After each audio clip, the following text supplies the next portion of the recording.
Okay, hello, are we live? Gonna use this stream as a sleep aid, I just noticed. Well, hopefully I'm not too loud, but, yeah. So, yeah, a lot of people are here commenting on Rolf stuff.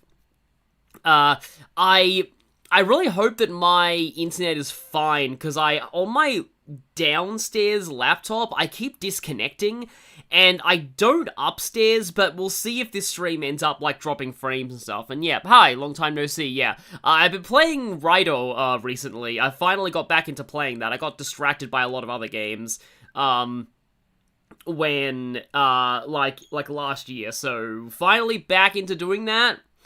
Yeah, Rido the Goat spotted.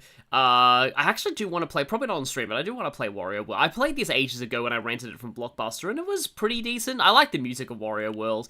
I should also mention, I have a, yeah, this is right, I'm pretty sure. I have a new pop filter for my microphone. It's the official pop filter from Audio-Technica, so, hopefully you can hear a difference. But, yeah. Oh, right, yeah, I was watching a Nocturne stream a couple of days ago. Yeah, Luna Amethyst was there. That was interesting. Sadly, that run did die, but it got pretty far. And yeah, that was pretty, I'm trying to, like, yeah, that was pretty fun. I don't know what, Nocturne speedruns are always good. I kind of want to do a Nocturne Let's Play one day. Rolf and Marsha. Oh yeah, I forgot that Ike and Leaf could support, but that'd stop Ike from getting in. Yeah, you have that conv left thing. Yeah, Ike only has one support left. That should probably be Soren B. I really should just support Titania and Riz at this point, although I might end up dropping Riz at some point. Mist and Rolf, I'm not really using Mist, so I don't know. Alright, I did get you up with Mia. What is a pop filter? It's something that, makes your, like, p and b sounds hopefully sound less, less intrusive. Now, okay, in terms of award I think I already did this, right? Yeah, I already did this. I barely have anything left over.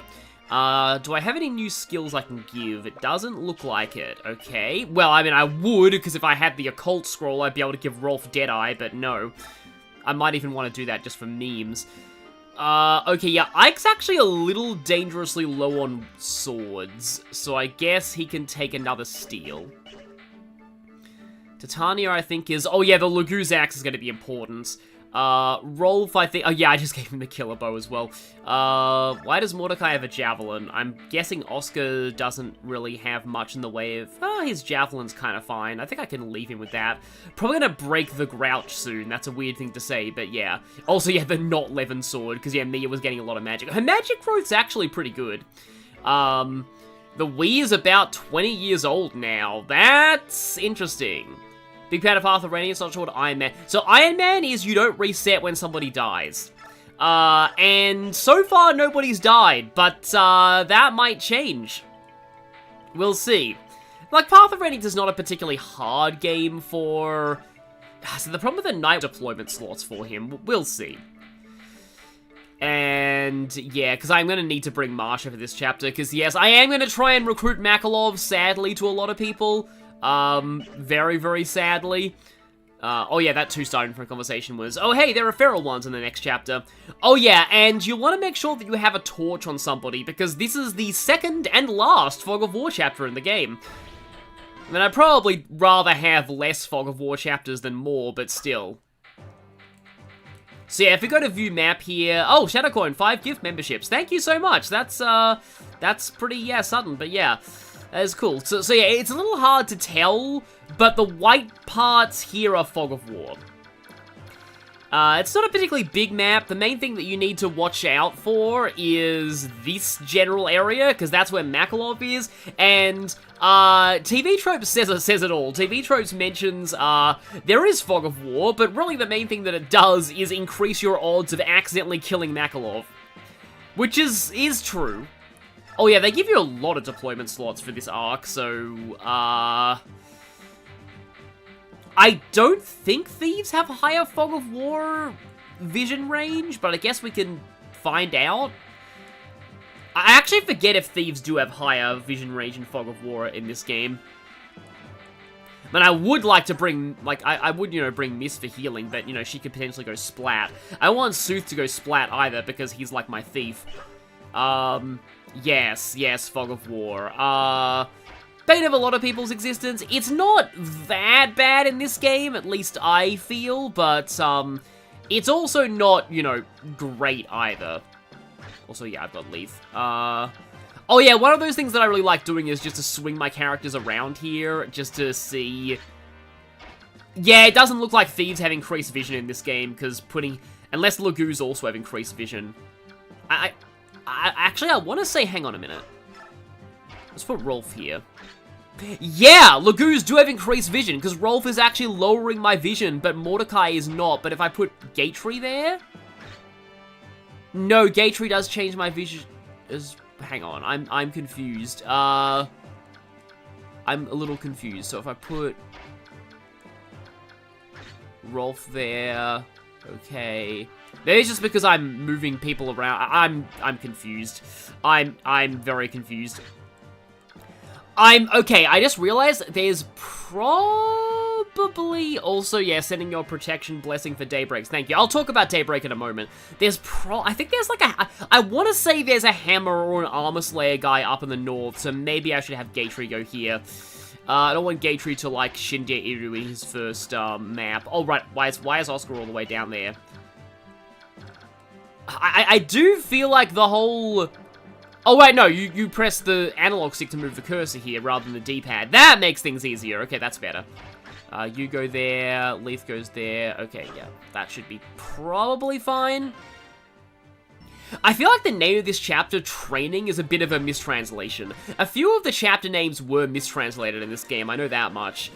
So, yeah, there's a couple of them. For example, Solo, while that's like that's exactly enough damage, nice. While Solo is, like, technically not a bad translation of it, I did not finish Reverie. Far from it. Far from it. I have... Yeah, one downside about... Okay, I've just kind of been lately, Oh yeah, these guys are called peddlers. Peddler in major air quotes. Because they, let's just say they're selling something that should not be sold under any circumstances, and that's an understatement. But yeah, they're called, like, peddler in giant air quotes. I guess I could put Soren here. Anyway, sorry about that, yeah. We're going under the max deployment limit because, like, I really don't want to, like, I don't want to risk Mist or... Because if I lose Soth, he, I won't be able to, like, I won't have an extra thief to open chests in the indoor maps. Whereas if I lose Mist, that's, like, sad, so, you know, I don't want Mist to die, obviously. Mia's defense is 10, your defense is 14. Okay, so yeah, that's better. Obviously, we want to block off Soren. Don't want to go for the Lagoon Slayer just yet, though. Actually, all of Mia's weapons are really good, and I kind of don't want to risk losing them, but oh well. I mean, I could send Rolfie into the front lines, but that's probably not a great idea. Yeah, exactly. Shattercoin has it. Shattercoin's got it, yeah. I can't believe they cut that scene. Also, oh right, that's why you have such a low hit rate against me with Weapon Triangle disadvantage. It's because of Ike. I have an A support with Ike for double Earth, so Oscar's evasion is like completely nuts right now. But yeah, I can't believe they cut that scene. Yeah, I used to like Dead Man's Chest, kind of. I actually didn't like the third Pirates of the Caribbean movie. A lot of people really liked the third Pirates of the Caribbean movie. Because I think critics at the time said it was bad, so I just kind of agreed with them. So, yeah, I guess Marsha can go ahead and visit this village. I want to say one of these villages is... Yeah, Khalil shows up here! So yeah, hello, you have a conspicuously elaborate portrait. Clearly, you're not going to be important later at all. 13 times 2. 15 times 2 is better. 51% crit! There we go, that's what we want to see. I knew I wouldn't crit. Well, at least I got the second attack crit. Oh yeah, I might try and show the Nightmare Fuel boss conversation. This map is important in Maniac. Is there like a special, like, is there an item that you get here on Maniac? Or is it like, you know what, why not use a Lagoon? I'm dumb. The entire reason I put Mordecai on this side was because he can tank Makalov without killing him, and now I transformed him, so now he's gonna kill Makalov. I can put unequipped Titania in there, it's fine. Because, yeah, Lagoos can't unequip their weapons, because their weapons are, like, part of themselves. Yeah, too bad Rolf isn't. I mean... Void hasn't been great for me. Ah, what terrible luck. I am Makalov, and I exist. Yeah, so how far am I into Reverie? So yeah, let me just, Oh, it's because you get Vantage in this map. Sorry that I'll get to you in a moment, Nacho Hangover, sorry about this. But, like, that explains why, yeah, with the Crit Forge Vantage, apparently Japanese fans are really mad that they removed the Crit Forge glitch in the NSO version. I mean, I get why they did it. It was definitely unintentional, but, like, apparently the Crit Forge glitch, the Crit Forge glitch was, like, the meta. So, yeah, Vantage Adept 100% crit Soren. Oh, that's Makalov, isn't it? No, that's a generic. Makalov's more orange than that. Yeah, that's a generic. Generic Sword Cavaliers are funny, though. Okay. I'm guessing Gatry doesn't one-round you. No, he does not. You know what? Here's my plan. I'm gonna use intentionally nerfed Rolf. If he crits, he crits. If he doesn't, Gatry will take this, hopefully. Yeah, rip speedruns. But yeah, so Vantage plus massive crit weapon for Maniac is insanely good, because, yeah, you basically guarantee to crit things. Yeah, Vantage Adept 100% crit Sorum, and I think you can technically do that in Engage if you're using Veil, but, like, yeah. This might miss, but if it does, it's not the end of the world. Oh yeah, I actually started talking about my username in an earlier stream, and then I kind of got distracted by other things. But, yeah, I'll get to that later because, Soren's generally one of the best combat units because of the Maniac mode bug. Yeah, that makes sense. Oscar feels like a thief with how dodgy he is with the Ike support. Yeah, that's fair. Oh, right, yeah, Mordecai can shove cavalry.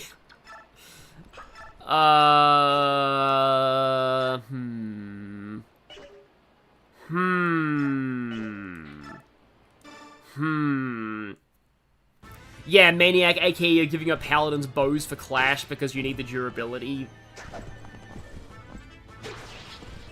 Oh, yeah, I remember Sword Cavaliers having very slow animations, but that must have been a PAL version thing. Because, yeah, they're a lot faster here, because this is probably running off of their NTSC version. Yeah, that's a problem with me, and, like, because I like to record off of, like, official hardware. Oh, I haven't used the torch on Titania yet. That might be a problem with Makalov.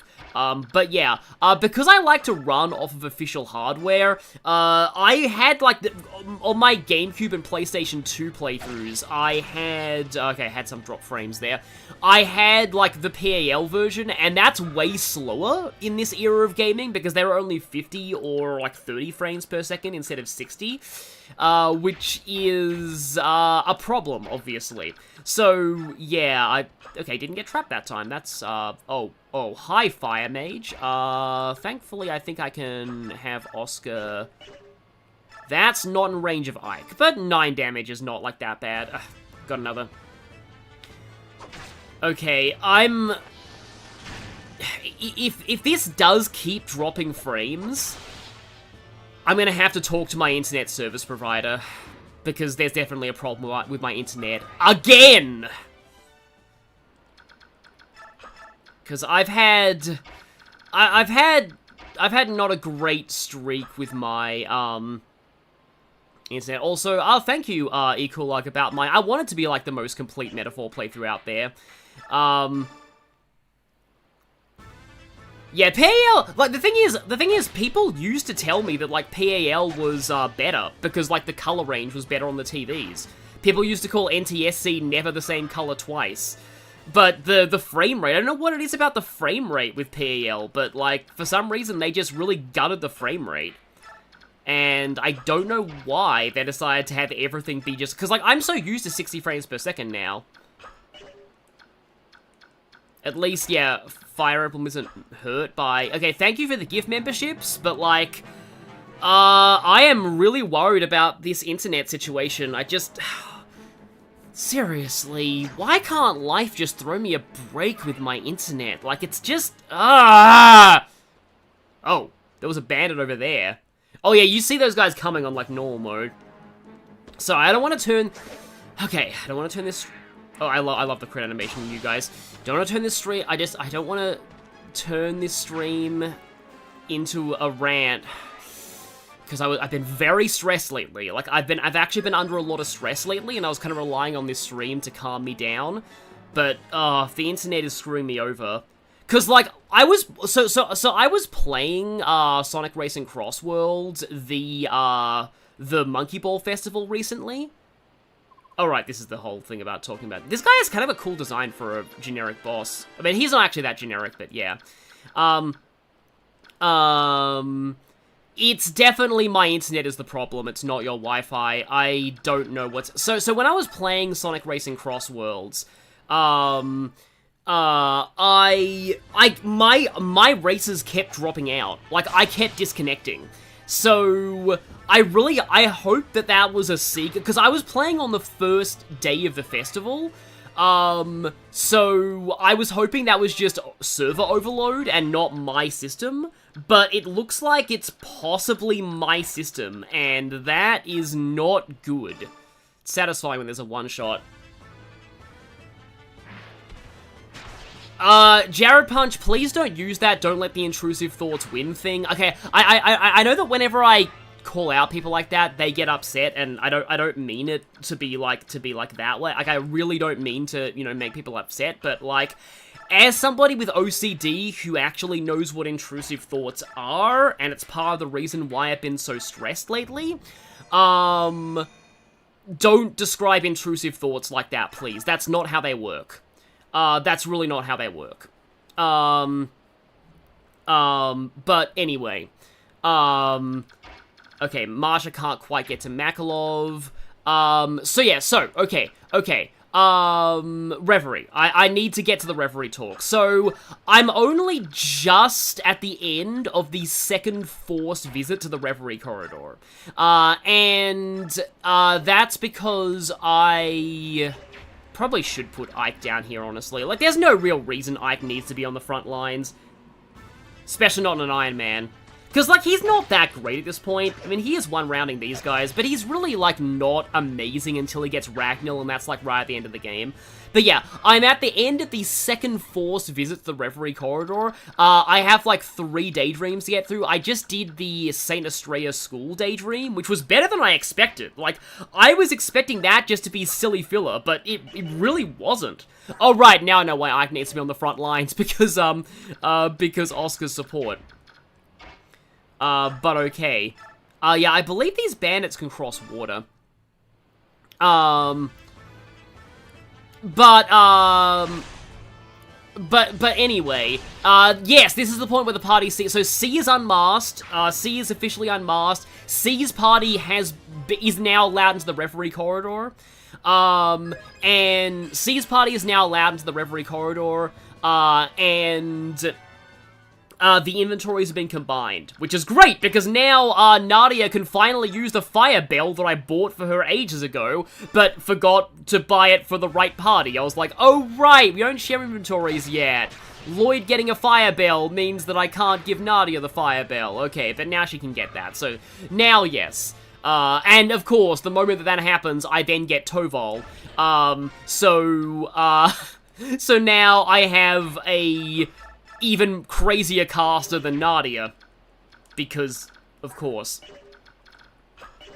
Oh, right, yeah, this guy has an antitoxin, but you have to steal it if you want to get it, which is kind of funny. That's not a kill. I guess I can javelin with Oscar and finish with Leith. Hey, yeah, okay, I early promoted Soren, by the way. I early promoted Soren. Is that regular? Is that Living the Dream, or is that, like, original Tomodachi Life? Because I forget if Living the Dream is out yet or not. But yeah, I early promoted Soren, but he has been getting a little speed screwed. I want to say his speed growth is not that great. Lapis can also finally get off goddamn Talisman. Yeah. I'm using Lapis mainly as a tank. I'm not really sure what the Master Quartz meta for her is, but I pulled Toval from one of the gacha crystals, and I'm so glad I did, because now I have the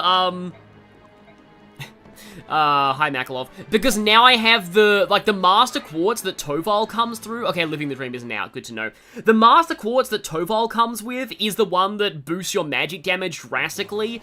I think it's the lower on HP you are? It's either that, or it boosts magic damage, but also increases the cost of like, the increases the EP cost of magic. Oh, this is defeat boss, right. You can actually end this map pretty quickly if you know what you're doing then. So yeah, of course, we talked to Makalov. I actually didn't kill him that time. Cancel out of the menu so that you can Kanto.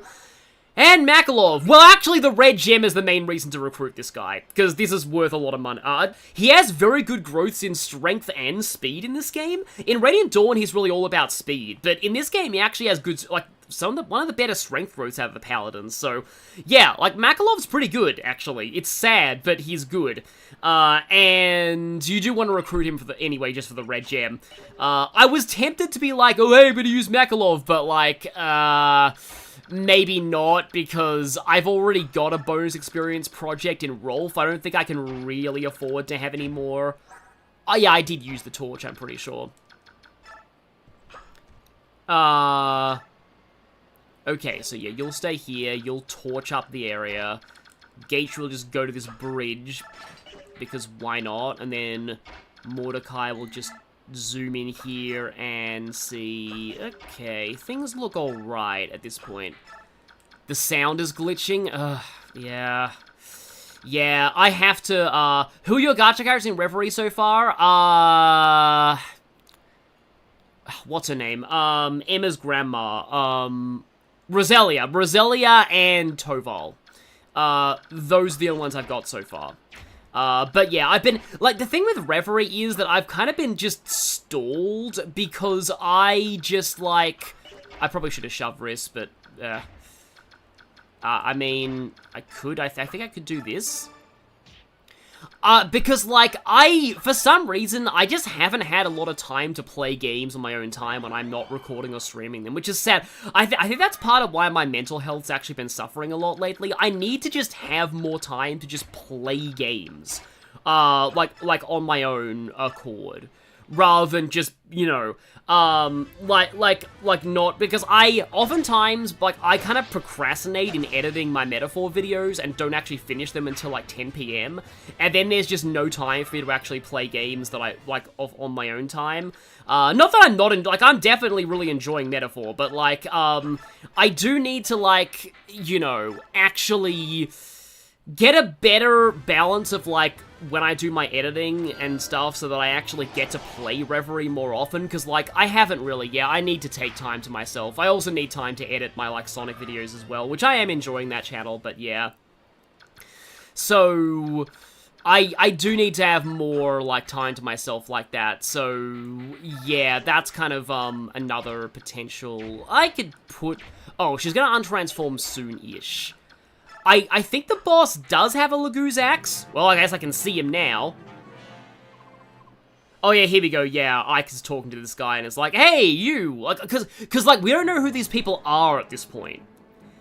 And Ike, I don't think, finds out until after the battle that they're slave traders.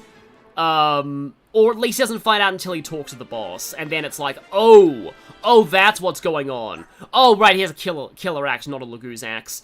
Yeah, also this guy's a berserker, so he has 50 base crit, but he has no form of ranged attack, so you kind of want to either attack him at range, or, yeah, because, like, that's really scary. But yeah, you do kind of want to attack him at range, rather than, like, close up. It's very similar to that boss in Fire Emblem 6 who has a, who is a berserker with a killer axe. The problem with him is I think he also has a hand axe as well. The Western Isles one's a berserker anyway. There's a bandit who just has a killer axe. He's fine, because he doesn't have a crit bonus. But the berserker with a killer axe later in FE6 is just like, he's really scary because even if you attack him at range and make him use his hand axe, he still has like 20 crit on you with the hand axe, so it's very hard to avoid facing crit against that guy, which is very rough, especially if you're doing like an Ironman playthrough. You don't only get party members through the thing in, yeah. Oh yeah, Anti-Destiny has been serving me well. There was a whenever I get to a boss fight in the Reverie Corridor that gives me trouble, I'm just like, well, I guess Crow's doing this. Oh, dang it, I was avoiding mentioning him by name, but anyway. Technically, it doesn't actually spoil that much, because, like, Cold Steel, because Reverie just gives you a bunch of characters throughout the whole arc in a non-canon side dungeon, so that doesn't actually spoil that much, saying that you can use Crow in that game. But anyway, so I'm pretty sure that the feral ones don't actually move, which is good for us, because I wanted to show this at least.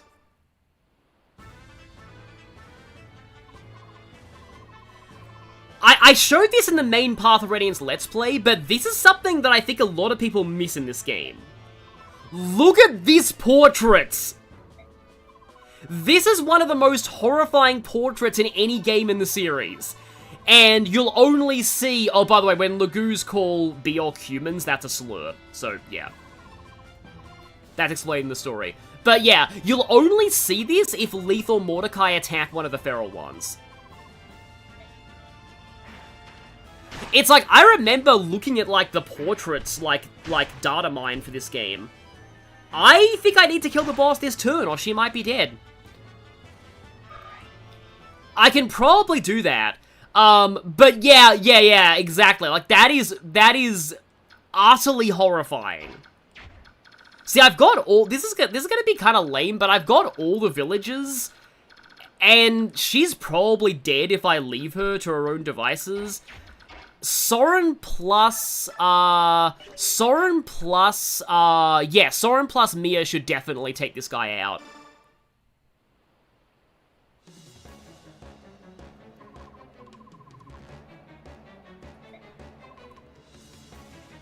Yeah, this guy is not a good person. But yeah, he is the first Berserker that you encounter as an enemy, I'm pretty sure. There's a lot more Berserkers, I think, in Maniac mode later on when all the bandits start promoting themselves. Okay, good, exact kill, nice, it's over. Hey, Devil Shooter. Yes, you've lost everything. I mean, you kind of deserve to, given what you've built your business on.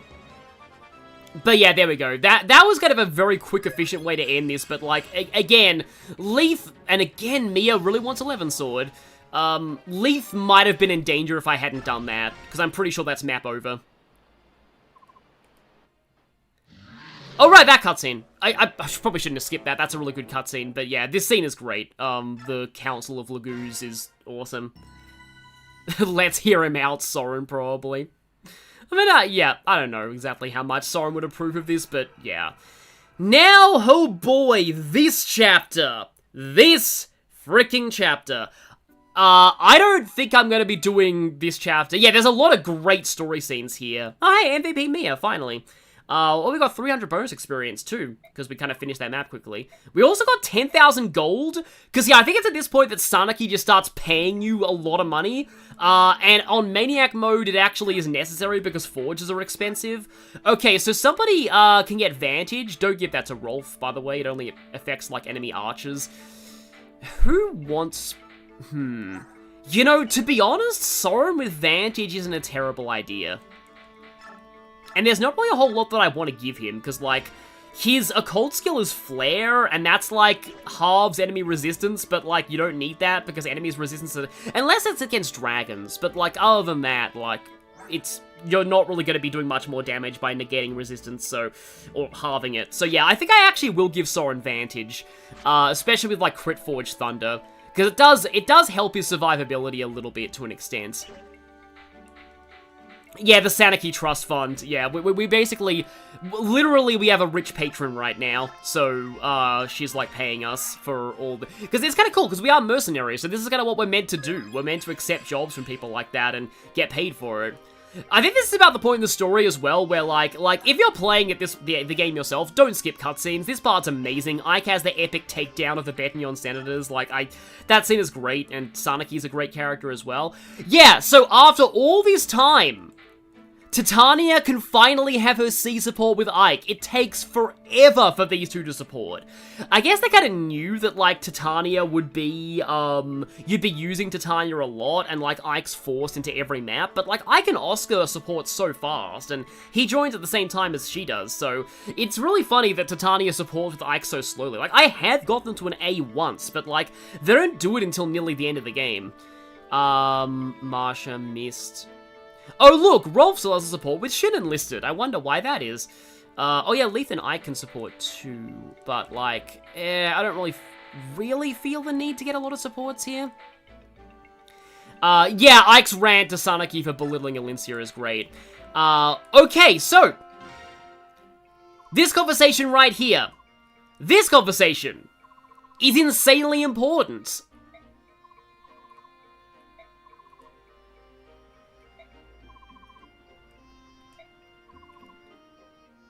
Oh yeah, I forgot they mentioned the Zunanma at this point. They actually get elaborated on more in Radiant Dawn.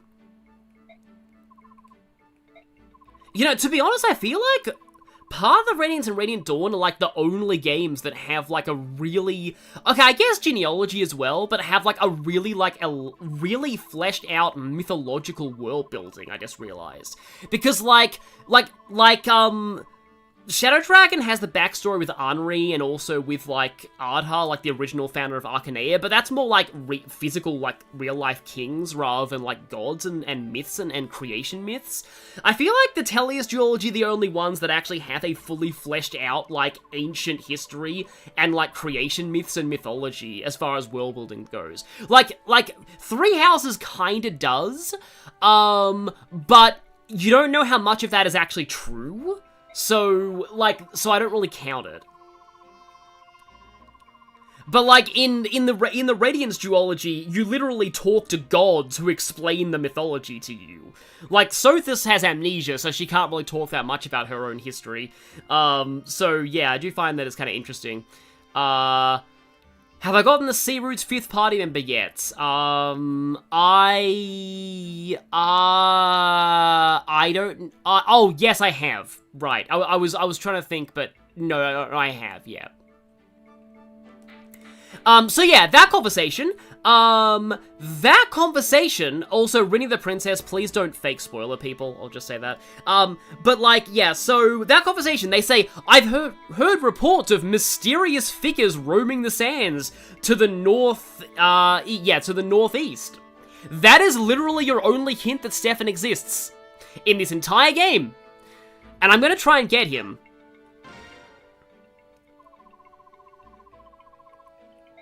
Yeah, so this conversation, I believe, is they talk about, like, the desert and how it affects movement, yeah. Yeah, horseback units get really screwed over, mages can move freely, and flyers can also move freely. Oh yeah, the thing about Soren feeling ill since we've arrived in Begnion, like, that's actually around the point where, like, you're expected to get his B support with Ike, and I think I get it next chapter. Yes, like, less terrain, I guess. I did say Ardha, not Artemis. Artemis was Anri's, the one he was in love with, who I don't think he could be with in the end. And then Ardha was the original founder of Arcanea, who a novelization of Thracia claimed was actually Liphus, but that doesn't line up with the timeline at all, so, like, that's definitely not true. She's the only Sky character got a new craft in Reverie. Oh, yeah, she has that ridiculous buff. I love that. It's not quite Azure Destiny, but it's like, I'm glad that Ren got like I'm glad they gave one other mage, an actual magic buffing skill, self-buff skill, because the guy who gets Azure Destiny is like not even supposed to be a mage, and he's like the best mage in the game because of Azure Destiny. Yeah, so I love how, I love how, like, there are two excuses for, also hi Makalov, bye Makalov, there are two excuses for, oh, that conversation's great, by the way, like, basically, Ike is like, hey, good news, we've paid off all your gambling debts, yay! Bad news, you now are not getting paid for another 50 years of working with us, because all of that's coming out of your future pay as a mercenary. Yeah, Makalov getting bullied is always the best. Alright, Secret Book. I think I'm gonna give that to Soren so that he has a higher Adept proc rate.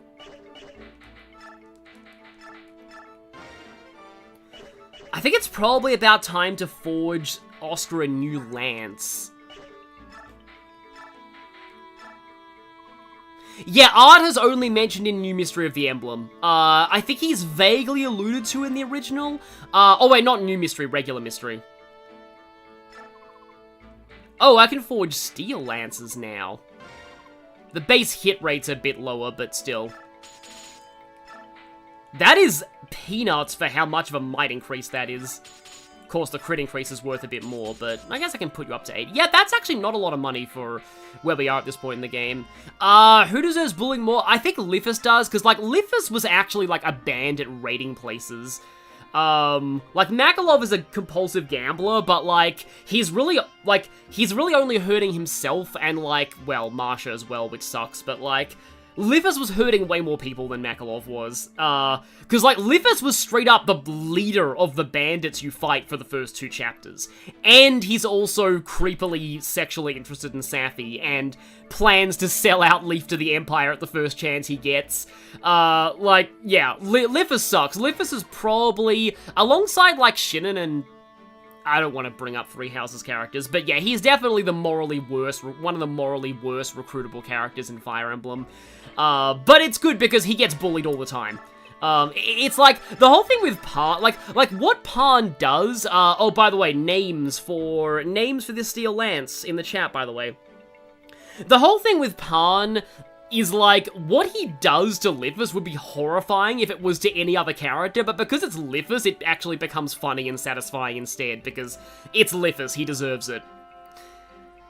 Yeah, and also affects Astrid. Yeah, Astrid is, the whole Astrid Makalov thing is kind of dumb, but you don't have to A-support them. Like, that's it's, like, just because Makalov is Astrid's only official romance option doesn't mean that it's canon. You don't have to get them to an A support. Like, that's the thing. Like, canon is Marth and Sheeta. Canon is Sigurd and I can't pronounce her name right. Yeah, I'll need to go back to his voice acting in Heroes to figure out how that's actually pronounced properly, but yeah. Sigurd and her, asparagus, pointy stick, a very large stick.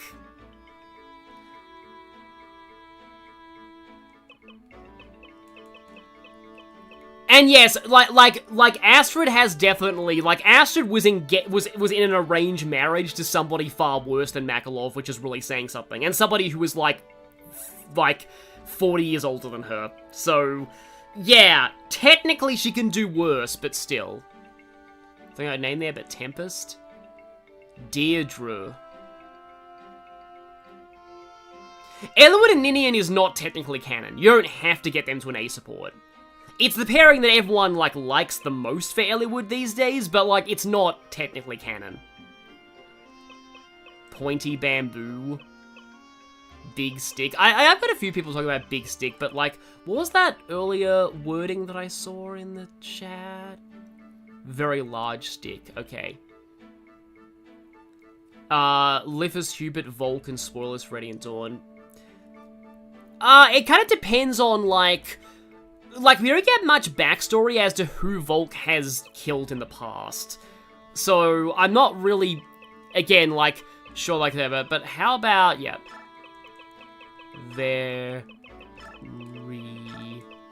I don't think very large stick will fit, but, like, luge stick. And, okay, there we go. Very large stick. Yeah, let's make some green too. And I have to send it to the convoy for now because Oscar's full, but I don't want to, like, I don't want to sell the Grouch. That's a funny thing to say, but yeah, let's take that.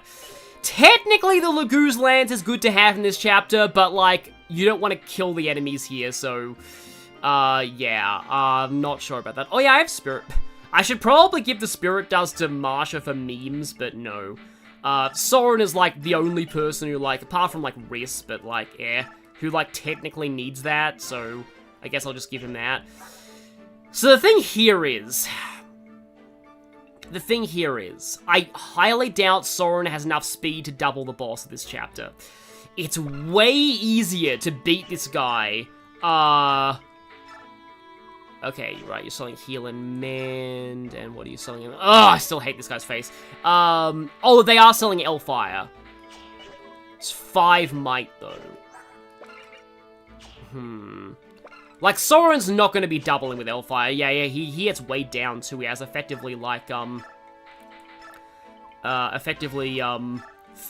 speed with that. I don't think he's going to double the boss. And, that's normally how you quickly finish this chapter pacifist, is you just rush to the boss and, like, whack him. Also, I need to get a,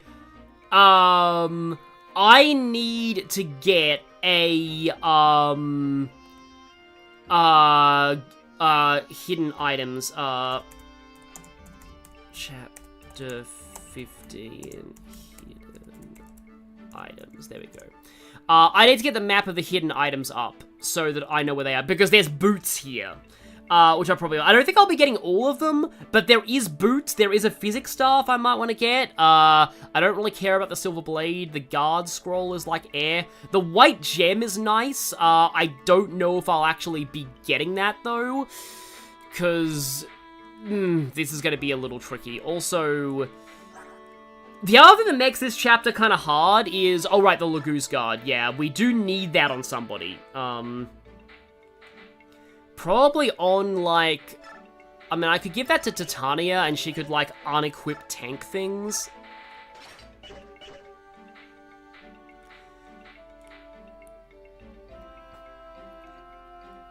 Try to have one of your flyers carry Ike to the bottom. Like, I want to get, the problem is, yeah, they are guaranteed for thieves. Also, it's cool that your avatar is Youngus, because he's a thief.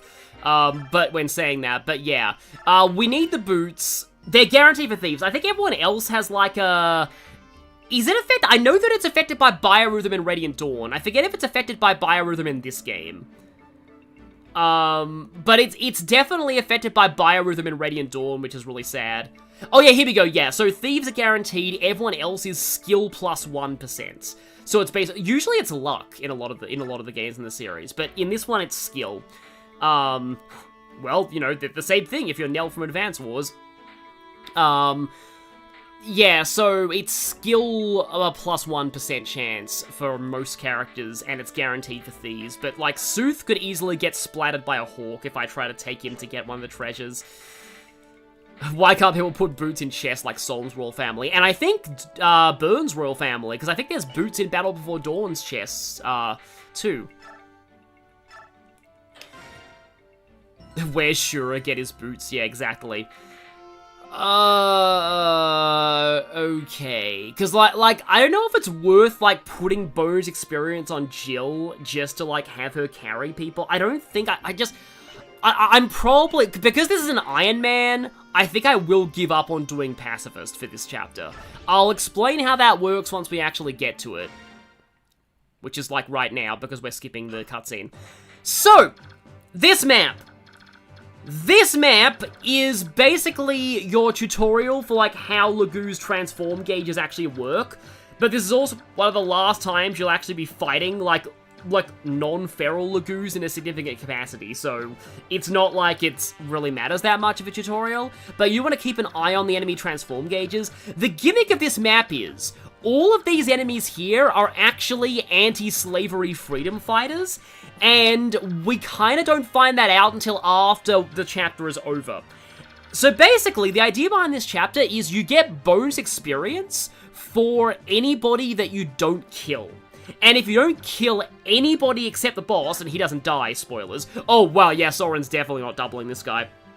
If you don't kill anybody except the boss, who again doesn't die, you get a massive bonus experience payout. So, I honestly, like, I recommend trying this, doing the pacifist run of the chapter. It's a lot easier if you have a trained Marsha, Jill, or a really fast Soren, and preferably another promoted Sage, because they can just burst down the boss with fire magic before, like, the other enemies have a chance to, like, charge in. Because, like, the real threat to the enemies here is themselves. They're just gonna charge in and just die.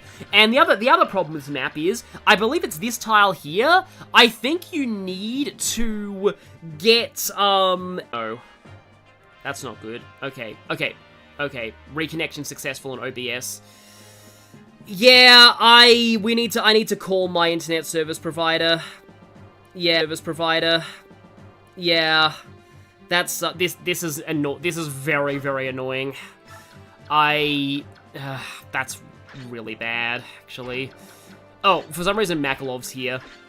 I mean, as funny as it would be to actually use him here, I don't think I want him. He's not really going to be doing that well.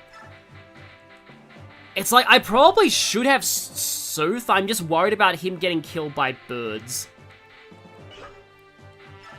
Yeah,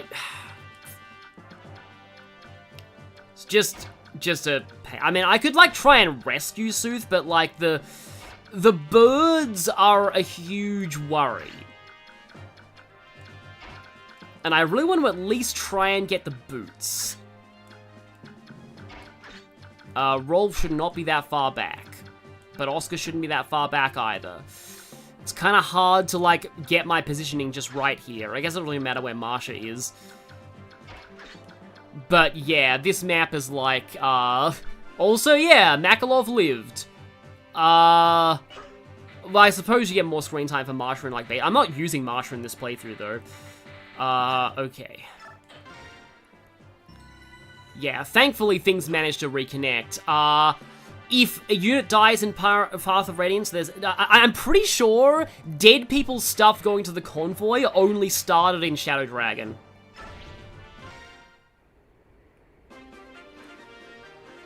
So, I believe this guy is the earliest transforming enemy. These two, I think they're cats? Yeah, the blue ones are tigers, I think. And then... that bird's gonna transform. That bird is not gonna transform. Also, we have this music now, the desert song. This song's kind of awkward. It's like, we hear this song for a while. It's, like, not that long in the grand scheme of things. Also, Armonite Desert Movement, joy. Lagoos move, like, okay in the desert, but, like, not massively. So, yeah, so here's the thing. The BO guard's, like, useless here, but I'm gonna just Lagoo Stone entirely for extra movement on Mordecai. I might end up, like, a few people may end up dying to Lethan Mordecai, and that's kind of just what I'm gonna have to live with for the moment. I'll unequip you for now, and I'll unequip you. Yeah, shoving's actually very powerful in this map, because one space means a lot when you're all stuck in the desert, like, moving like a quagmire. So yeah, the problem is, the game doesn't actually show the enemy attack ranges until they transform, so I need to just be very careful of that bird over there. Oh yeah, this guy can actually move further than you might think if you're not careful, so let's just... oh, coin, yeah, there's a lot of coin treasures in this map too. So we're all just gonna, like, try and bunch ourselves up and, like, just... yeah. I'm not trying for full pacifist, I am trying to get Stefano, because I'm mostly getting him for his occult scroll, because I lost the one in chapter 10. So yeah, that guy transforms, that guy transforms, that guy transforms, that guy transforms. As far as there aren't, like, any girl Lagoos here. We didn't actually see, like, a girl Raven until Radiant Dawn. Yeah, we're getting to the point where Leith's defense is starting to look a lot worse than it was originally. No doubling. I may unfortunately have to kill that cat. I don't want to, but they could be a threat to my thieves if I don't. Okay, that hawk didn't move. Okay, so... wait, of course cats move 4 space in the desert. Leith is moving 4 space in the desert. But yeah, she just, again, keep track of the transform meters. Oh yeah, those two are going to be transformed by the time. And it's also really sad because Stefan, unless you de-equip him the moment that you get him, Stefan has like a very high chance of just killing a Lagoose freedom fighter immediately. And that's like really out of character for him, if you know his backstory. By the nature of gacha, Wonder can cheat on more women than any protagonist for them. Is there a romance system in Persona 5X? Also, yeah, Mordecai got a plus 2 HP there. That's because his HP growth is above 100%. So, he has a 100% chance of gaining HP, and then an extra chance of getting an extra point of HP. It's over 100% growth of fun. That's why I like said so much when Lewin's his father. So yeah, like, my goal here is to slowly shuffle everybody up to the point where I can... Oh, great, you guys are gonna transform, and that means Soren's in danger when that happens. Yeah, there might... I may unfortunately have to break pacifism for this chapter, because, like...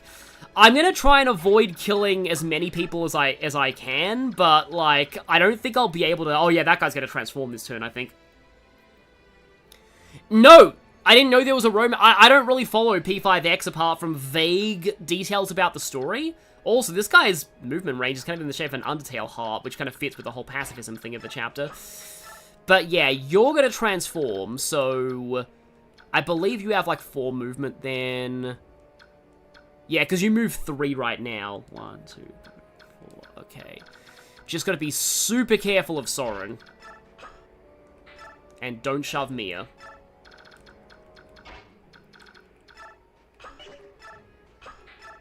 P5X is a weird game, true, yeah. I have to kind of focus here, so forgive me if I'm not really paying that much attention to the chat, because I feel like if anybody is going to die, it's probably going to happen in this chapter. Yeah, so you transform, you get close, I'm probably going to need to vulnerate Leaf. Yeah, Subway Slammer. The main thing that I know about, like, P5X is that, they actually brought on Yusuke Nita, one of the writers of Persona 5 Strikers and Royal, just to fix the story. They knew that people were bashing the stories, so they're like, okay, let's get an actually good writer in for this, and see what he can do to the story. And I think he, like, implicitly dissed the Subway Slammer arc on Twitter. He's like, that arc was stupid. I'm gonna fix the story now. And yeah, again, Toru Yorogi and Yusuke Nita, I shouted them out during the, like, I could just wait for them to untransform themselves, but, like, Well, how about I Titania unarmed tank? And then let's just show, yep, Soren's not doubling. And then you're fine. But yeah, Toru Yorogi and Yusuke Nita are, like, the writers who were responsible for Royal's new content, but not the base Persona 5, which I thought was okay, but not stellarly written. And yeah, and they wrote Strikers as well, which is incredible. I think they wrote bits of,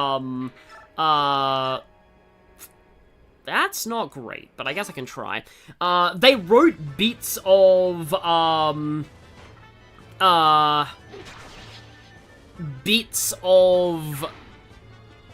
Tactica, that's the name. They wrote bits of Tactica, I think. But yeah, they are absolutely peak writers, so I'm actually really glad that they,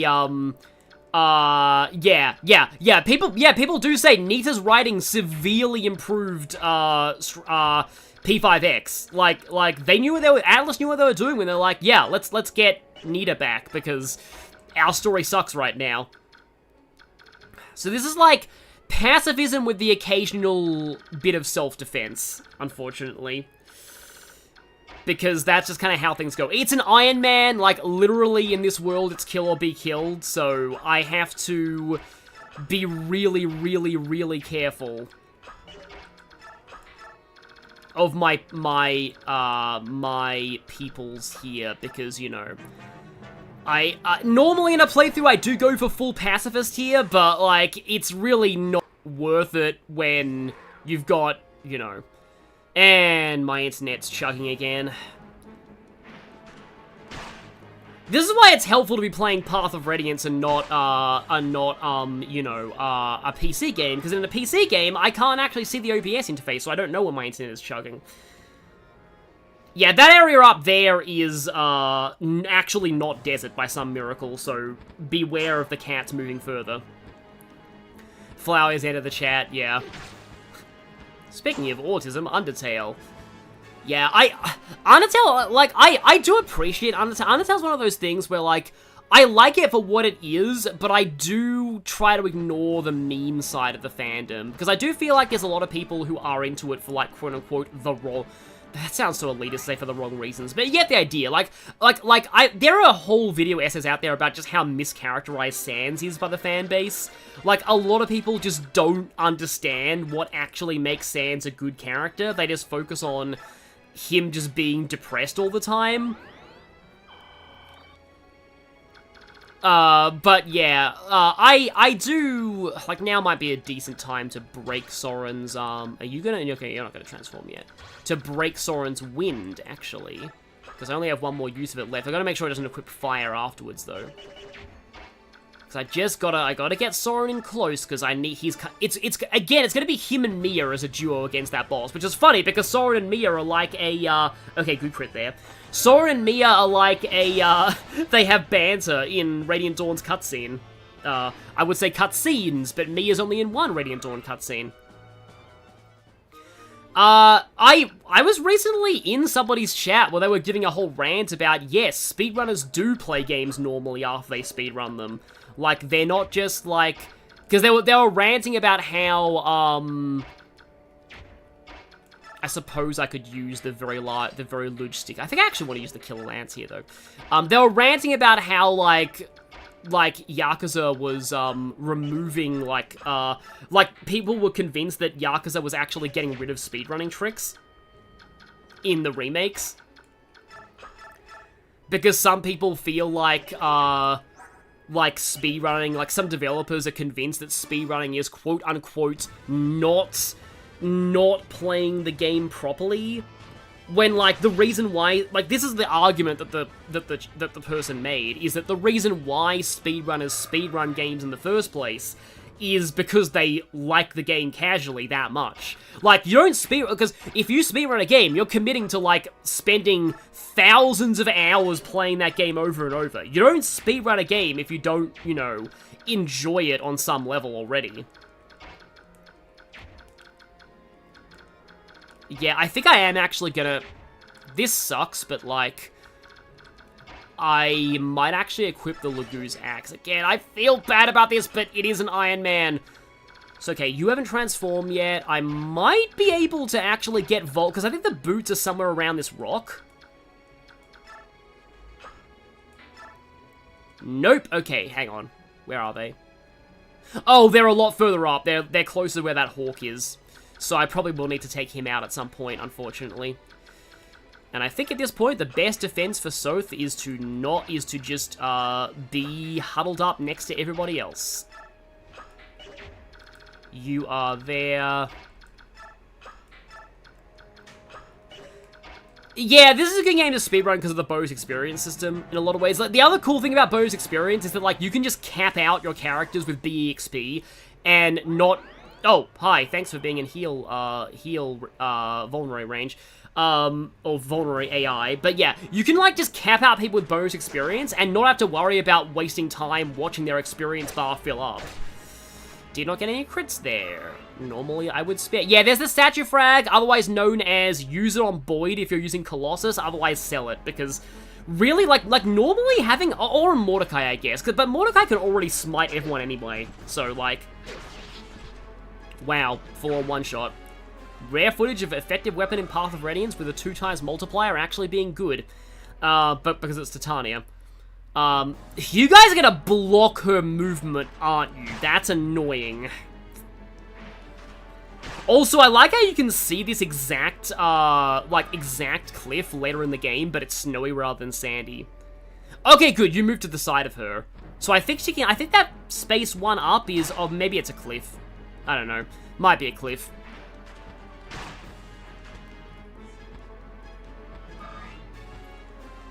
Yeah, sometimes huddling isn't a bad plan.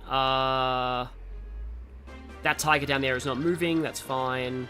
Oh, that is a tree. So I was just called tree. Okay, she is blocked. That's unfortunate, because that means I have to do this. Or, you know, I could shove you. Wait, I can shove you, but I can't smite you? Oh, that's because there's a cliff behind you. Right. I mean, theoretically, I could actually shove you. And then Leaf might actually be able to get through. But, like... nah, this is a more permanent solution, unfortunately. Tree. Exactly. Speaking of tree, I recently fused, like, Jiboko. I'm at chapter 5 in Raido, by the way. And, like, Jiboko in Raido is based on the same thing mythologically that presumably, one of the boss summons in, what's it called? Trails in the Sky SC is based on. But 2, it is like it's a tree, and that's amusing to me that you can make a demon. Like, there's a lot of really interesting demons in Raido that you don't really see in a lot of other games, and they added like the remaster doubled the number of demons in that game, which is insane. Like, I think it more than doubled the number of demons available. Like, they added a whole bunch of demons from Raido 2, and also from SMT5 and stuff. Like, I recently did the quest where you, like, get Hayataro, but I don't actually have enough, I'm not high enough level to fuse Hayataro yet, but I'm looking forward to it because Hayataro is goated. I love how, like, Hayataro sucked in the original, SMT5 because, like, it was root locked and you only got him at the very end of the game at, like, level 45, which was, like, way lower than you're supposed to be at that point. So he was pretty worthless, but then... they fixed Hayataro with one simple trick. Make him join in the mid-game at the same level, and suddenly Hayataro is amazing.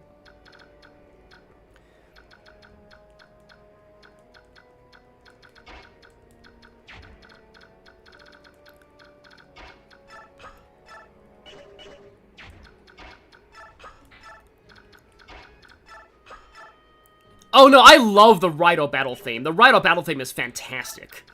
Like, in general, Raido's music is really, really excellent. Like, of course, I randomly get that, and of course, it's Rolf who gets a treasure randomly. He has less skill than Soren.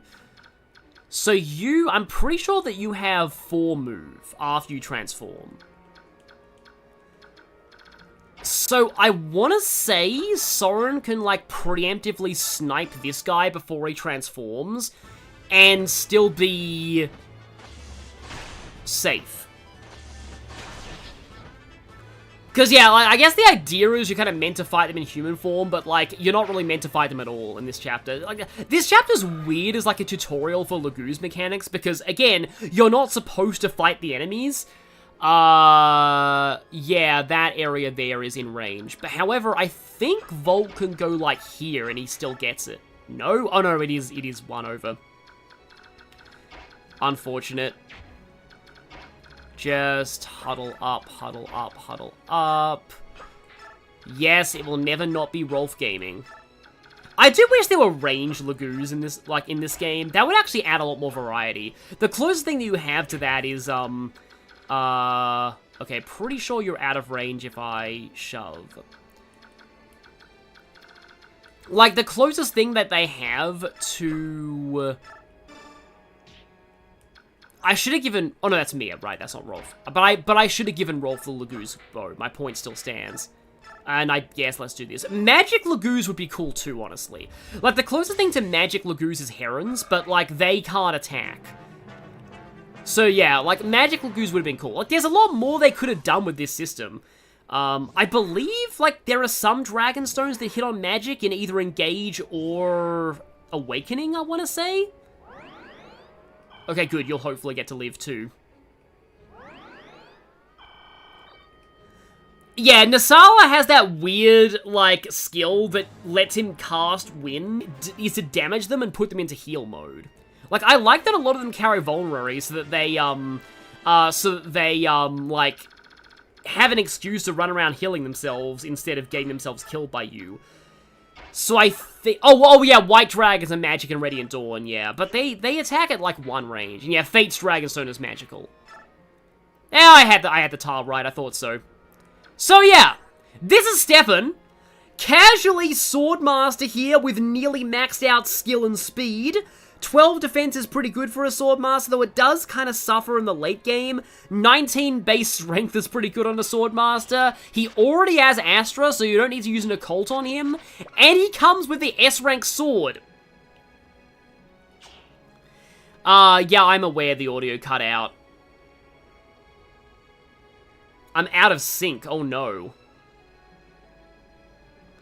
But yeah, Stefan is, he's pretty cool. Like, I also love the way he looks. Like, I knew that, like, I saw a guy that said he existed, but I never realized, like, I never saw what he looked like before I actually recruited him. So I never expected him to actually look like that. Yeah, refresh the stream and the sync is hopefully gone.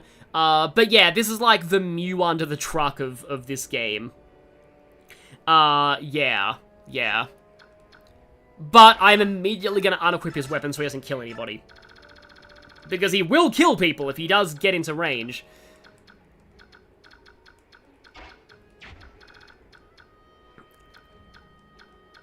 The audio, there's an issue. Yeah, people are saying refresh the stream. Again, please be warned, people. I have been under an immense amount of stress lately. Like, I have been, just the stream having issues is really, really not making me feel good, so just please be careful. I know, like, point it out when you can, definitely, but, like, yeah, this is, like,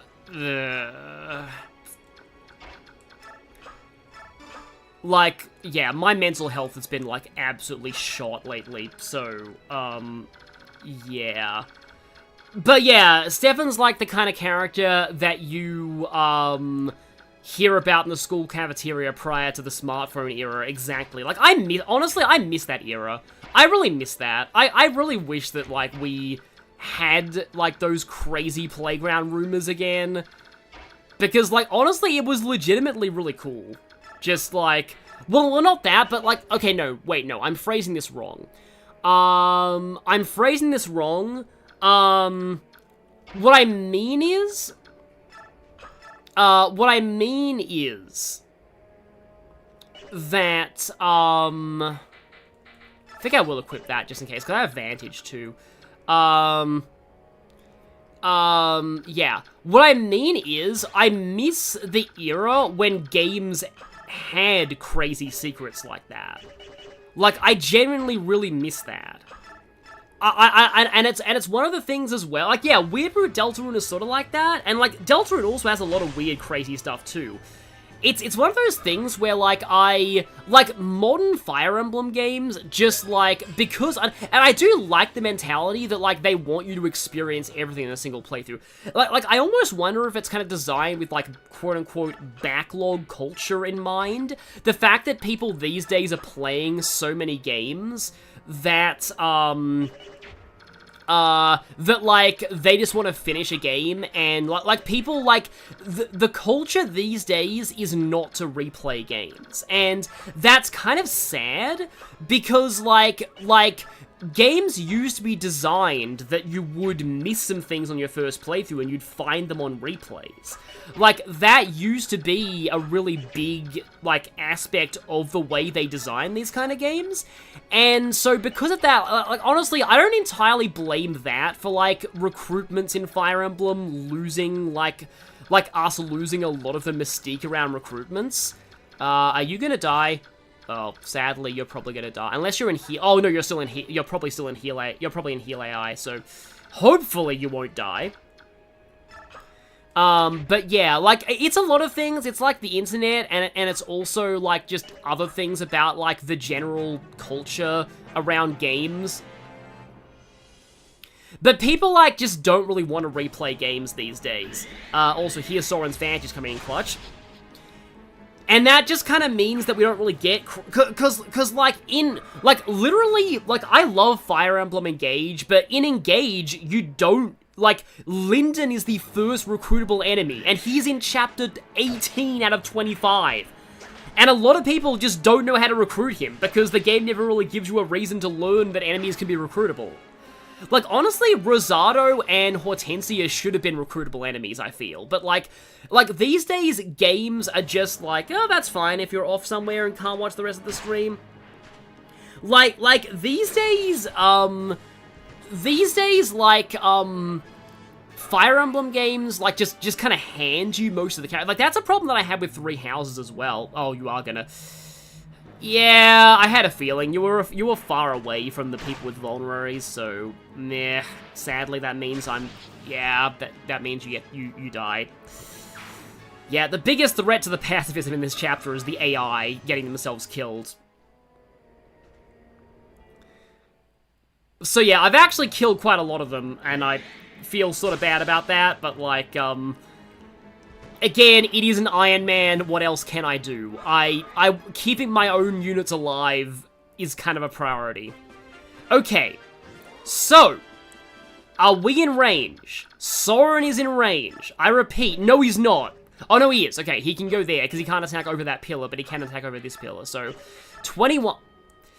Again, yeah, effectiveness sucks in this game, especially on magic. I'm doing more damage with a non-effective forge weapon than I am with an effective weapon. Okay. Can I shove Mia? I can. I think that puts Mia... Yes, it does put Mia in range. Again, honestly, yeah, shoving. Shoving is amazing. It's, like, absolutely goated in this game. I feel cursed saying the word goated, but yeah. But yeah, like, in a way, Metaphor ReFantasio also has that whole, like, you know, no replay culture, because it is very clearly designed with the idea that you will max out all of the bonds.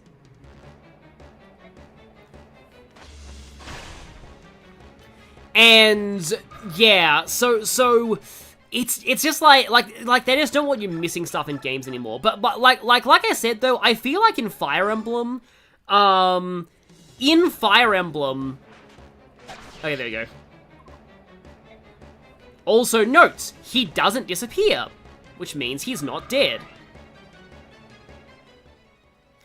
And there we go, yeah. Once again, Sora and Mia duo take on the boss. It's preserving Radiant Dawn canon.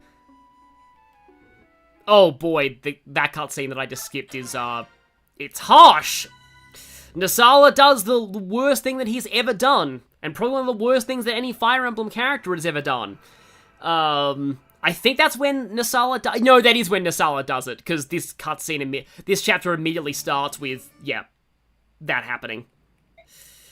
So yeah, I've skipped most of the Oliver scenes, but, Oliver is a character. We at least got 540 bonus experience. Because this is the first playthrough, I don't have the bonus experience post-battle display unlocked, so normally, if you're on a second playthrough or more, again, replay value, the game will actually tell you how much bonus experience you got and how you got it, so it would actually tally up all the enemies that survived. So, that was cool.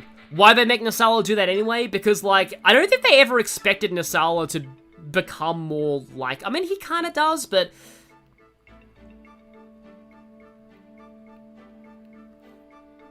The other thing is, I know that it certainly doesn't justify it at all, but... I can't skip this. Oh, because you get a choice here, that's why I can't skip it. There's absolutely zero reason not to pick the top choice here, but still... Yeah, study or don't study. Don't choose don't study, because you get an occult out of it, and I think, like, because you get it, and it's about Ike studying with Stefan, I think canonically... Okay, now we have Ike and Soren's B. We have Rolf and Riss B now. Okay. Oh, Jill and Leith is so good! Seriously, that's a great conversation. I mean, granted, it starts out bad, but it gets so much better. I guess I can do this support, though. I don't think they assume you'd kill Nasala in Chapter 19. Like, the thing is, again, this absolutely does not justify that at all, but Nasala's country is really, really, really, really struggling. Like, it's kind of established that Nasala would do, like, anything for money because his country, and it's not until, like, the very end of Radiant Dawn that you understand why Nasala's country is that messed up. Like, you only find out right in the final dungeon of Radiant Dawn. And then you realize things kind of start making a bit of sense.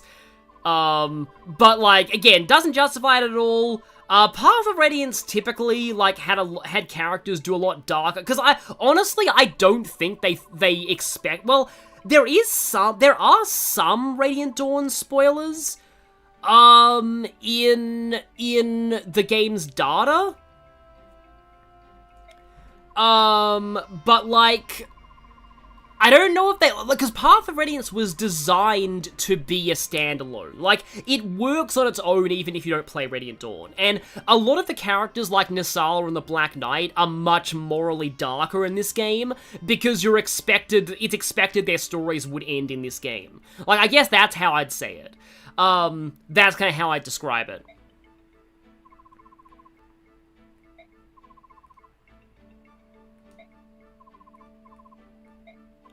So we get more info on Riss's sort of sickliness here.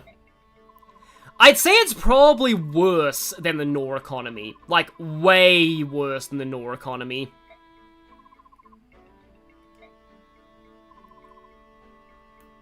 Oh, wow, that line there, I wish I had a better plan than just waiting for it to pass. That's actually really accurate to chronic illness sufferers. Like, well, I was talking about other things in this thing. This is an important support conversation, actually. I'm gonna need to go back and reread this, because, like, Riss is interesting. I never really saw it that way before, but, like, again, knowing people with chronic illnesses, Riss might actually be surprisingly base representation for the time. Because you didn't really see a lot of games talking about chronic illnesses, but, like, that line that he said, like, I wish there was more I could do than just waiting for it to pass. Like, that's how sufferers of chronic illness feel. Like, that's actually a really good line. Huh. Yeah, he's, like, because I feel like, because the other main healer in this game is, like, the protagonist's sister, Riss often gets overlooked as a character. But I think he's right. Yeah, his support with Titania is actually pretty good as well. And Titania literally has nobody else to support, so I may as well... Oh, wait, no, Riss is supporting Mia. Yeah, I don't think I can really do that. Chronic eczema. Yeah, that sounds bad. But yeah, this is gonna be Ike's last support conversation of the playthrough, unfortunately. I mean, it's okay not to be able to relate to a character. It's just nice that we have characters that can be relatable to, you know, a lot of different people. Yeah, the thing is, so yeah, this support is very much designed around the time that it unlocks. They say Soren's been quiet and moody for a few days, and that's what Soren's been doing in the main story.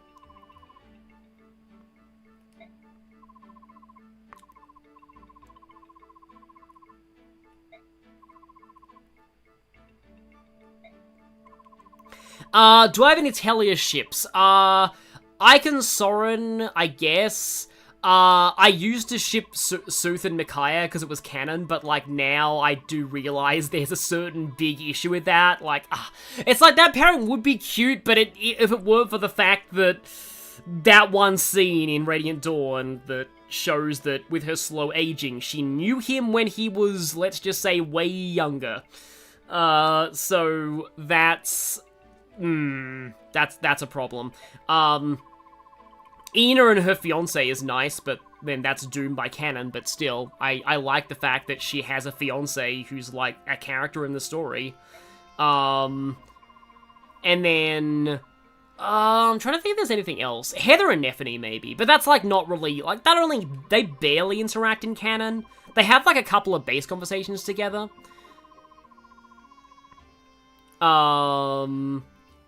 Suffering from migraine since you were 13. Yeah, I know that feeling of waiting for it to pass really well. Yeah, a lot of people just do have conditions like that.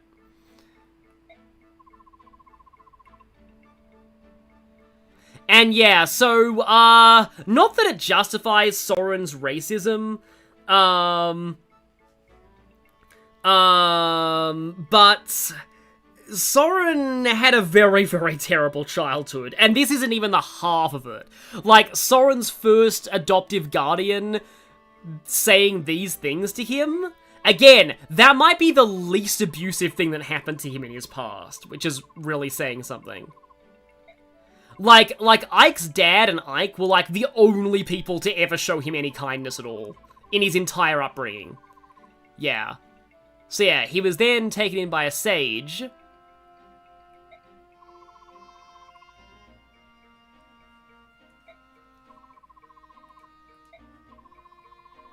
And yes, when you find out who Soren's biological father is, then it gets even worse.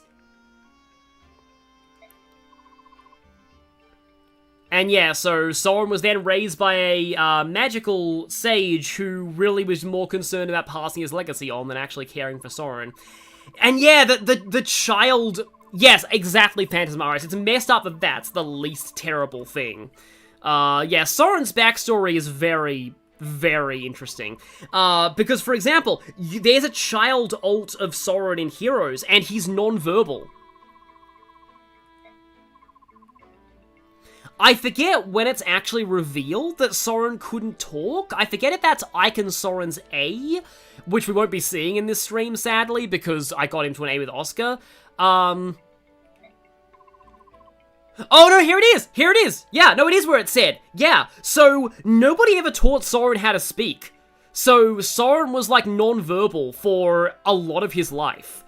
So the child Soren alt that you see in Heroes, he actually doesn't talk. Or at least he only makes sort of just grunts and mumbles. So yeah, he can read and write, and could understand things, he just couldn't talk.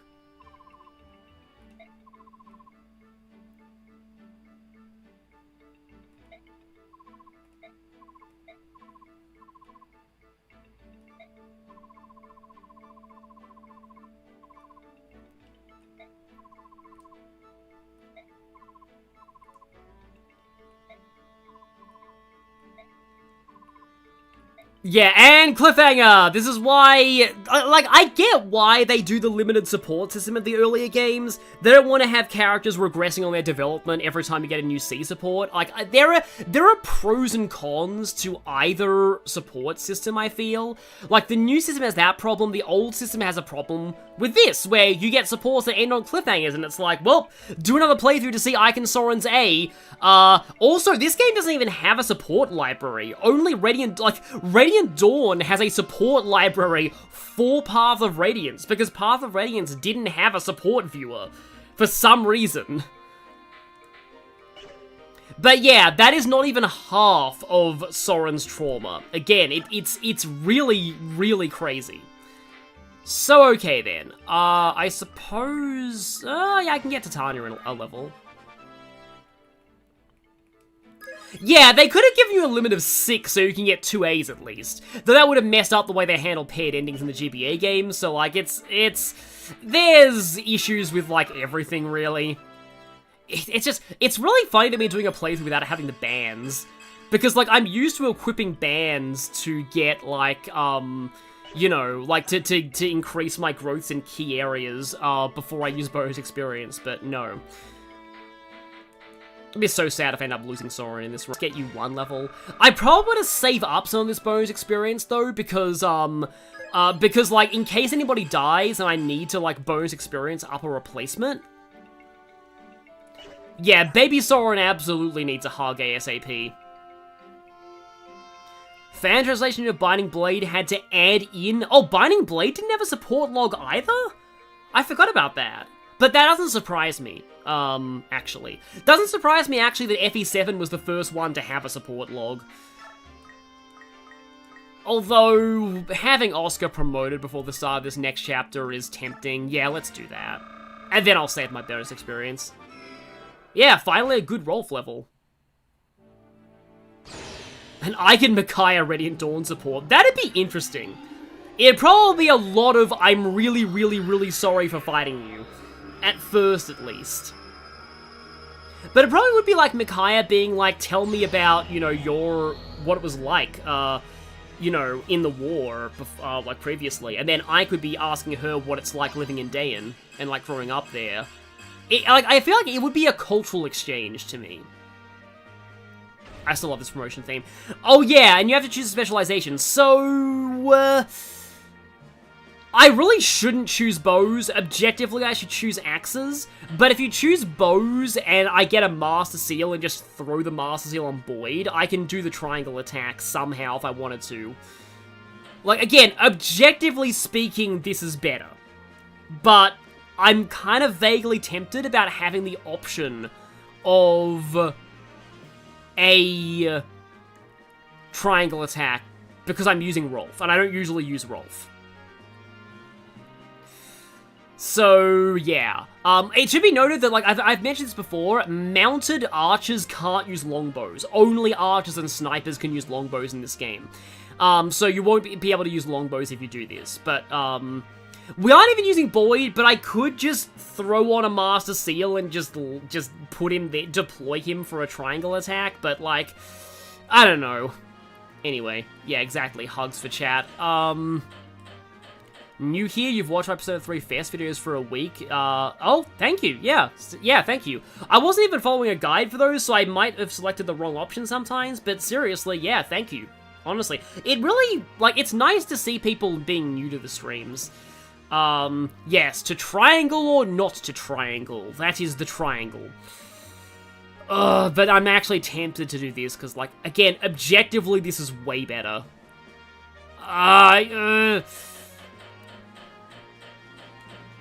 No, I'm pretty sure you need them promoted before Chapter 19 to unlock that conversation. I got the first conversation. I definitely got the first one, because I had the 3 brothers conversation that was 3 stars. So I got the first one, but the second one requires them to be promoted. It's the second one that requires them to be promoted. That one is Chapter 19. So I'm pretty sure I didn't actually miss this. I was just choosing whatever options I wanted for, my stream. For Fess, I followed a guide. For the reload streams, I did not.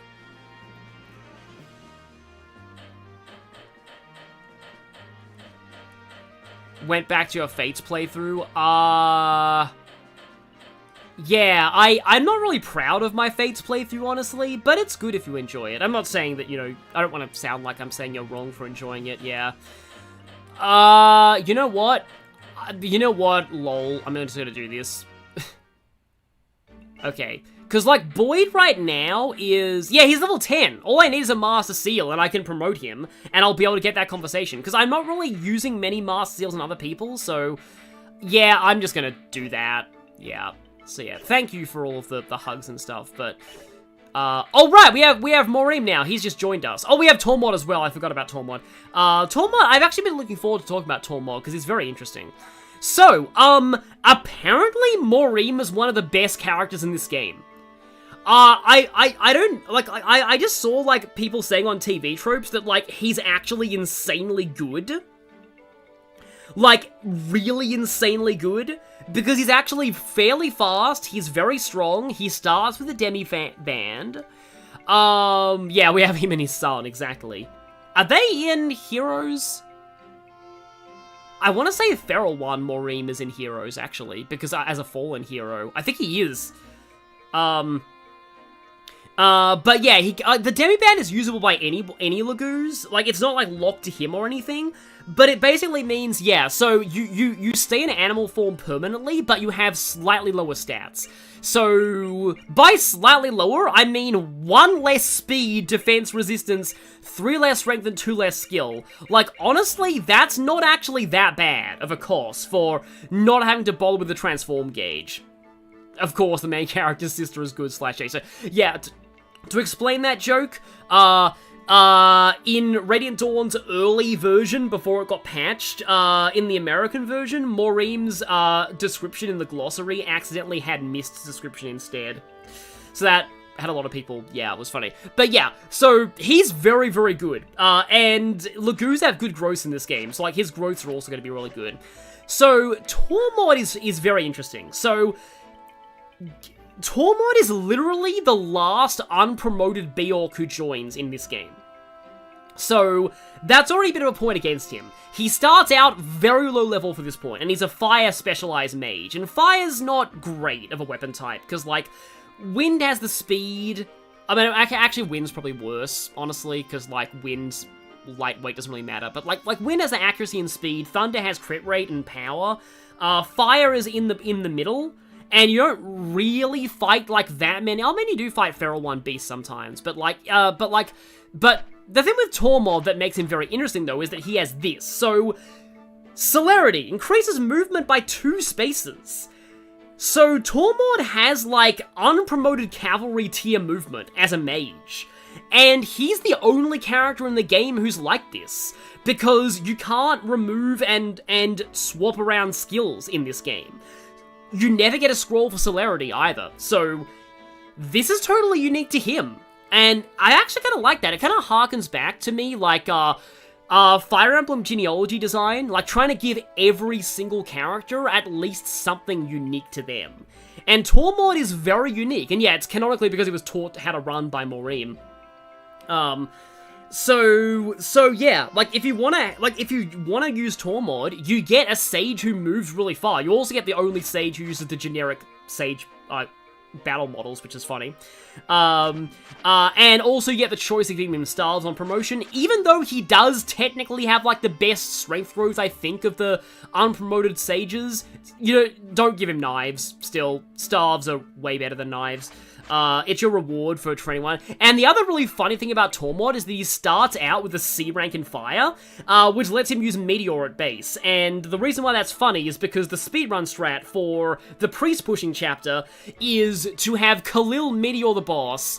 I think you dance for her, Meteor the boss again, Meteor to Tormod, and have Tormod Meteor the boss and finish him. If Tormod misses, you're kind of screwed, but it's really funny that that's actually a strat that you can do in that chapter, because that's a defeat boss chapter, and you get bonus experience for not killing the priests, so, it's best to just kill the boss and end it early. So that's really funny, the fact that he can just use Meteor to start with. Instructions unclear, I have given him knives, what to do. Again, he is technically, I want to say, the best at using knives. I actually want to check to see if this is correct, because if it's Ileana who has the best strength, then I am derping. Let's see. Let me just check the growth rates. So Soren's strength growth is 5%, so no. Ileana's is 25%, and Tormod is... Oh no, I was wrong! Ileana has the best strength growth. Tormod's is 20, not 25. So, yeah, I'm glad I looked it up. I was wrong. I was very, very wrong. So, thank you, Serenade's Forest. Ileana actually has a slightly higher strength growth. Convoy the coin, Convoy the... I'm half tempted to give Rolf Deadeye entirely for memes. Because, like, hilariously, Deadeye might actually be useful on Rolf because he doesn't kill things, so putting them to sleep might actually be good. You might actually see them fall asleep instead of die. Like, it's a, like... So, the reason why Deadeye is so bad, in fact, is it going to show you... If I go skills and go to Rolf and assign... Yeah, there we go, Deadeye. So, doubles chance to hit and in certain instances puts enemy to sleep. So, it is a skill over 2% chance. So, already that's only 10% chance on Rolf right now to even trigger in the first place to double accuracy. And then, it's a half that chance again to put them to sleep. It's, in my opinion, maybe the worst mastery skill in the game, especially because snipers are bad already. But, like, it's effectively, it's a 5% chance. Yeah, Bastion is the best knife mage. I'm talking about the unpromoted ones, like the ones that you actually have a choice to give knives. But yeah, so it's a 5% chance to put them to sleep. In fact, I just realized I'd rather give him Gamble. So yeah, Gamble is probably better. Also, yeah, Lagoos have these skills. Don't remove Mordecai's Smite, though. That's a bad idea. But yeah, that Raw can be kind of okay in some circumstances. Yeah, I have to get rid of Vantage to have you use Astra, though. Oh, right, yeah, you don't do that, yeah. Flare, half enemy resistance, not good. Soul is decent, though. I have to probably remove Counter, but, like, Soul is one of the better versions of those skills. Also, there's Luna, but Gateway's not promoted yet. Oh, I'm pedantic. I like to have people level up at the base, so if they can.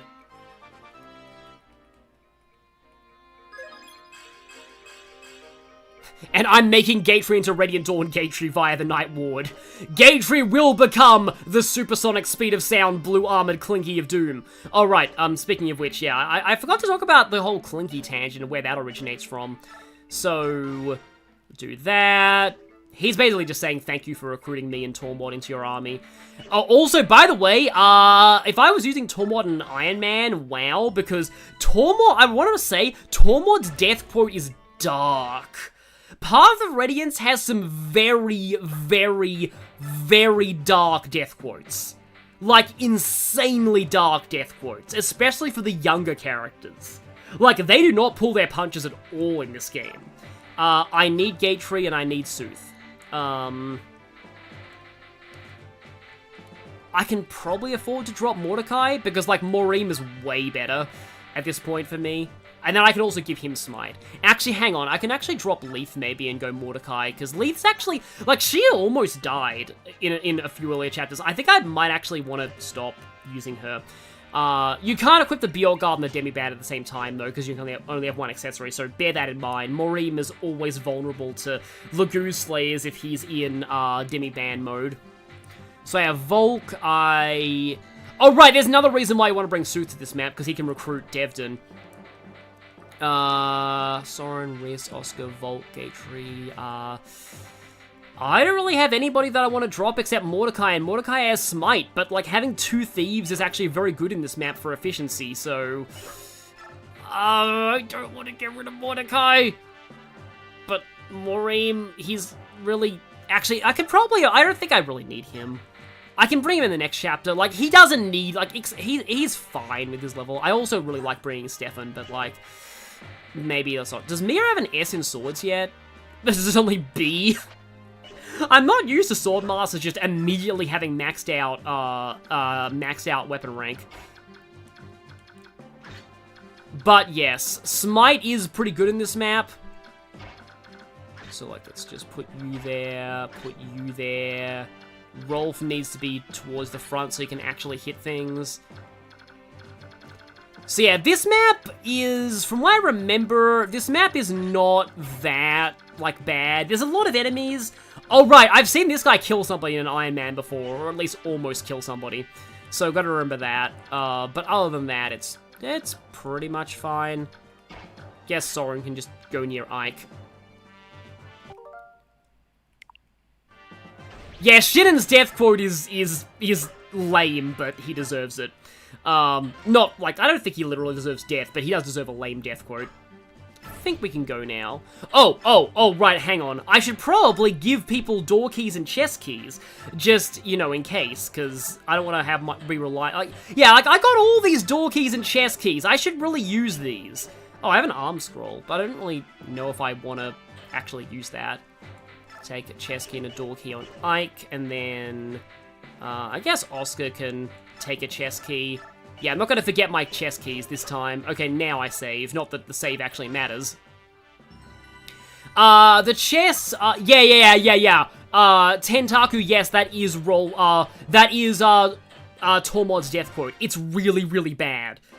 Like, some of them actually have the character, yeah, the chests are in these rooms. Some of them have, like, the characters actually, like, experiencing, like, death.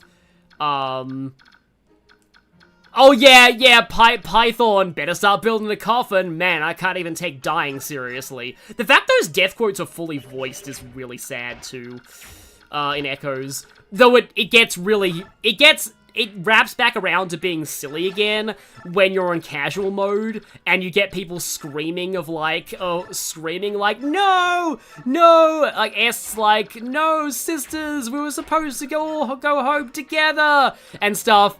And they still do that even on casual mode when it's just like, quit telling everyone I'm dead, please. Sometimes I can still hear her voice. So, I hope these aren't famous last words. Rolf's not going to get doubled, right? 19 attack, 19 attack, 13 defense. Yeah, I think he's fine. But yeah, one rounding somebody with a longbow is actually kind of hilarious. Also, we're in Oliver's mansion right now, so we get to see all the gaudy artwork. If they were to make a Total War game based on Fire Emblem, I've seen Total War hacks of Fire Emblem before. They're kind of funny. I will say, I think the Three Houses characters fit that better because, like, I don't think it really makes sense for, like, they put Hector in, and they kind of portrayed Hector's brashness and, like, love of fighting as making him a warmonger in that game, and, like, I don't think that makes sense. Again, Hector's brash. He likes a good fight and stuff, but he wouldn't be a warmonger. He wouldn't invade other nations just to have a good fight. So, I feel like that didn't really make a lot of sense. Like, the Three Houses characters, maybe some of the Radiant Dawn characters, like Micaiah, may make a little bit more sense as Total War leaders. But, like, I don't think, like, Hector and, like, Eliwood and Lyn would really make sense, because, like, a lot of, like, the thing about a lot of Fire Emblem protagonists is, like, a lot of them don't want war. They will fight to defend their country, they'll fight against aggressors, but they will not want to be the aggressors themselves, and in Total War, you kinda have to have, like, leaders who are because, like, that's how you play Total War sometimes. You are the aggressor occasionally, and I just don't think that's in character for a lot of Fire Emblem protagonists, so yeah, weird, you know, weird philosophical tangent on Fire Emblem, but yeah, like honestly, it would be, like, again, that mod was interesting, but, like, I do think it's, like, at the same time, who's, like, completely, fully pacifist, can also be, like, really, really suicidal. So, and I feel like that fits a lot of Fire Emblem protagonists. Like, for example, I think that mod put Emerin in the game, and, like, obviously Emerin was, like, absolute pacifism and would not declare war on anybody for any reason. And, like, in Total War... Hang on. I'm dumb. I'm thinking of Civilization, not Total War. That mod was for Civilization. Okay, Total War is different. I'm sorry, don't ignore everything I just said, but I was thinking of, the mod was for Civilization. I'm dumb. I haven't played I have played, like, an hour of Total War Warhammer, and I was terrible at it, and I ended up quitting, so I'm not the best authority on Total War. I'll just say. So, yeah, just bear that in mind. Oh, I was really hoping that'd be a one-shot, so I could justify just breaking the Grouch and not also rip our first Forge weapon. Breaking the Grouch, and, yeah. Yeah, the protagonist nation is usually an underdog. Like, that's why, what's it called? That's why Valkyria Chronicles worked as well, because, like, Valkyria Chronicles is, like, what's also interesting, though, is that, like, Gallia's also pretty horribly corrupt, though, as you find out, a little bit in the first Valkyria Chronicles, a lot in the second Valkyria Chronicles. For some reason that pillar is blocking my longbow shots. Kinda hoping for a crit here, Rolf, but let's go. But anyway, yeah, so Total War, I'm not sure. I don't really know much about the gameplay of, like, how that works, because, like, the battles are kind of meant to simulate how real battles work. Honestly, the main thing that I've seen of Total War is the ninja fail cutscenes from Shogun Total War. Those are hilarious. Like, there's one where, like, the ninja, like, trips over somebody who's sleeping and, like, alerts the guards. It's...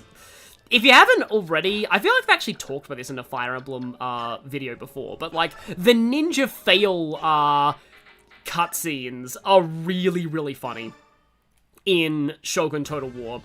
Because I think, like, the mechanic is you send, like, a ninja into somebody's, like, territory to, like, assassinate leaders, and there's a specific cutscene for if they fail, and they're always, like, really, really funny.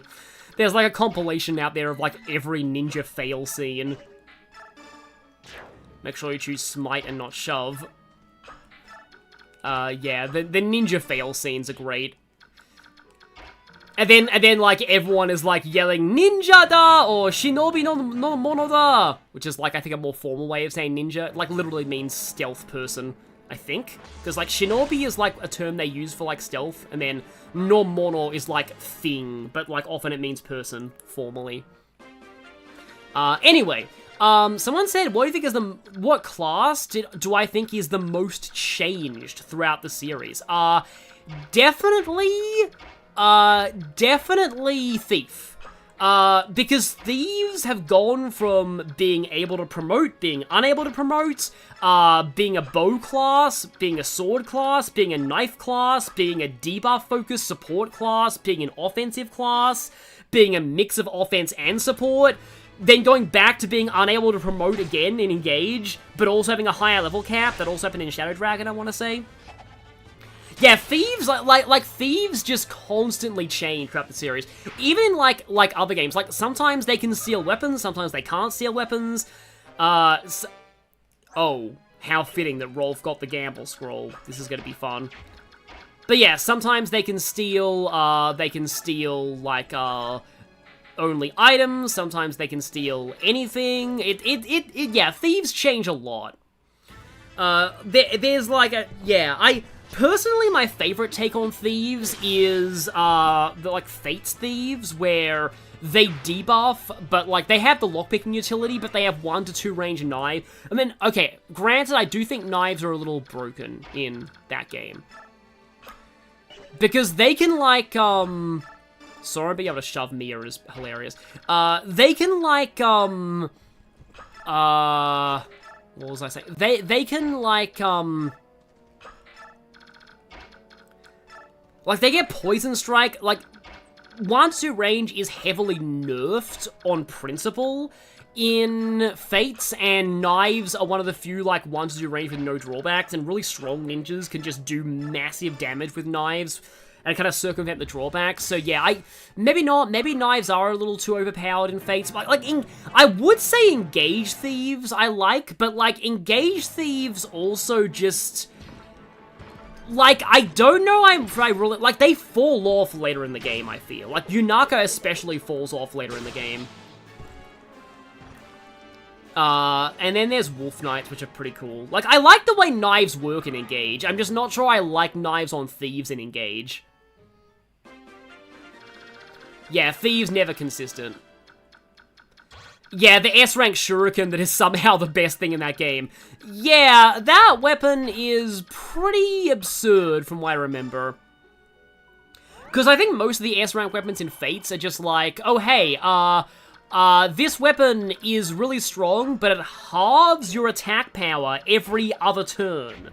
Like, why would you use that? I don't get it. Okay, I think I should put, like, Gateway here, and then, yeah, Mordecai can smite him from there. Oh, Rolf does actually have a bunch of keys. Oh, this is Seas. One of the very few Seas chapters in this game. I mean, there's a few Seas chapters in this game, but, like, I don't think there's, like, that many compared to, like, I've honestly turned around in my opinions on Seas chapters. Yeah, gotta watch out for this guy because he can crit you. A 23 crit is kind of scary. And yeah, Oscar's luck is not very good. It is lower than Titania's. Okay, we can definitely lure the enemies without luring the sniper, so let's do that.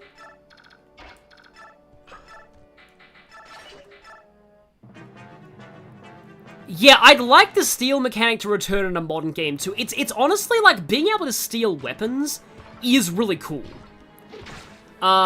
Also, actually, I should actually mention something. I think I should talk about, like, I said ages ago I started my, like, so if you haven't watched the video that's called The Origins of My Username, so the reason why I am called Big Clingy is because I call Armor Knights Clingies. Or just Clings for short, because when me and my sister first played this game, the way that Armor Knights sound when they walk, that sound, we used to describe it, that sound as, like, clingy, clingy, clingy, clingy, clingy. So that was our nickname for this class. That's why my avatar is an Armor Knight. So, yeah, I used to call Armor Knights Clingies, and by extension, generals were big Clingies. So, because I like the general class, I'm just gonna go ahead and open this. I think there are enemies in these doors.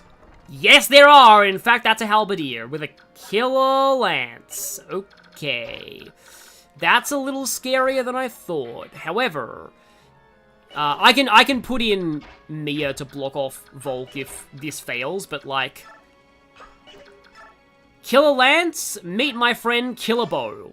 I love seeing crit rates above 50%. That's always amazing. It also means that with Gamble, you have guaranteed crit. And that's why I'm saving Gamble for Rolf. But yeah, that's where my username comes from. Caesar is still Route with a different name. Well, if you want all the experience, it is. But like... Oh yeah, no, obviously I don't need the Gamble scroll, because I can't even use that until next chapter. But, like, yeah, I like to finish off all the enemies, sometimes in, like, Ironmans and stuff, especially in, like, Conquest, because that game can be brutal. And also in, like, Engage, there are a lot of chapters in Engage where I feel like they just encourage you to just end the map quickly and not bother with the reinforcements, because Chapter 21... I saw Chapter 21's reinforcements, and I'm just like, nope, I'm not dealing with that. I'm just like, yeah, deal with that on your own time, if you want to. I am not gonna even bother.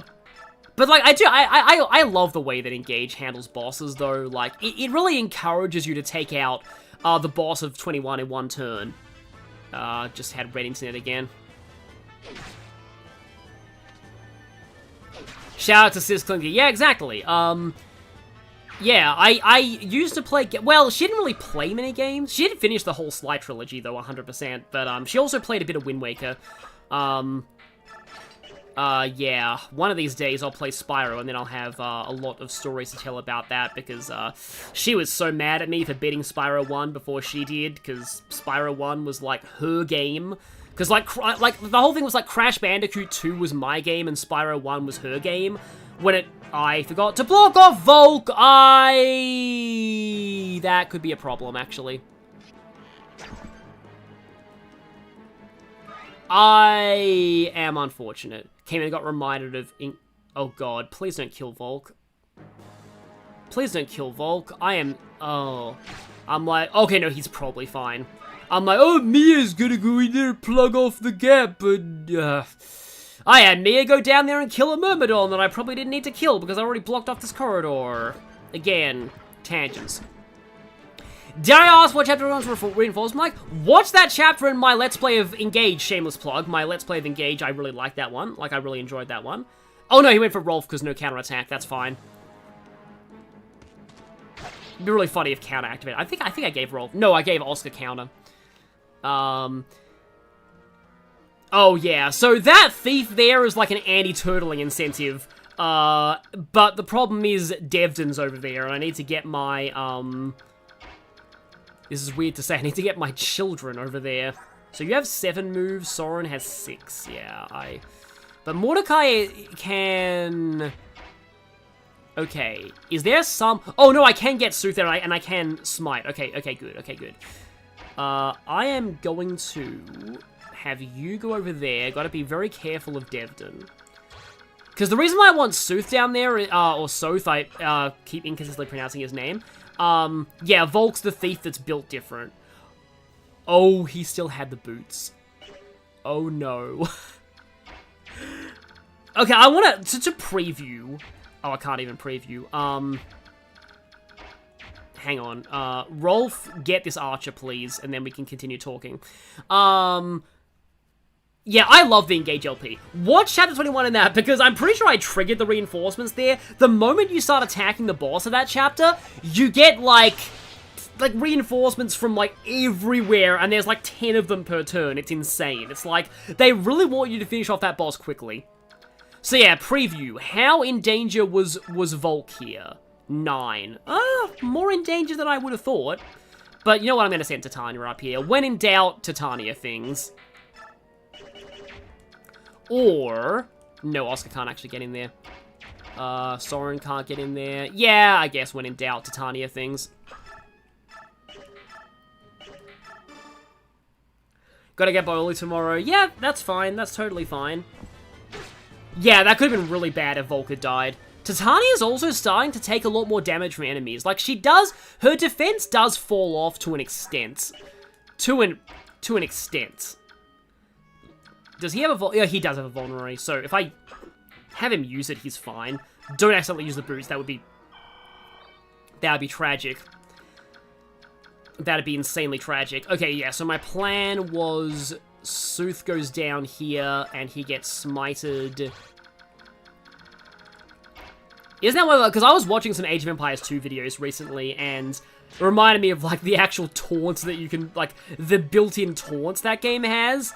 And I didn't really get a lot of them, I didn't really get a lot of them as a kid, because I didn't really understand the concept of playing online multiplayer back then. I'm glad that I never played online multiplayer as a kid, because, 1, my Australian connection would have been really laggy, and 2... I would have been, like, you know, people are... Age of Empires has, like, actual text chat, and I'm sure people would have been jerks with it, but, like... taunts like, oh yeah, blame it on your ISP. Like, like, ISP, Internet Service Provider, I did not understand that when I was a kid at all. But then there are other things like, you play 2 hours to die like this? But yeah, the one that it reminded me of was, yeah, smite me. That's also one of them. The wonder, no! Whoever recorded all those must have had fun. There's a lot of those voice taunts in Age of Empires 2, and they're not even for multiplayer. You can use them in single player as well. There's a lot of very interesting ones. Yeah, I've been kind of vaguely, like, getting back into playing Age of Empires 2 recently, because I sort of just kind of found out about it. I don't have Definitive Edition yet. I'm playing HD Edition because, like... So the thing about Definitive Edition, Age of Empires 2 to me, is that, I wanted it to be on Switch 2. Because the idea of, like, portable Age of Empires 2 without needing to use a Steam Deck... like, I would love that so much. Like, it's just a great game, like Advance Wars, you just fire up on the go.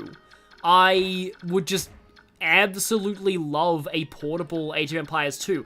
And with the mouse controls, it's kind of the perfect game to get ported to Switch 2. So, I think Ensemble Studios have... not Ensemble Studios, they don't exist anymore. I don't think they exist anymore, sadly, but, like... I think the developers, I think they're called Forgotten Empires, the developers of Age of Empires 2 Definitive have said that they are interested, I think, in the Switch 2. So, because we got Civilization on Switch. If we get Age of Empires on Switch 2, that'd be really great.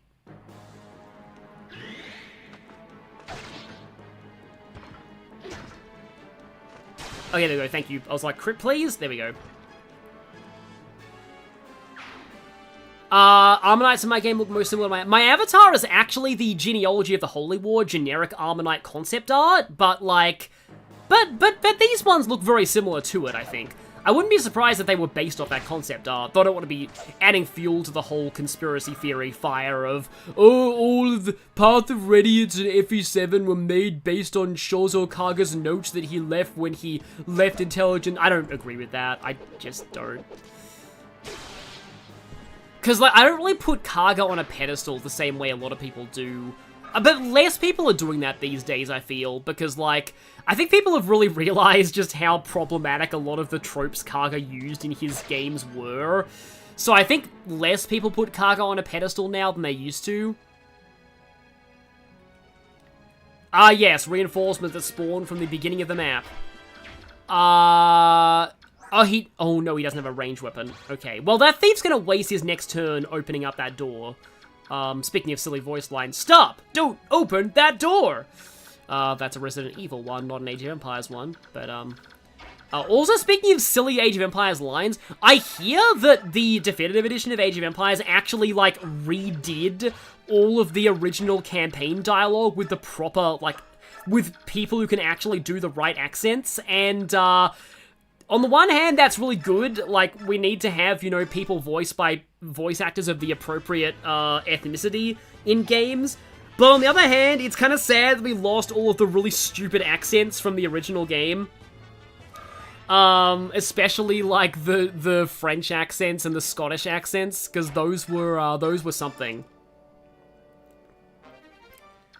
I want to actually try and do an impression of them, and it would be accurate because, like, they were done by, like, people who obviously can't do accents, but, like, we are without a leader. The dead King of Scotland has no heir, and Edward Longshanks, the avaricious King of England. That sounded more pirate, but still, that was a whole thing. But yeah, it's kind of sad to lose those, and like the Jeanne d'Arc campaigns. Accents are certainly also something to behold. Oh, right, okay, the small clinky there. Yeah, I will say I'm keeping an eye on, I don't want that, like, joke to get too out of hand, but we'll see how that goes. Yeah. Do you think they'd redub Cielo in a DDS remake? Maybe. Maybe.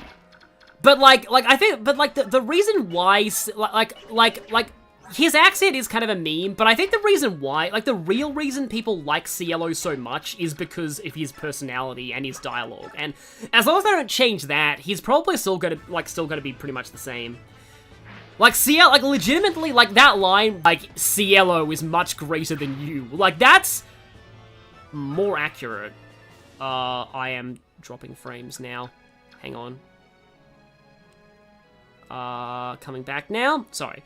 Anyway, but what I said was, like, that line that Gale says about Cielo is far greater than you is, like, actually, like, that's literally true. Cielo is, like, one of the greatest characters in those games. Like, Cielo's amazing.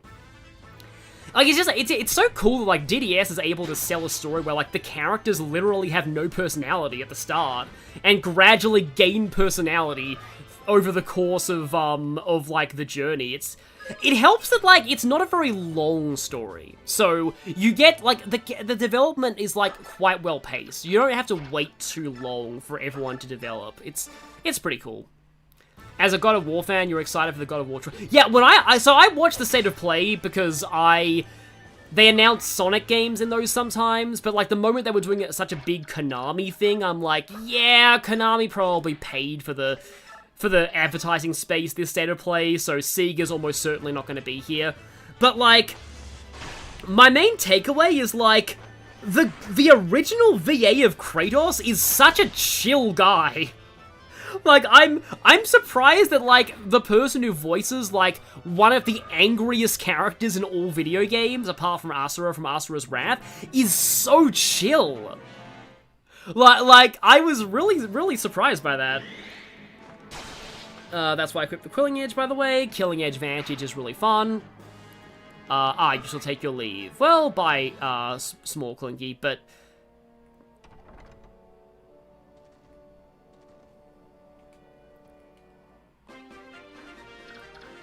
Yeah, again, the thing with Heat is that Heat is kind of meant to be...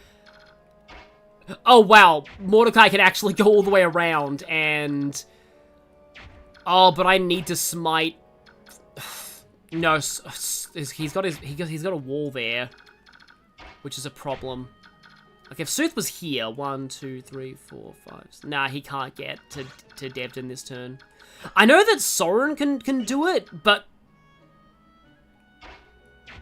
Is there some way that I can somehow shove Soren... So from here, 1, 2, 3, 4, 5, 6... No, I'd have to get Soren there.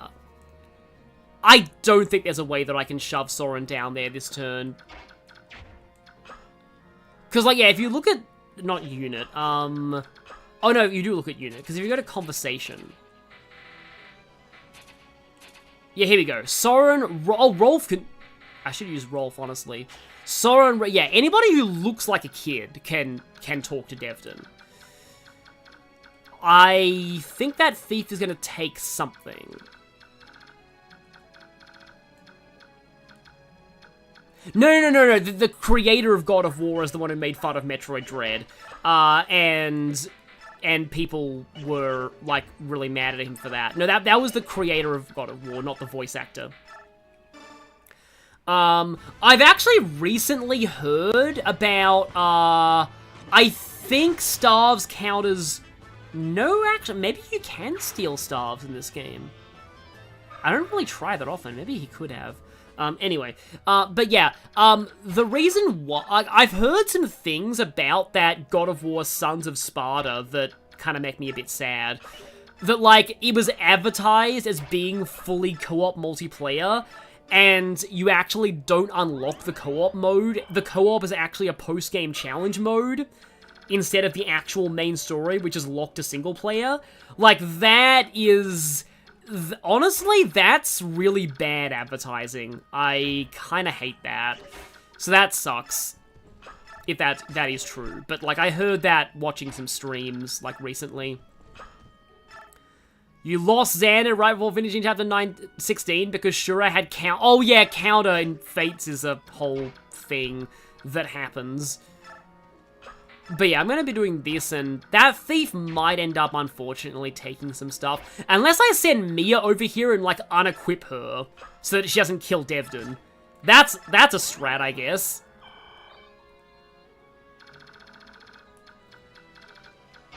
Alright, I need Ike up here anyway, because of, well, one, Soren support, and two, he needs to seize. Mordecai needs to be around here for the smiting, and that's it. And I know, yeah, young Kratos' voice for the same thing. I found out that it was, like, Anthony Del Rio, I think it is? Pitts via... What? Wait, why'd you equip that? Oh my... Devdin is the luckiest man alive. I literally just broke out into a cold sweat. I must have forgotten to equip that. I unequipped Oscar, but not her. Why did I used the Vulnerary. I cannot believe how lucky that was. I am shocked. Devdin is the luckiest man to exist. Oh, wow, seriously. Okay, and I have to kill that guy because otherwise, Sooth can't get through. Like, yeah, I broke into a cold sweat at that. Yikes. I mean, yeah, his luck is good, but, like, still... he should not have survived that. I'm glad he did, but wow. That would have been the first death. Well, I don't know if you count people who die as enemies. You get in my army now! Okay. So yeah, a lot of people don't like Devdin's design, especially in a game as anti-racism as this, especially since he's, like, the first, like, actually dark-skinned Fire Emblem playable character, I want to say. His character's interesting, though. He has some pretty interesting supports, but, like, overall, Devdin's, like, I've used him once. Like, he's usable. He's really just a pre-promote who's a halberdier. That's basically it. Like, I think his defense growth is pretty good. Yeah, I was talking about Kratos having Pitts VA, but, like, yeah, you get away now. Take Vulnerary. Use. Like, I'd almost want to put him on my team just because of how he did that, but, like, I'm also like, I don't want to risk him dying again. Like, for that, he deserves to live. Oh, hi, Kwang. Oh, YouTube didn't notify you? That sucks. Unfortunately, I think I need to put Mia here, because, I am not equipping that Killing Edge anymore. Hi, I'm back. Is anyone dead? Devton almost died. I for some reason was tangenting and forgot to unequip Mia's weapon. And Devton survived getting doubled by Mia with a killing edge and vantage. I don't know how that happened, but he did. Somehow Devton returned, I guess, to the realm of not dying.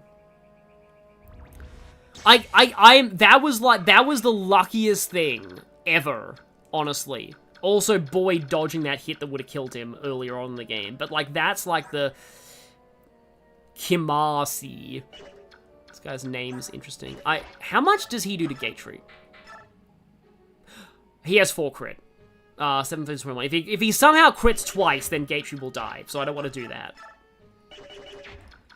Why does he have so much crit? Is it because the short spear has 5 crit? That's why. But yeah, Gatry will go here. I want to get him a little bit of experience. Actually, you know what? I'll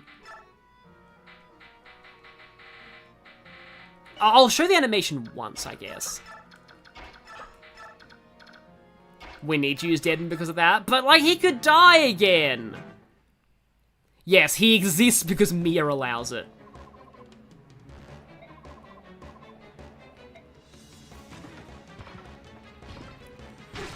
Alright, yeah, the reason why we're fighting these guys is because we were told by Sanaki to investigate Oliver and try and prove that he has slaves. And we found evidence of him having a heron. And Oliver and Ike was just like, would you let us investigate that room, please? And Oliver's immediately like, Guards, kill them all! And then Ike's like, okay, yeah, so we're doing this. Wow, you're weak. Also, my stream's just... Come on, come back, please. Here we go. Yeah, Devton's recruited by anyone who looks like a kid, which includes Soren, and Soren has a very, very funny reaction to that. Because Soren's like 16, I think. Or at least looks 16. But yeah, at this point, I'm actually gonna kinda, where's, like, can I do... Is there a way to assign animations per unit? Oh yeah, here we go, individual. There it is, yeah. Because Gatry, I'm gonna go off for now, just because I want to, like, grind some experience with him against this guy. And this is gonna be way too slow if I show them. Well, that was eventful. Hold on a second.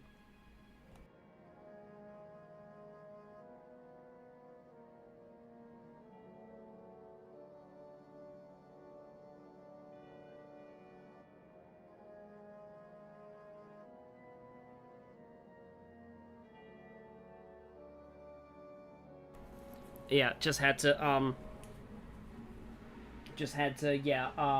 sneeze. But yeah, that was one of those. Well, that was eventful fights. So this guy's got...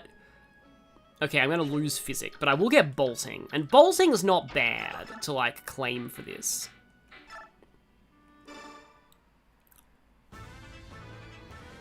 Yeah, Tormod recruiting Devton does make sense. Rolf and Mist as well.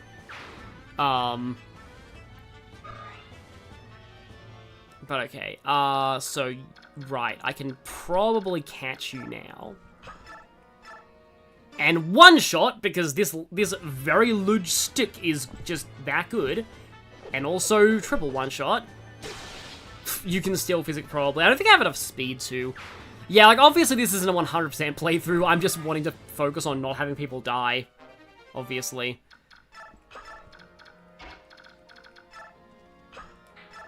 Oh, I can, yeah. I can steal your stuff, at least. Yeah, in the guides they made to, like, Thracia, like, that were originally going to be in the game, like, they would say things like, staves have no weight, so they can easily be stolen, but they actually gave staves weight in the final version, so obviously they realized it might be broken to let you steal unlimited warp staves. Yes, yeah, that obviously weapon name was vaguely decided on by chat. Do you have anything? No, you don't have anything I can steal.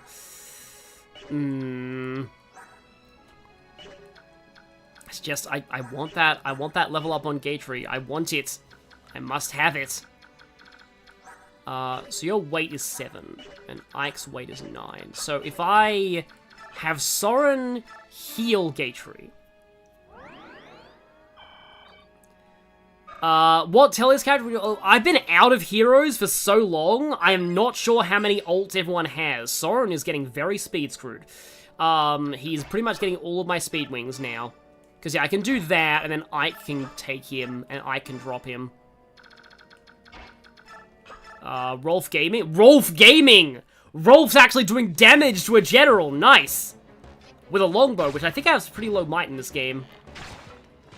I mean, that is really Rolf's main role as a boss killer. Oh right, Devden needs healing.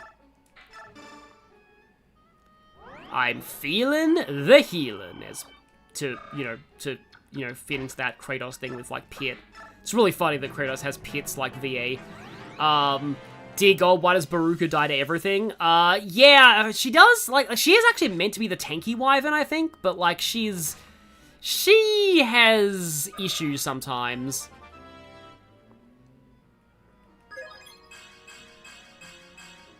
This is why I like Armor Knights, people. It's fun when their growths go silly like that. Yeah, one of these days I do need to try and make, like, a Fire Emblem ROM hack, because I have some ideas. Although my idea of, like, red and green Wyvern Riders instead of red and green Cavaliers is probably not the best. And yeah, I want to use Sooth for those doors, because he doesn't charge money for opening locks, unlike a certain somebody. So, yeah. Mia definitely needs healing, but, like, because support's based on chapter count, not, like, affection, healing Mia with Wrist isn't going to make their support go any higher. Literally every time you... Yeah, I don't think I've ever really managed to have Baruka work either.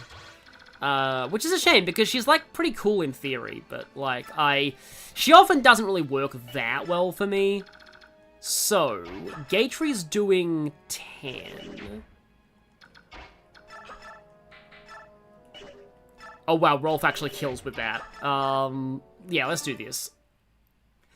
Yeah, you'd have to severely gimp the class if you wanted to do red and green wyverns. I was originally thinking of, like, giving them a lower movement, because, like, my idea is, like, well, if you can fly, to compensate, you should have less movement, because, like, you can move over terrain. Like, the idea of flyers with lower movement than, like, other units is not a bad one to maybe nerf the class somewhat. It doesn't really make a lot of sense, but, like, you know, it's like... nerfs and buffs don't need to make sense. And you don't get the dignity of dying with actual battle animations. Well, at least he realized. It's always satisfying to break... Oh, my lance is gone. Oh, wait, I have a spear. Oh, but I also can't use it. Okay. Yeah, I need to get those other chests before I seize. And I guess Soren can heal Gatry again.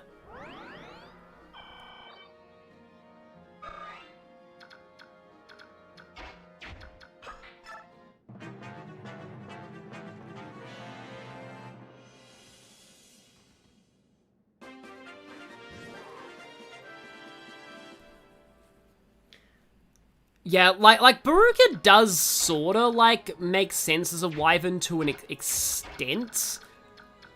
Okay, I don't think Mia's getting over there, unfortunately.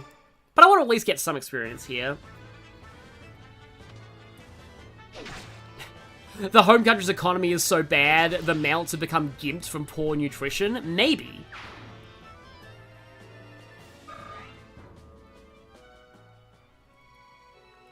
Chapter 17 is the best chapter in Path of Radiance, in Fate's Revelation, Blue Lions, and Engage. 17 is Granda Field in Blue Lions, right? Because I want to say that 18 is Liberating 30ad, which is right after Granda Fields. I think 17 is Granda. Because, like, I know 19 is the Daedra one with Claude and Blilda. No, it's definitely... Yeah. So no, 17 would be Granda, I think. 17 is great and engage. I don't think 17 and Path of Radiance is really long and draining. It's a great chapter story-wise. Like, I love chapter 17 of Path of Radiance, which we're about to get to, actually. I love that chapter from a story standpoint. Oh, that's an important chest. That's a very important chest, because this effectively makes Marsha and Jill even more broken. But yeah, gameplay-wise, it is, you're about to see, it's effectively 4 chapters in one. It's very long. But yeah, I love the story of that chapter, though.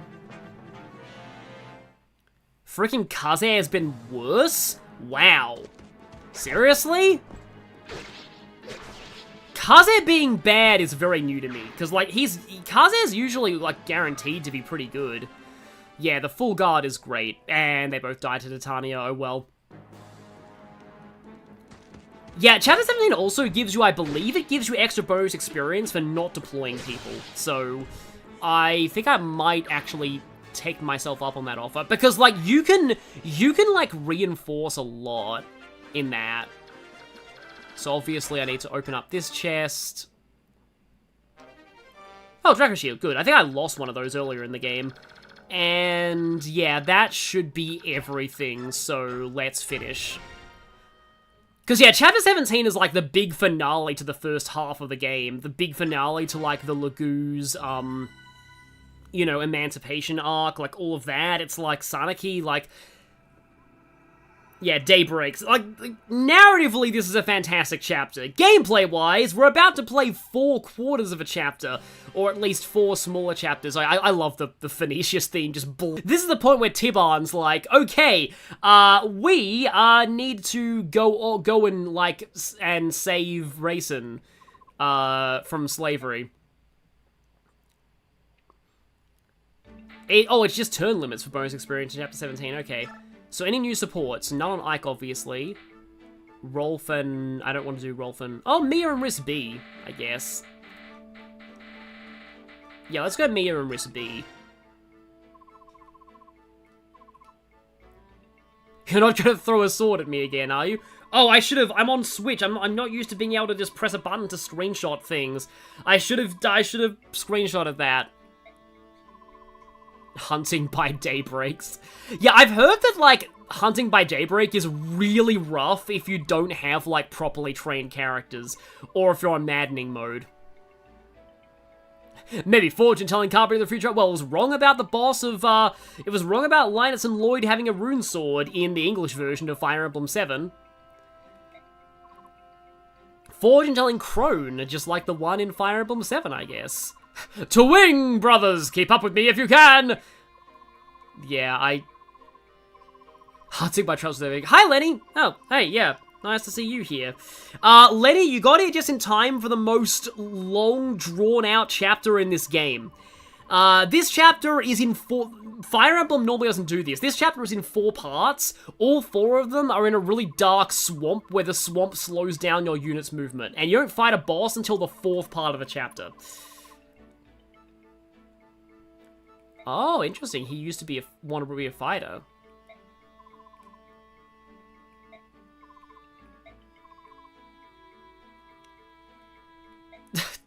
Training the person who'll one day be a rival. You know, the last time that happened in Tellius, that was the Black Knight, and that didn't end well. So maybe don't do that. Okay, so Gateway right now. There's a bajillion enemies here. Is this CS4 Act 2 notorious? Gameplay-wise, maybe?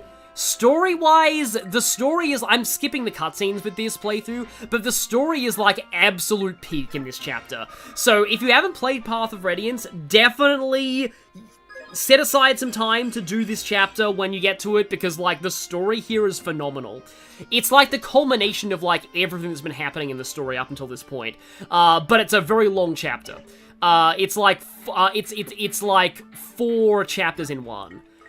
And, I mean, yeah, Ike's gonna hit level 20 naturally, I think. Because, like, Ike promotes after this chapter. Yeah, you know what, I'm gonna cap him out. Because I'm pedantic. I feel bad if I don't have Ike capped out before he promotes, so... Okay, that strength's pretty good, actually. That's good luck as well. I think I gave him a Goddess Icon, though. Oh, right, I have a Draco Shield, which I actually think I should probably give to Ike right now.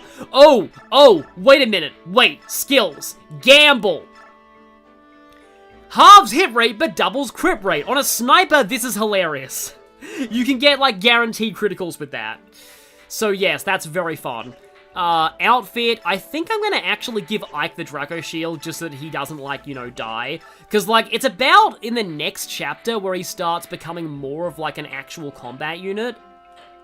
Oh, no, the Draco Shield's in somebody's inventory. Where, yeah, there it is. And also the full guard. Oh.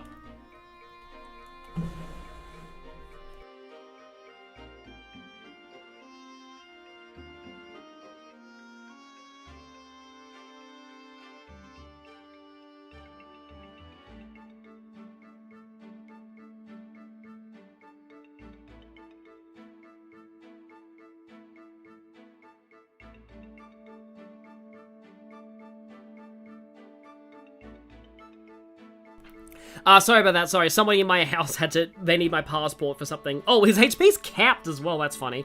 I forgot that the HP cap was so low for unpromoted units. But yeah, I'm fine, I'm okay, yeah, sorry, yeah, my mom just came into my room just to get my passport because we're planning it, we're getting travel insurance, so, she needs my passport for that, so yeah. Probably I should have had my phone up here so she could text me before doing that, but yeah, that was, yeah. I'm pretty sure that I'm back, but yeah, I'm fine, yeah. That 17 luck is, like, funny, but anyway, yeah. So, we no longer need the door keys and chest keys, so let's do this. This is, like, the equivalent of, the part in Lenny's stream where he does, like, a lot of quartz swapping and stuff like that. I probably want to say the occult. Like, Ike needs ether. Bolting's funny, but Soren's not going to be able to use that for a while. What's Soren's D? Actually, hang on. I have an arm scroll. If I'm equipping Thunder, and I use the arm scroll, I have C in Thunder, which means that... yeah, I could use bolting on Soren if I want to. That might actually be useful in a few cases. Yeah, I hit myself with a Silent Staff for a second. Yeah. Sorry, I just saw something in the chat out of context. Let's just say it involves Shido. Minato Kurusu. Oh, okay, right. Yeah. Okay, so, Soren can use bolting now. Oscar has a very large stick. Silver Lance. Can Oscar use that? No, I don't think he can use that yet. Yeah, he can't, so let's convoy that for now. The Heavy Spear is good against Armor Knights. Mend, I guess I can convoy the Mend stuff. It's so sad that you can't use that spear. I used to call that weapon a Lager's Lance. Like, a Lager's Lance. Okay, you know what? I am forging Gatry a Lance. Because, like, look, holy crap, look at our money right now. This is why Volk has, like, no downside in the English version. Because, like, in the Japanese version, it at least costs a ton of money to forge weapons. But they halve the forging costs in this version. So, like, I can just do this, and this is, like, nothing. Like, maxed out Forged Steel Lance, and 50 gold for, like, Volk to open all the locks that he wants. No, I said silver, I got an ad. Okay, so... I want to open this up to the chat, but, like, I have to plug my other channel with this. Because, like, Gatry kind of inspired that name. He has a 60% speed growth in Radiant Dawn. And it's got to be blue. There we go. Because, yeah, I like, Gatry's honestly, like, a long time ago, I made, like, a graphic that was, like, every, like, my favorite character of every class. I believe this servant is just telling you, this chapter is long, bring extra weapons and supplies. Like, that's literally what that servant tells you.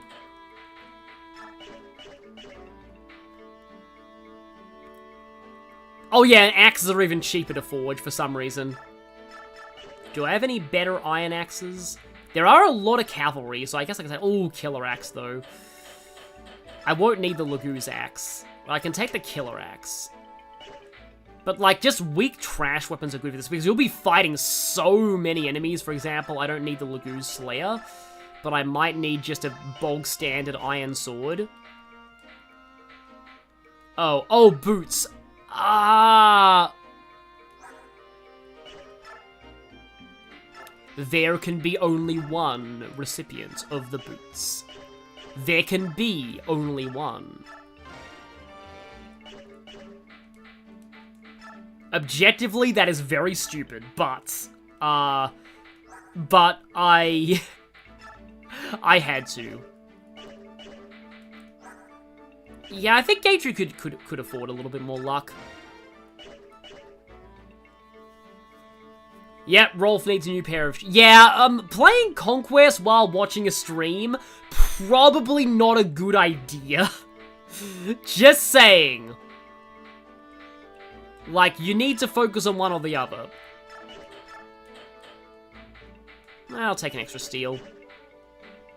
Although Oscar can probably use the heavy spear. Not heavy spear, the short spear. Or just the spear. Yeah, he can. Just barely, but he can. Maybe I'll do that later, though. Onto that, though. So I don't really have anybody that I want to give the full guard to. Oh, I haven't even sold your red gem yet. No, Aimee. Go away. We don't want you stalking Ike today. Here we go, yeah. 2,500 gold. That's what you recruit Makalov for. Oh, she has a javelin. I mean, really, there's no logical reason why, because I can always just get the spear out of the convoy. I have to forge Rolf. I was going to forge Rolf a bow eventually, I feel. But I think he's good with what he's got for now.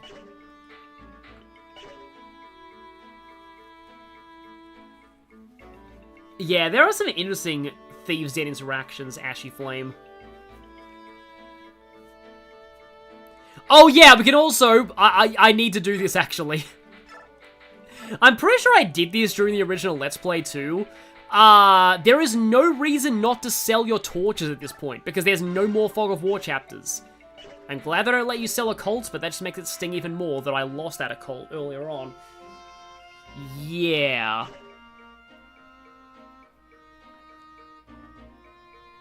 Mimej and Linz are actually let her Proxton and Ludwig. Nice. I think we're pretty good on supports right now. Because, yeah, Riss needs an A with either Rolf or Mia.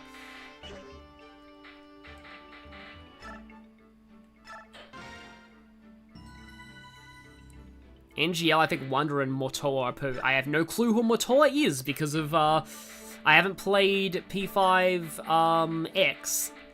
Because, like, I almost wanted to out of curiosity at one point, but then I heard that it has some really bad monetization stuff in it, and, like, it's just, yeah. I do, like, okay, like, I'm biased here because Bubble Tea is, like, an online friend of mine, but, like, I do feel a bit bad for Bubble Tea that, like, his comment section was brutal to him for doing that sponsored review of P5X and not mention the gacha, because, like, he was told he couldn't mention the gacha, and people in the comments just tore into him for that, but, like, if you get the offer to do a sponsored review for Atlas, like, I mean, it's hard not to take that. It's not like, for example, I understand somebody for, like, you know, somebody turning down a sponsored review for Like a Dragon, Kiwami 3 because they cast a sex offender as, like, one of the characters. Like, to me, that's worse than, like, gacha. But yeah, I feel bad about what happened to Bubble Tea there in the comment section. No deaths yet, but Devdon is the luckiest man in the universe. Devdon, I forgot to unequip Mia. She had a killing edge and was in his range, and she doubled him and did not crit somehow. So, he should not be alive right now, but he is. Some Asian they what? Yeah. I don't really want to talk about this because it's depressing, but, like, a lot of people are boycotting Yakuza Kiwami 3, the remake of Yakuza 3, because they cast somebody for one of the characters, and it's not just like you can ignore him by choosing the English dub. They base the character's visual appearance on the actor. So you can't avoid seeing that actor, like, having them present. And yeah, it's a whole thing. I don't want to really go into it because it's depressing, because, like, I like wholesome stuff about games, not like, you know... Anyway, just, it's too depressing, like, for me, because, like, I really want to like the Like a Dragon series. Like, I love, like, like, the problem is that, like, the Like a Dragon series has always been very unashamedly political and often very supportive of, like, the stories are very anti-sexual assault and very supportive of sexual assault victims, so the fact they'd actually do, like, cast somebody like that, knowing their history, and in a Yakuza game of all games is just very, very suspect.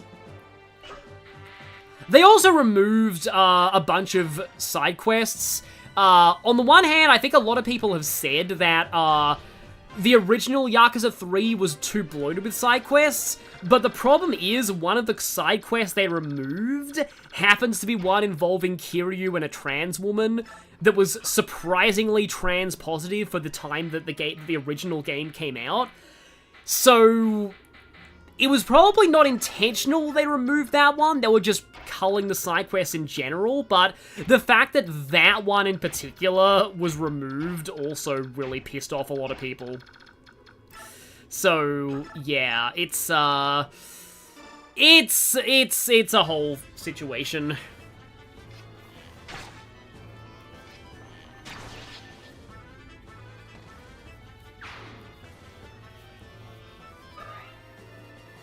And then people really don't know what they're gonna actually do with, like, Ichiban, because, like, the problem that, like, Ichiban has as a character is that, like, the characters age, like, with... The characters age in real time. And Ichiban was already in his 40s by the time of Like a Dragon 1.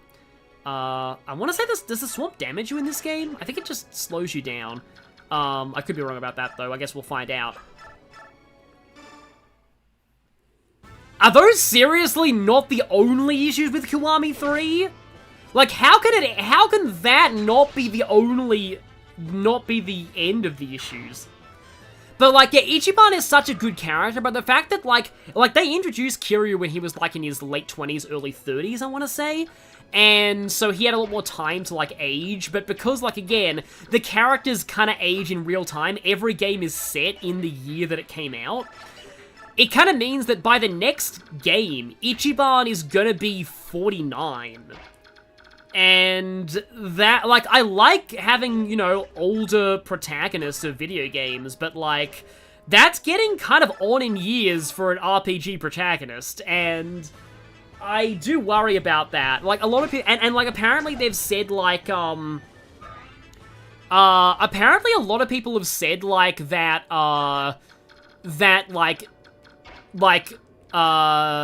the studio is saying that, like, Ichiban merch isn't selling, so that's making people think they might retire the character, which would suck if that was true. Because it always sucks when, like, you know, oh, they're not selling merch, so we have to, you know, cancel this, but... Because, like, Ichiban's a great character. Swarms are just slowing down in Path of Radiance. But yeah, Ichiban is youthful in spirit, exactly. But it's just because like a Dragon was earning so much goodwill for a while, and then this situation with Kiwami 3 happens. But anyway, I don't really have much to speak on that issue because, like, the remake is good in like, gameplay regards from what I've heard. Most other, I mean, people had their issues, but, like, overall, I think it's probably pretty decent, but it's just, like, yeah, it's kind of annoying. But yeah, like again, I love Ichiban. It'd be really sad if they end up retiring him. Because, like, I feel like, at the moment... Welcome to Fire Emblem Path of Radiance, where I talk about Yakuza for some reason. I feel like at the moment... Oh yeah, I need to turn Gage's animations back on. At the moment, Kiryu has the problem that, like, Capcom has with Phoenix in the Ace Attorney series. It's like, they need to let him retire and pass the torch to the next generation of protagonists. Why did Soren use map animations there? Did I accidentally turn his off? Oh, I went it to all off. Okay, there we go, right. Which I may even have to do... I mean, I'm surprised that I've been getting through this game decently enough without having to turn my animations off. Yeah, Kiwami and Kiwami 2 are apparently quite good, but, like, yeah. So you have basically the Phoenix Wright problem, which is that, like, they really, really need to let, like... Honestly, at this point, like, Phoenix needs to step back and go into a mentor role in Ace Attorney. Like, that's my view there. And Yakuza are at the same situation where, like, they wanted to retire Kiryu in 6, but it's like, nope, okay, they brought him back. Okay, well, Yakuza 7, like, is going to be Ichiban's game, and Kiryu is going to be there as, like, a passing the torch thing, but that's the end of Kiryu's story now. Nope, let's make Like a Dragon, the man who erased his name, one final Kiryu Gaiden game to finally give him the send-off that he deserves. Nope. Let's actually put Kiryu in Like a Dragon Infinite Wealth and have his story completely overshadow Ichiban's. But no, that's really it for Kiryu. That's like, that's it. That's full closure. His story is done.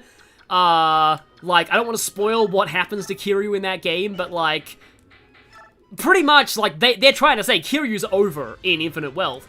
But, like, they keep having to bring him back because he's the iconic star of the series. And, like, sadly, games just don't sell with the mainstream if he's not in them.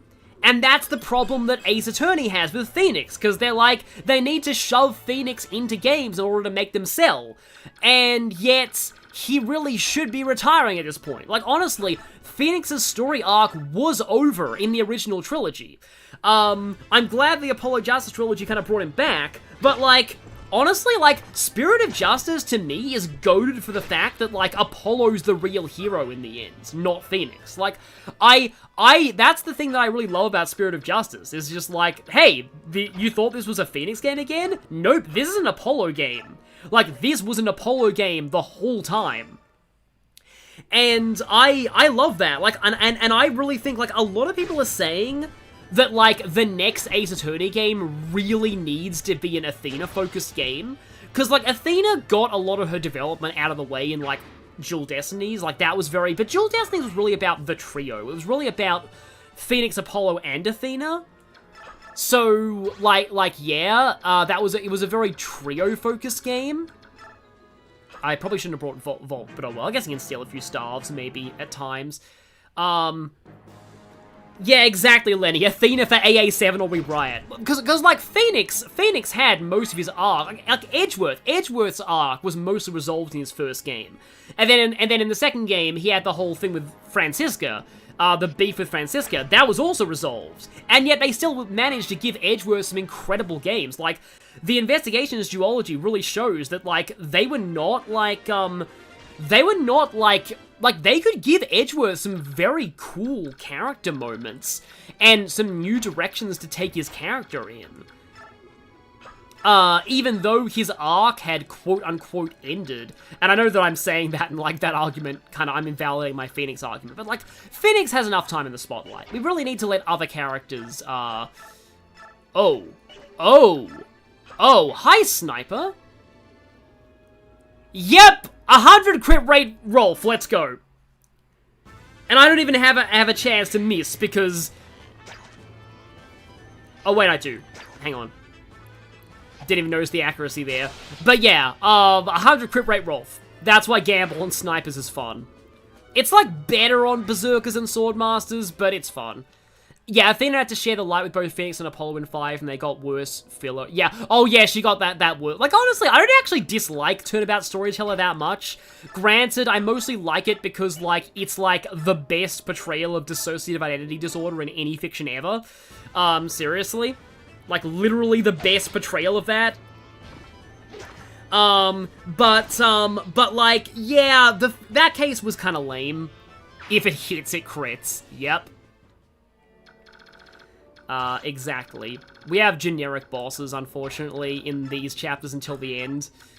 Yeah, if Ike's going here, then Oscar probably needs to go here. And I suppose I should send Titania back down here too. Actually, no, I should probably send Morim. He's poisoned, but, like, does he care? No. Oh, or I could send Mia. She's in worse biorhythm, though, which sucks, but oh well. Oh, there's a killing edge there. I do have Vantage, though. But yeah, I do think that, the only reason the Athena case is not, like, is memorable is because of Simon. Yeah, I agree. Yeah, Simon really carries in that case. Especially with the fact that you get to see Simon just totally tear Nayuta a new butthole. Like, that's fun.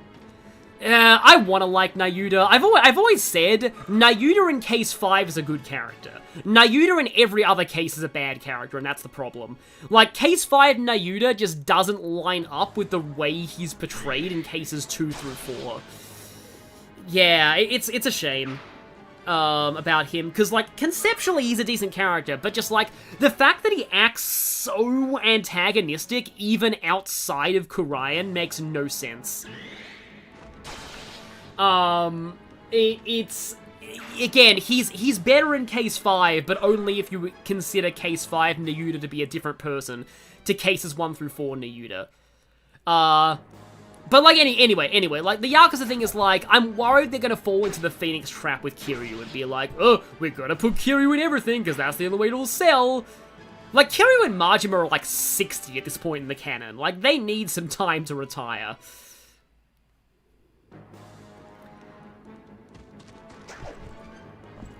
That probably would have been fine.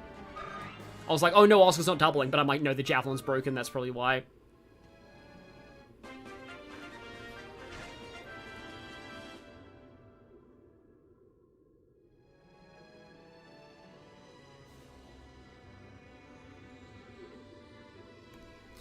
So, yeah, anyway, the whole Ace Attorney thing is just, like, I really wish that, like,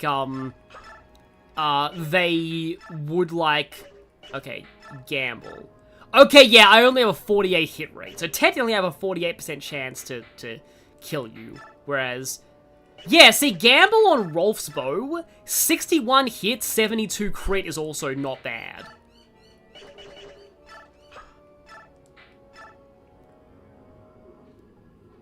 They could have had Kiryu be a minor character in the story and have someone else be the main character. So that's the thing. That's what Infinite Wealth was supposed to be. That's what the original Like a Dragon was. But apparently in Infinite Wealth, Kiryu just takes over the story halfway through, and in what was supposed to be Ichiban's game, Ichiban just barely gets to do anything. It's like that's the problem. It's just like, it's a shame that ended up happening. Because, like, I think, like, a streamer that I was watching, I'm pretty sure it was Froob, like, said enough that, like, the Kiryu stuff in Infinite Wealth is legit really good. It's just the problem is that it just overshadows Ichiban.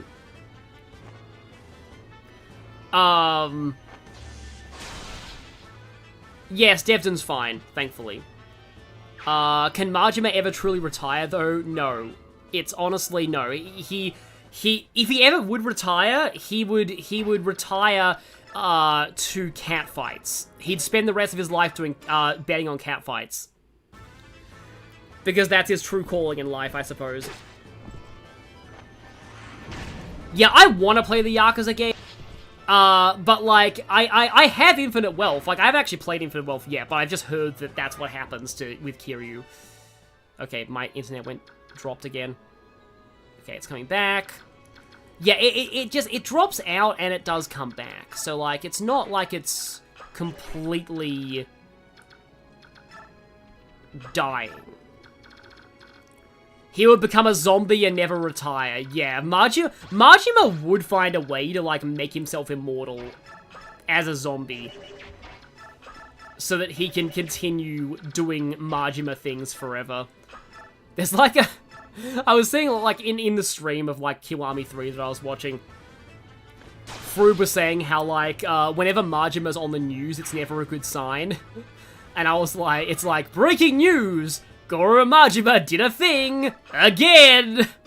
Oh, that Majima. That's probably, like, what the news is like in the Yakuza world. This just in, Majima did something. Again.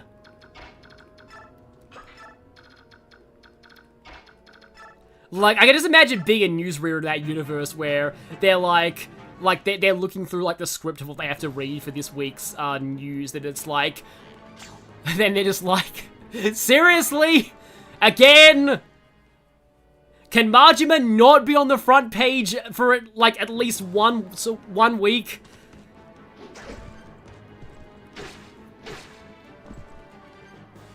This just in, Majima.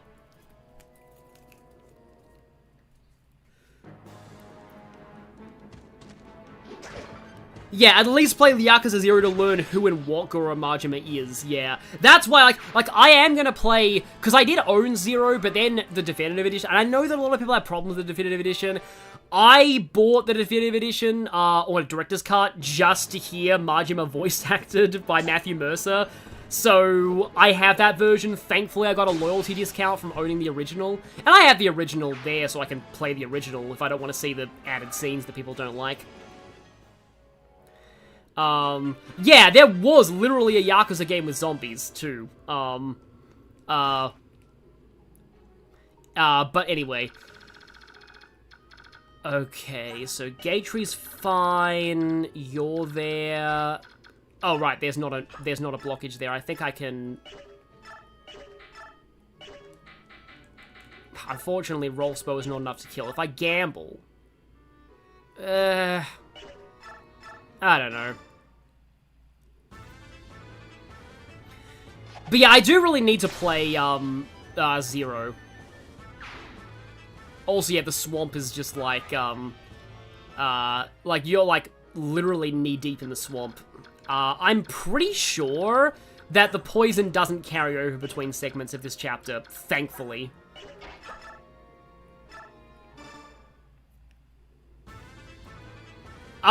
Some Asian game to play play Persona 3 Reload with friends, knowing your friend group. That's going to be very fun. Yeah, I just wanted to get to Tiny to level up. Okay, but I would appreciate a little bit more defense, actually. See, I believe, yeah, that's part 1 over. Thankfully, you get to save between the chapters. Stage 2. But yeah, the story that's unfolding right now is, like, actually goated peak fiction. And you can't reposition units, but you can choose to bring in some extra people if you want to. This is probably in case people die and you need to replace people. But, like, they'll show up a few turns later.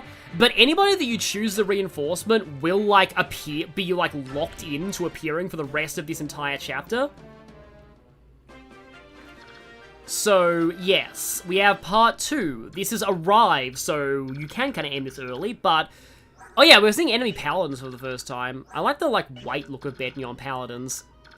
Also, yeah, these guys, like, literally, like, Oliver has his own personal army. Because Begnion dukes be like that. So yeah, these guys are all, like, Oliver's personal army. Yeah, there's a lot of cavalry here. But I did bring... Yeah, I did bring the poleaxe. And Mia has the longsword. Okay, new plan. Mia sits on the front line with a longsword. She does have weapon trial disadvantage against a lot of this. And I'll bring Tatani with the poleaxe. Yeah, so yeah, this chapter is really, really longathon, the Fire Emblem edition. Like, I don't mind it. Because, like, you know, I like playing Fire Emblem maps, so yeah. I think somebody asked me if I was, earlier in the chat, if I was to remake Radiant Dawn, how would I do it? And my answer is,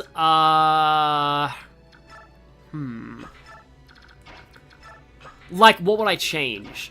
I'd make Sooth's personal skill, not personal.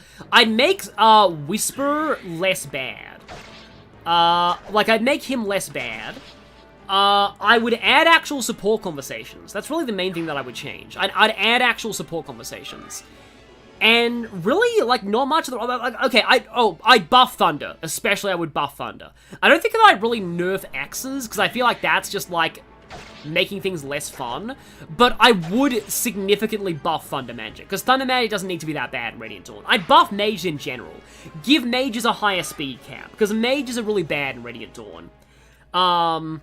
This answer could take a while. Honestly, I like Radiant Dawn a lot. There's not a lot about that game I would change. It's, like, one of my favorites in the series. I think it literally is my favorite in the series. The Dawn Brigade, yeah, it's like, I don't know. Like, I think Tormod and Tormod's crew. So, I'd either, like, because there's not really much reason for them not to join Ike's team in Part 3. I'd have them join Ike's team in Part 3. Either that, or I'd keep their availability, but I would have them get auto-leveled massively when they join in Part 4. So, like, have them, like, be, like, get, like, 30 auto-levels, in Part 4. Like, that's how I do that. Yeah, Soren has the same speed cap as Meg. Honestly, I don't even think the Blood Pact is that bad. I wouldn't really change it that much. Oh yeah, Radiant Dawn did have that one 2-part chapter. That was really weird. Like, that was a very strange chapter, because it's the only 2-part chapter in that game. And it's like Dawn Brigade, it's early. Because it's like, the Dawn Brigade do, like, they are weak-ish, but, like, they're not terrible if you choose to train them. I'd buff Fiona a little bit. And obviously I'd buff Meg. But apart from that, like, there's really not, like, maybe that's a good video idea that I could make one day. I could, like, how would I change Radiant Dawn in a remake? Because, like, yeah, there's more to this than I expected to get to talk about. But, like, honestly, I wouldn't really change that much. The problem is, like, I don't really know that much about, like, the doubling thresholds of Radiant Dawn and, like, the actual combat benchmarks of that game. So I'm not really sure what impact, oh, hi, Lagoozbo, didn't notice you there.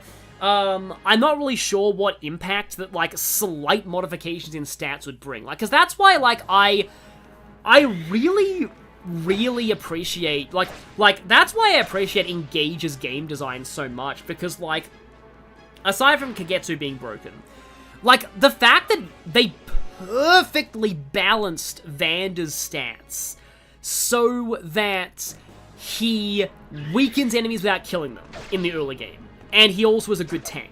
Like, and even on Maddening mode, like, the sheer meticulousness of the way they balance your character's base stats in early Engage just needs to be studied. It's just that good.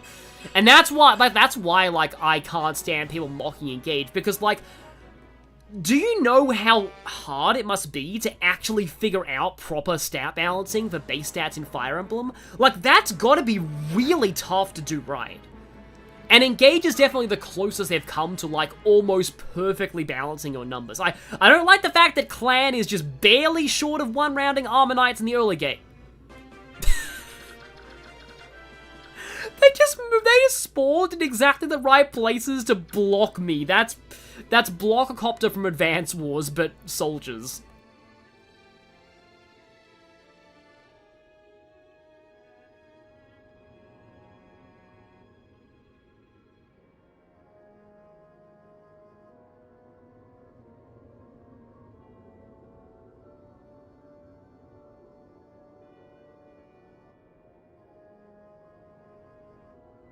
Sorry for, yeah, going quiet there. I was just, I'm getting, like, bad allergies, so you don't want to hear me blowing my nose on stream, so I'm cutting that out.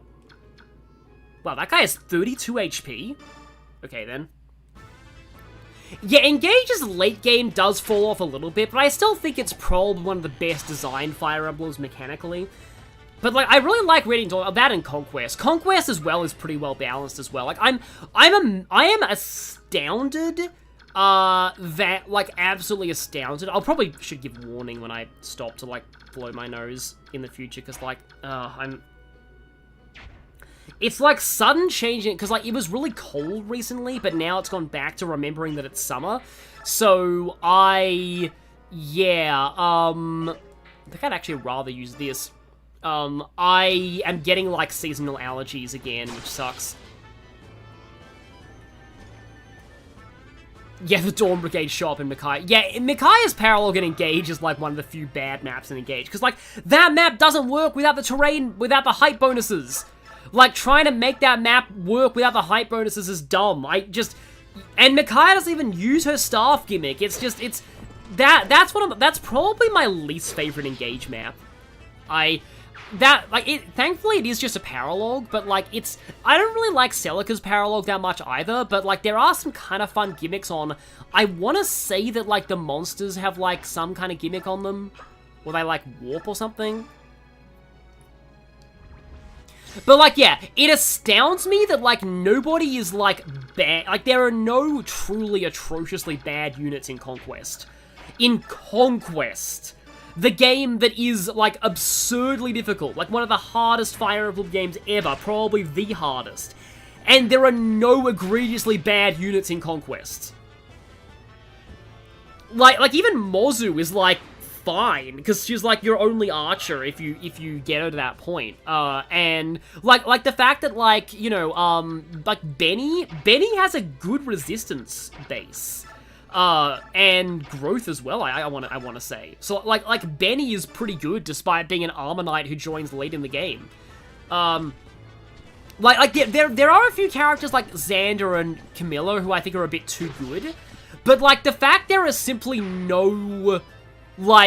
simply no truly awful characters in Conquest, and everybody is usable, because, like, that's not saying the same for Revelation. Revelation is, like, I like Revelation more than most people do, but, like, Revelation has that, oh, look, Odin, and,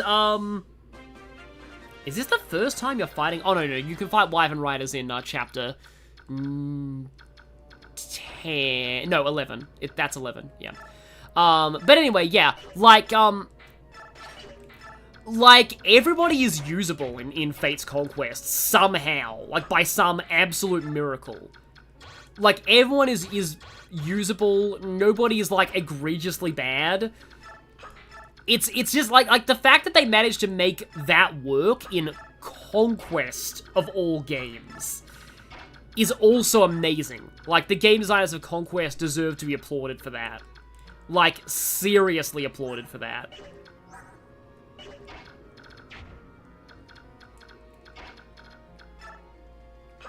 I love how Rolf goes zoom now.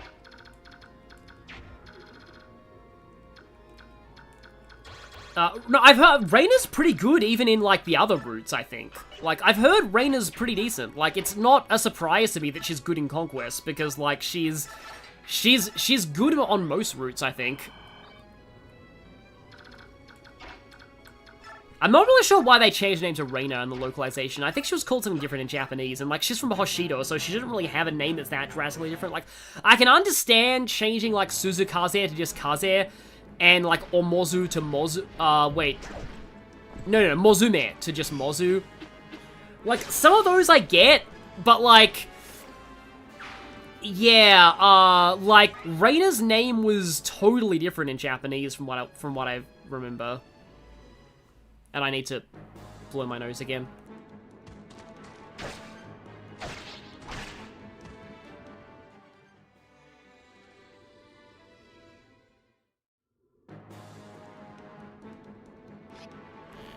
Like, I have my issues with... Oh, yeah, Yugiri. Yeah.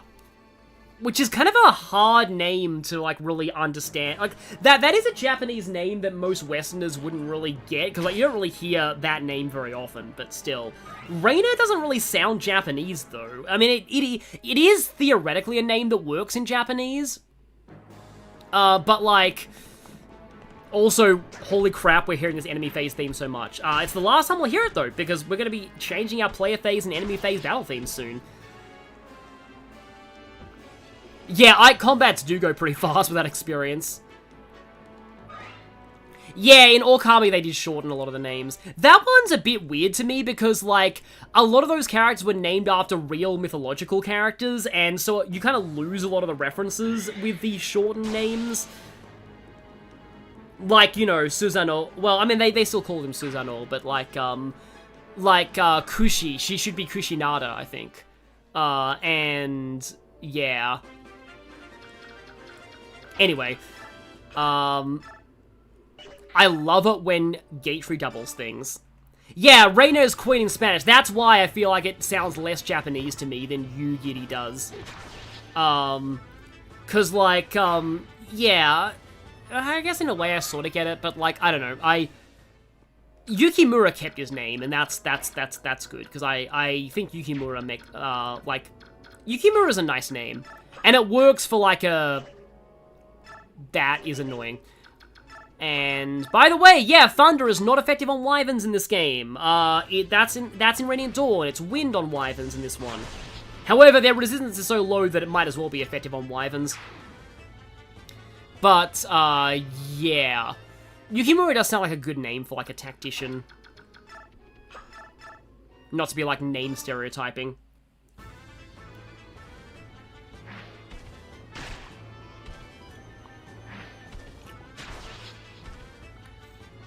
Because I think, like, one of the really...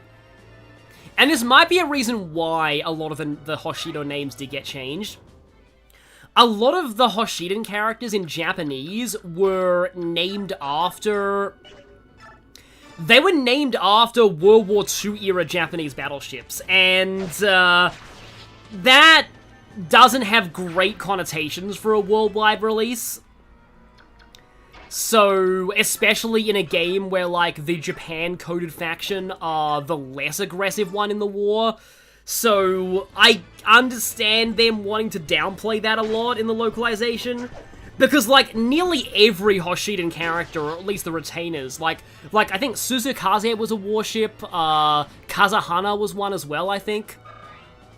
I think Tsubaki might have been as well. Like, almost all of them were named after actual World War II warships. So, I don't blame the localization trying to downplay that. Kind of wish Yukimura was evil in Conquest or something. He's sort of boring otherwise. I mean, he's a major boss in Conquest. And he's a pretty difficult opponent in the, Chapter 6 Conquest, I want to say. Like, you can ignore fighting him, but it means you have to fight Sakura, so most people prefer not to fight Sakura. So, yeah. Look, I like the dilemma that chapter poses for you. Also, that's actually a little scary. I like the dilemma that chapter poses for you. It's just like, you need to beat, like, almost every enemy. And you can avoid one of those enemies being Sakura, but you have to fight Yukimura in that case, and he's a lot tougher than she is. So, like, it's like, the ethical dilemma of, like, do you take the easy KO on Sakura, but feel really bad about yourself? Or do you avoid fighting Sakura if that means having to fight somebody like a lot harder gameplay-wise?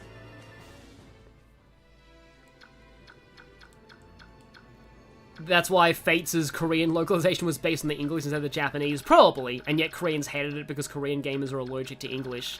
Interesting. Okay.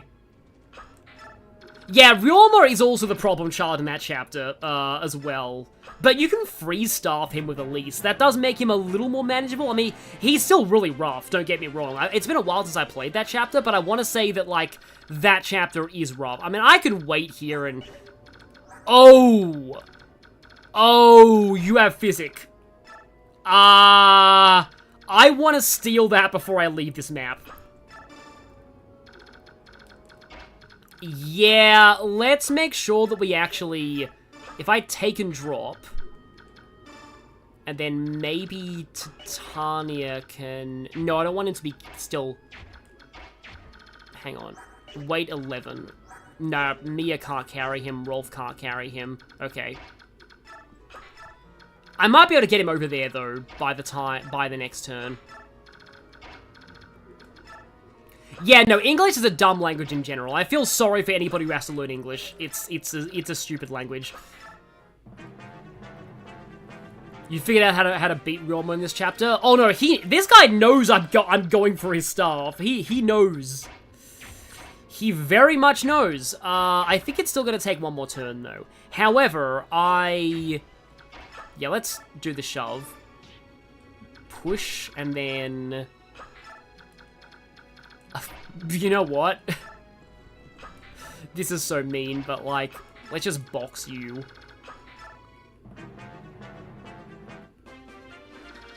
Okay, give me your staff. There we go. Physic is worth it, and now we arrive. So that's half this chapter down, half to go, and this next chapter I believe is defend. Oh, right, and Ike is carrying Leanne, so he has Gimp stats for this chapter. So yeah, Ike at the moment is carrying Leanne, so his skill and speed are halved. So you basically have to just survive here, because Oliver's like, ooh, another heron, I must have it. Give me that heron. It would honestly be fun to, like Richard Epcar was not, like, who I would really have in mind for Oliver, but, like, hearing Path of Radiance with, like, full voice acting in some kind of remaster, I'd like to hear, like, what Oliver sounds like with, like, complete full-on voice acting, like, fully voiced dialogue for the entire storyline. Or at least until now, because this is the end of Oliver's storyline in this game. And, yeah, the support is attack +2, hit +10 from Riss. And then avoid +30 from Ike. Oh, right! Oscar can use bows. I haven't even given him any bows. That really says something. But okay. And you're from Ike, you're getting attack +1, avoid +15. Yeah, all languages that are unnecessary bits. A lot of the, like, this is a discussion that I really don't want to get into here, but like the languages where like everything, every word like has gender like baked into the language must be really, really hard for like non-binary people. Like, I know that, like, they tried to put, like, there's a special type of Spanish that they use for that, but then they used it in Spider-Man 2 on, like, the PlayStation game, and, like, the internet went insane over that. So, yeah. Again, let's not really go into that too much, but, yeah. Anyway. Korean SAT's infamous English test. Yeah, I get the feeling that test would probably be brutal. I feel bad, because I think English is required in Japanese schools, or in a lot of them, and those tests would have to be brutal too. I mean, like, the thing is, I probably could teach English in Japan, but, like, I'd need to get, like, a separate teaching degree. Very Ludstück. Yeah, Richard Epcar for Oliver is nice. Richard Epcar, has he... Oh, sorry, my internet went bad again. Go back, please. Okay, it's coming back. Yeah, it's coming back. Okay.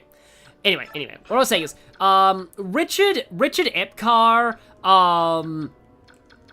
is, like, yeah, he's good as Oliver, but, like, he plays villains all the time, and I feel really bad for him. Has he ever played a character who wasn't a villain? Because he's a villain in Naruto, he's the Joker in the Injustice universe, I'm pretty sure. He's Oliver in this. Like, again, has he ever played a non-villain? Ever? Like, I'm genuinely curious to know if he's ever played a character who wasn't a villain. Because, like, yeah, like, he's good at playing villains, but, like, you know,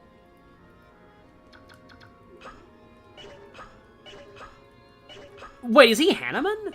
Yeah, he's Walhart. Yeah, Walhart's another prime example. It's like, it's always villains with him. And yeah, villains are fun to voice, but like, sometimes it just kind of sucks when you're a voice actor who's just like, always cast as a villain. Yugen in Grand Blue? Oh yeah, no, Hanneman was definitely Igor. Yeah, no, definitely not Richard Epcar. He was Dan Warren, I think. Because if you listen closely, Hanneman really sounds like Igor.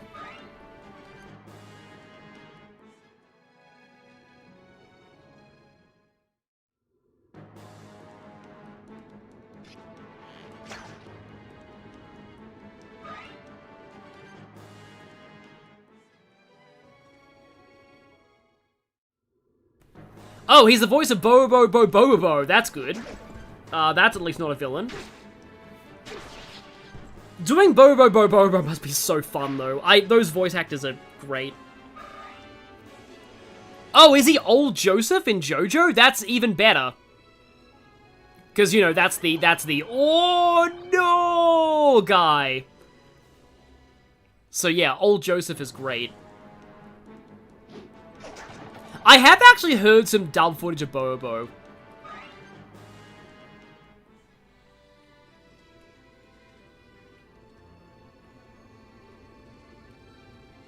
Okay, yeah, there's a sage down there. Not great. There's a lot of mages.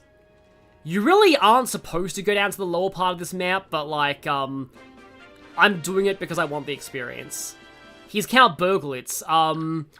Yeah, I don't think that counts. I guess that doesn't count. I mean, you know, to me it counts, but I don't want to start that debate.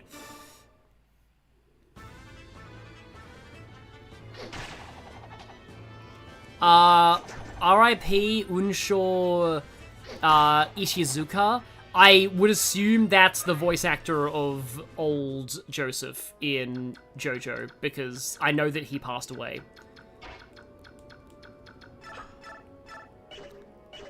Yeah, but I love that, like, the, oh no! Oh my god! It's just like that Japanese stereotype of Americans from that era, because Lieutenant Surge is that stereotype as well.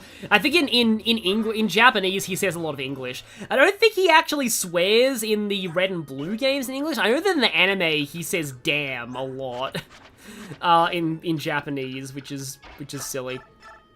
Because, you know, Pokemon characters saying damn. But yeah, I'm pretty sure he does say damn in the Japanese version of the anime. Okay, he is taking a bit of damage from that fire. Of course, every time I think about damn, I think about that one montage of Shadow the Hedgehog with damn, damn, damn, damn, you're going straight to hell.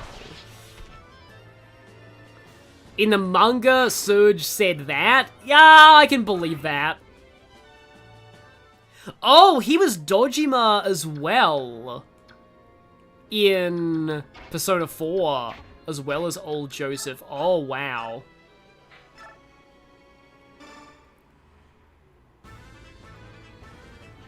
I mean, yeah, I wouldn't be surprised if everyone is getting poisoned here. I wouldn't be surprised if Surge said that in the manga in, yeah, because, again, that is the stereotype of Americans, in Japan in that era. It apparently came from, like, US Marines who were stationed in Japan during the occupation. Like, they were stereotyped as, like, being really loud and swearing all the time. Which, I mean, fair. I still can't believe that Espio says damn in Shadow the Hedgehog. Of all the characters to say damn, like, I still can't believe Espio does. And it's so, like, notable, too. It's really, like, loud. He's like, damn, we've been detected. It's just, why Espio? Linguistics really opens your eyes to how much of language is very made up and we can actively change it. True. Also, languages just steal parts of other languages in a dark alley. That's what English does, but, like, a lot of languages do that.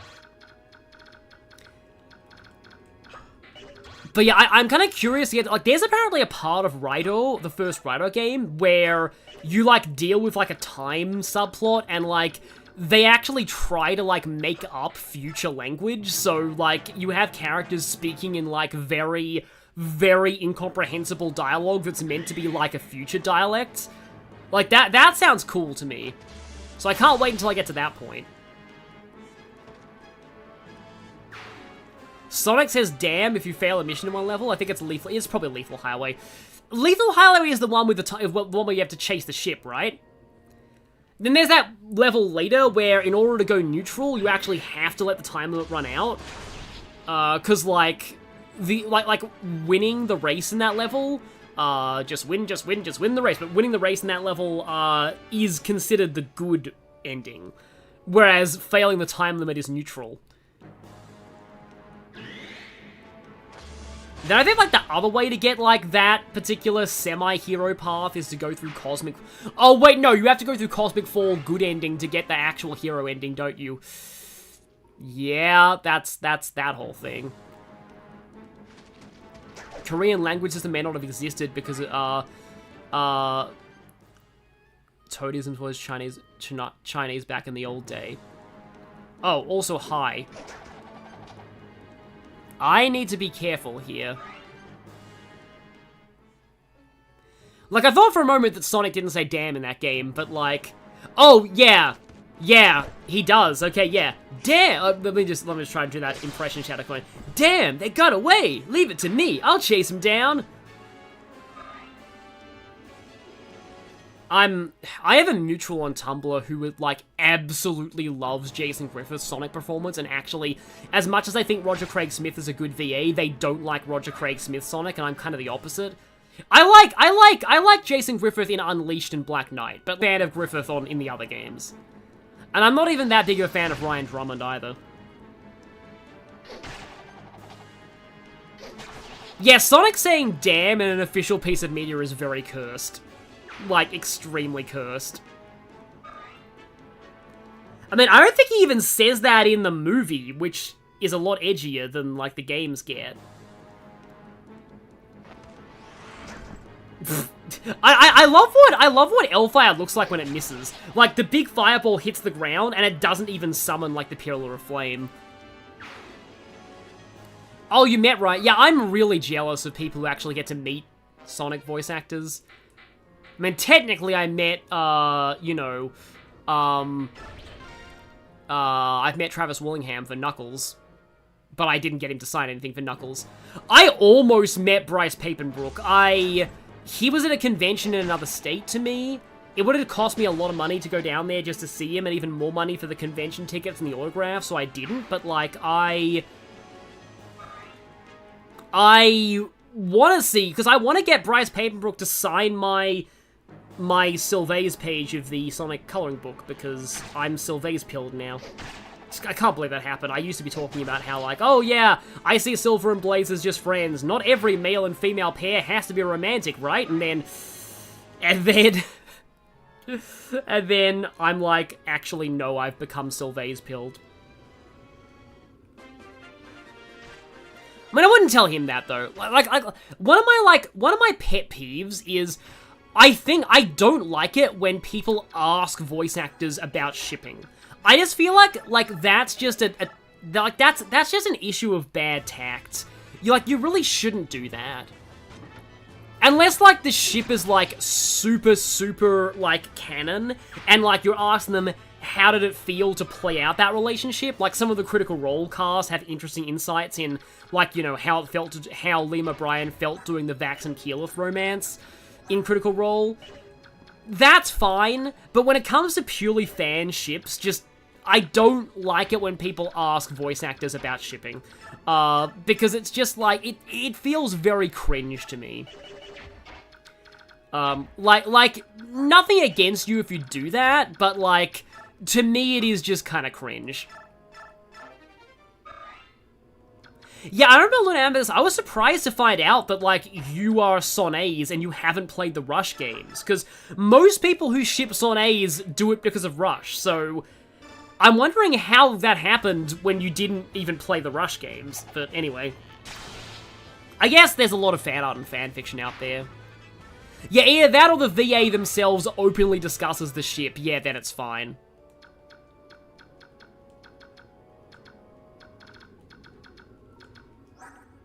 But, okay.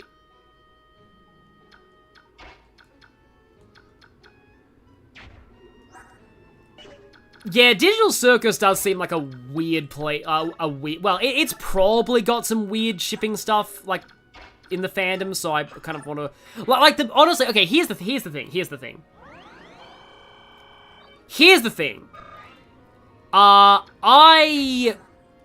Right, yeah. The main reason why I haven't watched any of Digital Circus is entirely because I'm afraid that if I do, it will become my new hyperfixation. And I'm worried that I would lose my Sonic hyperfixation if I do that. Because that's what happened with me and, like, My Little Pony. Friendship is Magic totally took over my life for, like, 5 years when I got into that. And I get the feeling that, like, Digital Circus is similar, so not, like, tonally, but, like, the fact that it's a cartoon with, like, very well-written, non-human characters and very bright colors, not really that edgy. I mean, it is edgy, but it doesn't really have a lot of swearing, from what I can tell. It, like, tries to stay, like, subtly creepy without, like, being full-on really dark edge. I feel like it's the kind of thing that I would like, and that scares me. Because I'm very terrified to potentially end up hyperfixating on it.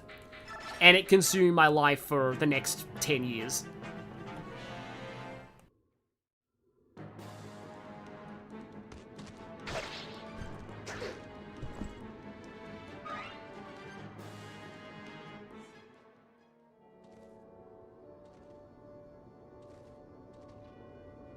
You have completely lost yourself in Digital Circus hyperfixation. It's almost entirely Jax's fault. Is he the one who's... No, Kinger is voiced by, Sean Chiplock, I think.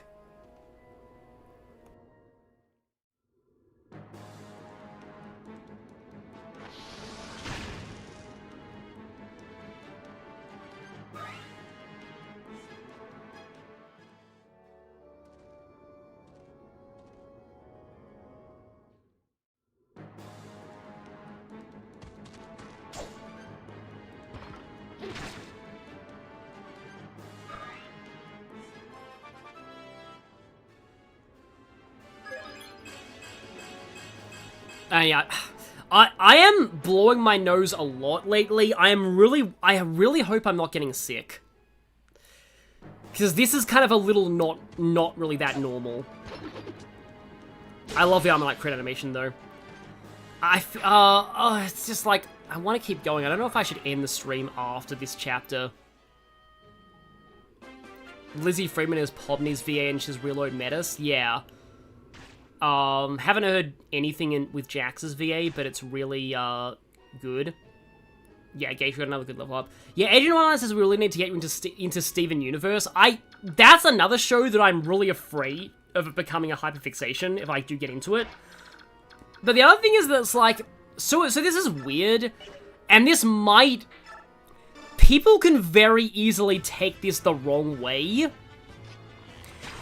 From what I've seen, there's a few things in Steven Universe that don't exactly gel well with me morally. So again, like, people could easily take that the wrong way, and that does sort of... I don't want to talk too much about that, but it's more than, like that episode where, like, there's an episode about dealing with, like, intrusive thoughts and, like, doing mindfulness therapy, which, like, would be really helpful for me, because I actually do have that. And like, I would probably love that episode, like you would think. But, like, the reason why that character apparently has intrusive thoughts in that moment is that her combat training instincts kicked in when a random kid, like, startled her at school, and she broke the kid's arm instinctively. And that's the thing that she has intrusive thoughts about, that she needs to, like, get rid of. And I'm like, dude, you broke an innocent kid's arm. Like, to be honest, I kind of think you should feel guilty about that. And that sounds really harsh, That does sound really harsh, but like, and I think that is kind of the point of the episode. Like honestly, and that she does, like, apologize, but, like, again, the thing that they make an analogy for intrusive thoughts is just, like, it's a little more serious than just worrying about washing your hands all the time. Like, it's just kind of like... I don't think if she, like, literally breaks his arm or just, like... But she does injure the kid quite badly, from what I've heard. And it feels a little weird to me.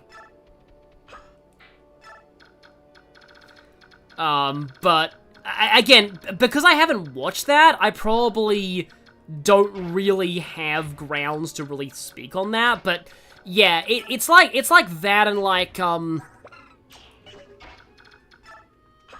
don't know, there's a few other things in that show that I do feel like I'm a little bit like I do really like the idea of, like, a main male protagonist who's, like, more of a defensive and healer as a fighter. Whose whole powers center around healing and shielding. Like, that's cool. Oh, yeah, I also get the sense... Oh, no, I think that's the reason. I get the sense I'm probably not gonna like Pearl very much, because I know Pearl is very controversial, and she's a complicated character and has a lot of reasons for acting the way she does. I know a lot of people who are very iffy. And again, like, I get that she does have, like, her back... She's very... Oh, I lost the internet again. Okay, yeah. Anyway, she has, like, a backstory that's almost as bad as Soren's when it comes to, like, how bad she's had it. So I get that, but, like, I've heard that Pearl is super controversial. And I get the sense I probably would have issues with Pearl if I did watch that show. Like, again, she's not really, and at the same time, I definitely understand the whole thing of, like, sometimes characters are meant to be flawed. Like, not every character needs to be 100% likable, and I feel like that's a problem that a lot of fans have online. Like, people can't really comprehend the fact that, like, some characters, oh, that's not good. That, like, some characters aren't meant to be totally... Like, for example, like, a lot of people are really mad about, like, Lanolin in the Sonic comics, and, like... Me, I'm just like, you're not supposed to like Lanolin for, like, a lot of those comics. You're really not supposed to like her. So, like, it's kind of fine. But, and a lot of people just don't realize that, like, characters can be intentionally unlikable. Like, that's a thing, but, like... But yeah, apparently, yeah, Pearl is, like, the overprotective older sister figure, but she's got, like, there's a whole bunch of issues with her that, like... Again, I really don't want to go into this... Because I haven't watched the show, so I can't really say any more on that. Also, Rolf Gaming. But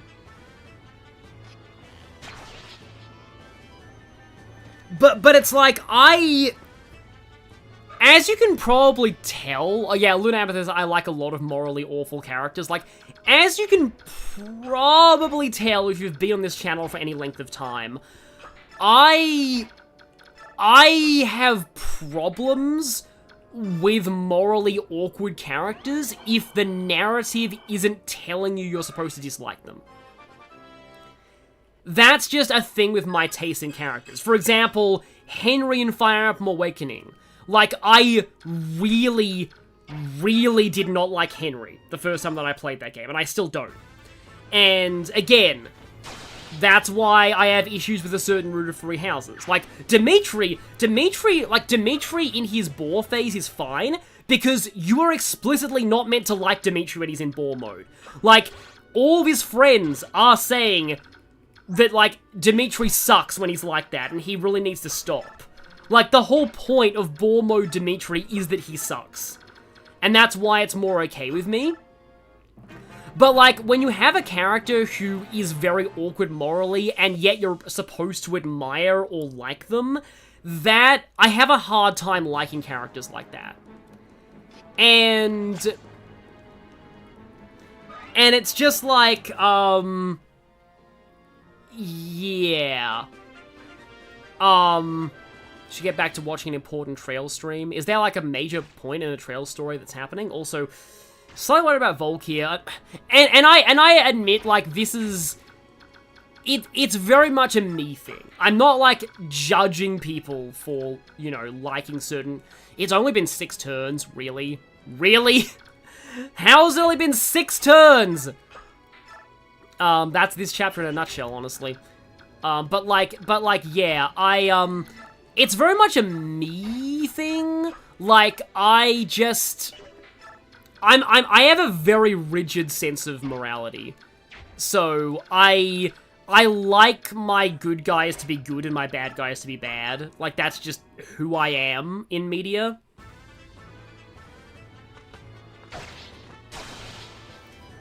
Radvit, Magneto is funny to me because, like, I think Overly Sarcastic Productions summed it up in some of her videos. I forget like which videos she did this in, but she's like, they screwed up they went so far into making, like, Magneto, like more sympathetic in the prequels that he ends the prequels an actual good guy. Which, like, completely would diverge the timeline at that point. Like, it's really... Like, and then they mentioned how it's really funny they had to give Magneto a second tragic backstory where his family gets fridged, just to make him evil again. Because they're like, okay, okay, Magneto's, like, living a peaceful, happy life now with, like, a wife and a kid. So it's like, there's really no reason for Magneto to be evil anymore. Okay, let's just kill his wife and kid. Let's give him a second traumatic backstory, just so that we can make him a villain again. And even that didn't work, because he ends Age of Apocalypse again. Like, he was not, like, fully heroic at the end of, First Class.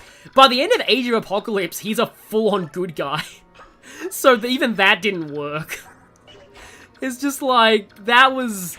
Like, I don't want to be, like, laughing at that, the fact that, like, Magneto's wife and daughter die, but, like, narratively, it's kind of a funny conceit. They're just like, oh, we need him to be a villain again. Well, let's kill his family. Let's hit him with a tragic backstory again. Like, Age of Apocalypse is weird to me, so... Oh, no, it's just called X-Men Apocalypse, right? Age of Apocalypse was the comic storyline. So X-Men Apocalypse is weird to me. When I watched that movie for the first time, I actually liked it. Like, I liked that movie a lot. But that is one of those movies where... And then I saw the internet was saying that it was bad, and I was confused. I was like, wait, what? The internet says that movie's bad? I like that movie. That is one of those movies where every time I rewatch it, I do like it less.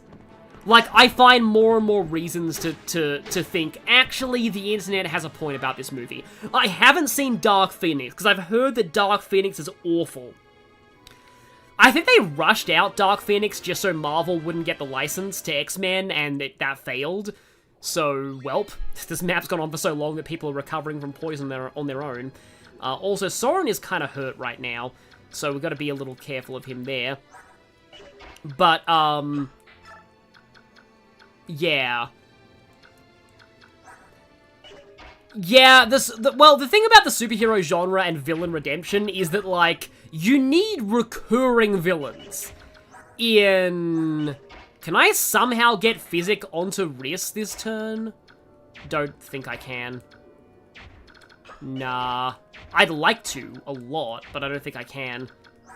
But, like, because they need the villains to still be villains so that you can actually have, like, because they're iconic as villains. Like, it's very rare. I think, like, Poison Ivy and Catwoman and Harley Quinn as well. But, like, Harley Quinn had an abusive relationship, so I think fans are kind of a little more accepting of her having a redemption arc.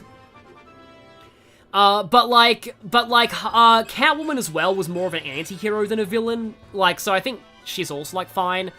And I think they make Poison Ivy mostly good at this point, because they're kind of like, yeah, let's not demonize environmentalism anymore. That's kind of not really a great look. So let's not do that.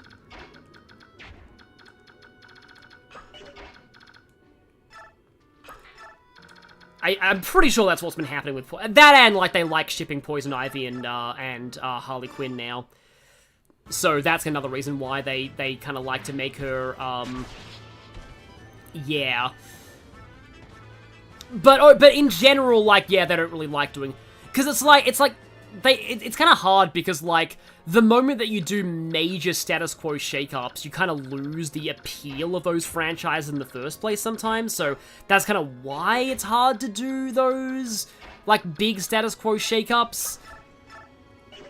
At the same time, though, comic books do some really dumb things, like have like Dr. Octopus take over Peter Parker's body, and then Peter Parker dies in Doc Ock's body, so now Doc Ock is the only Spider-Man. Like, there's no way that wasn't... Like, the moment that I heard that happen in the comics, I was like, there's no way that's gonna stick. Like, there's no way they're not retconning that eventually, because, like, fans are not gonna accept a world where the only Spider-Man is Doc Ock.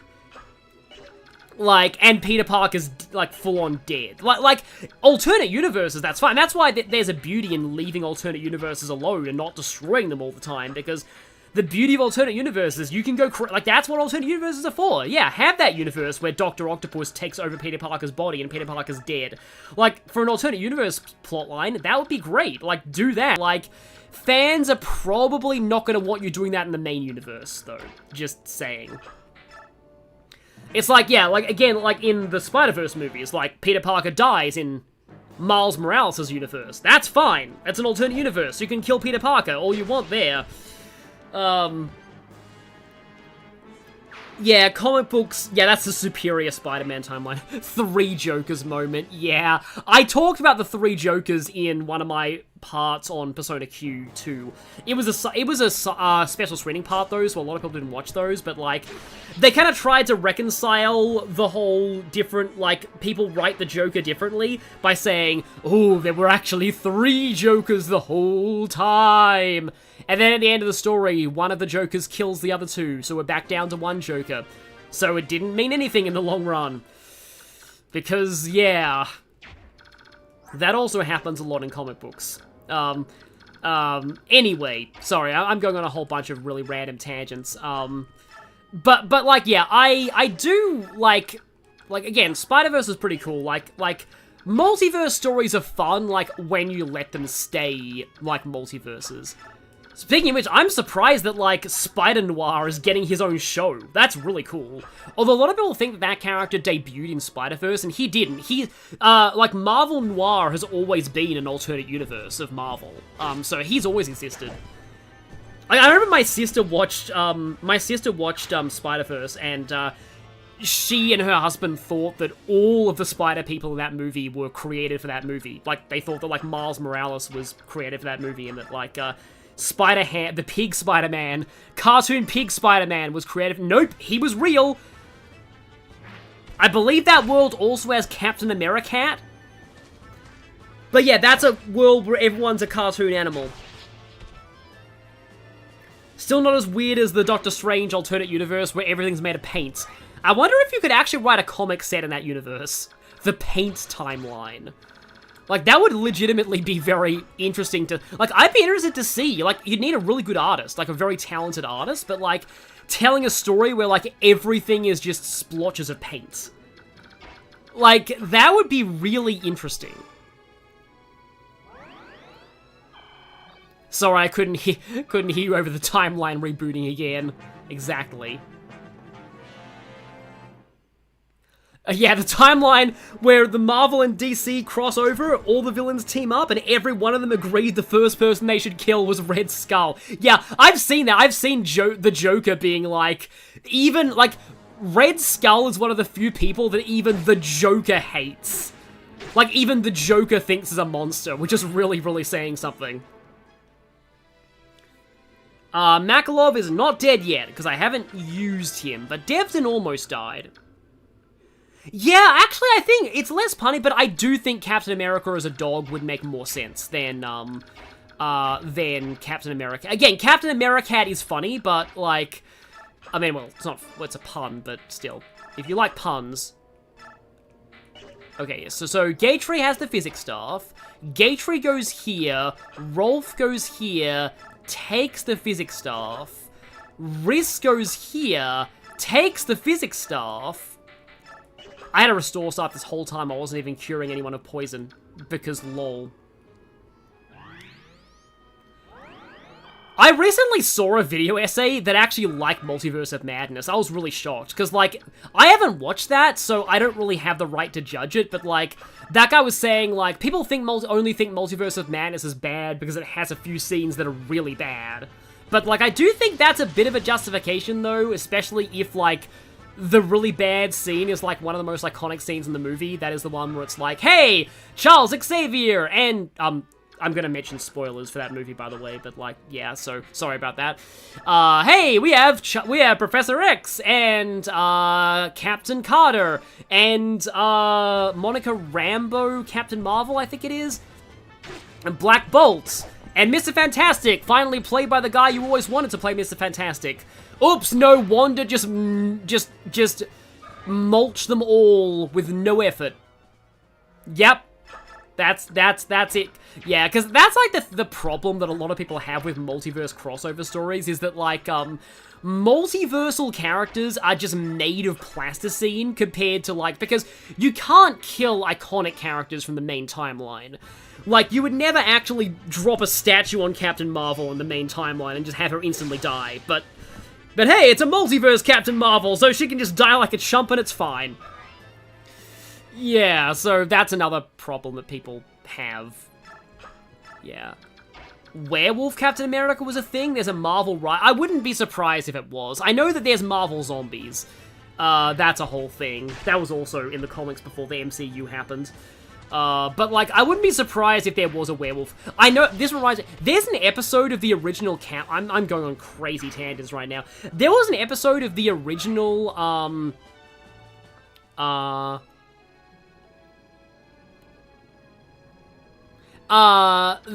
sorry, I just saw the most amazing thing ever in the chat. Lenny apparently worked on Multiverse of Madness.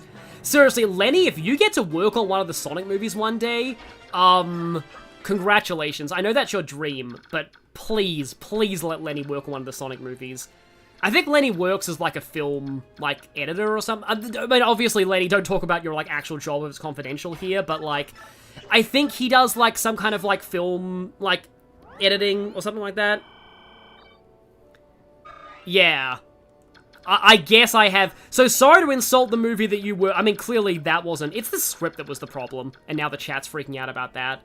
It's... Again, Lenny, please don't break any NDAs in my chat. I want your career to be healthy, please. I don't want anything to happen, because your career sounds amazing. Please don't break any NDAs. Oh, live-action One Piece would also be fantastic to work on. I'm looking forward to that next series. I am a little worried that the original showrunner... I mean, I'm glad that he's taking a mental health break, but I'm a little worried that the original showrunner of Netflix One Piece is going away after Season 2. Like, that does worry me a lot. But okay, we're now at the final part of Daybreaks.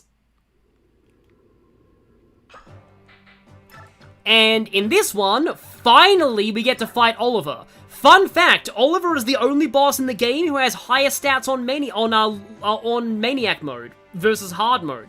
Every other boss has identical stats between Hard and Maniac. For some reason, Oliver was the only boss they saw fit to buff on Maniac mode, because Oliver is just built different.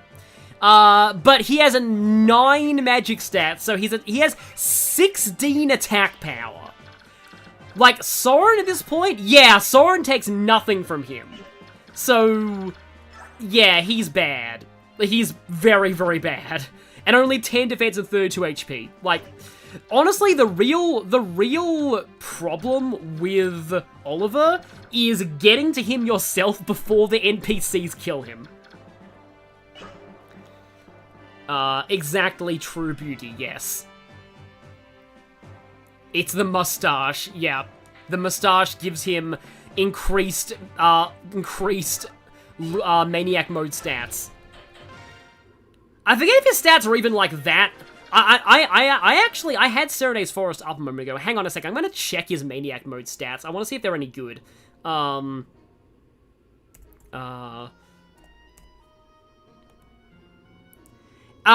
not recruitable here. Only in, spoilers, Radiant Dawn. And him being recruitable in Radiant Dawn is mostly just a complete joke. But anyway, Path of Radiance, boss, stats, where is it? Boss data, here we go. Yeah. Maniac mode, literally only one. Okay, he has 19 magic on Maniac and 19 speed, and 34 luck, and 30 resistance, and 41 HP and 13 defense. So he's still a little flimsy, but yeah, that is a big stat glow up. I'm really shocked that, like, that's the only, like, character who, like, the only, oh yeah, I exercise Liam, by the way. I'm like, the fact that that's the only boss they buffed on Maniac is wild. But for some, like maybe they were planning on buffing every boss on Maniac, but at the end of the day, they're like, nah, let's just do all of her because it's funny. But yeah, no, it's a pretty big buff. Like, his magic more than doubles. And he has 19 speed, which means you need 23 speed to double that? So, like, yeah, he is legitimately quite tough on Maniac mode. Yeah, Ward Staff can just tank him with, like, anything. It's just, it's I'm very confused. Oh, right, one of the mages has Meteor. Yeah. This is where having a flyer or a Rolf helps. Rolf Gaming! I can snipe the Meteor guy on turn 1 and never have to deal with the Meteor! This is how you beat Sephiroth in Final Fantasy VII. Rolf just shoots the meteor out of the sky with a longbow. I don't think anybody else has a long-range tome. But yeah. And that was pure luck too, because I couldn't control where Rolf, like, started. So I didn't know that Rolf would be there. He was just barely in range. I mean, I could have shoved him, honestly. Oh yeah, one of these maps has a really interesting, like, alternate dialogue if you bring Mist and Void. It's really weird. It's like the only ship tease they get before Radiant Dawn, but, like, and, like, Mist ends up shoving him multiple spaces, like, more than she should be able to shove somebody. I guess Morim can... Oh boy, that's an Hellfire. That's not good. Although Riz does have Physic now. Nobody's died yet, unfortunately. Well, fortunately, but yeah. I mean, Devdon almost died, so that's something.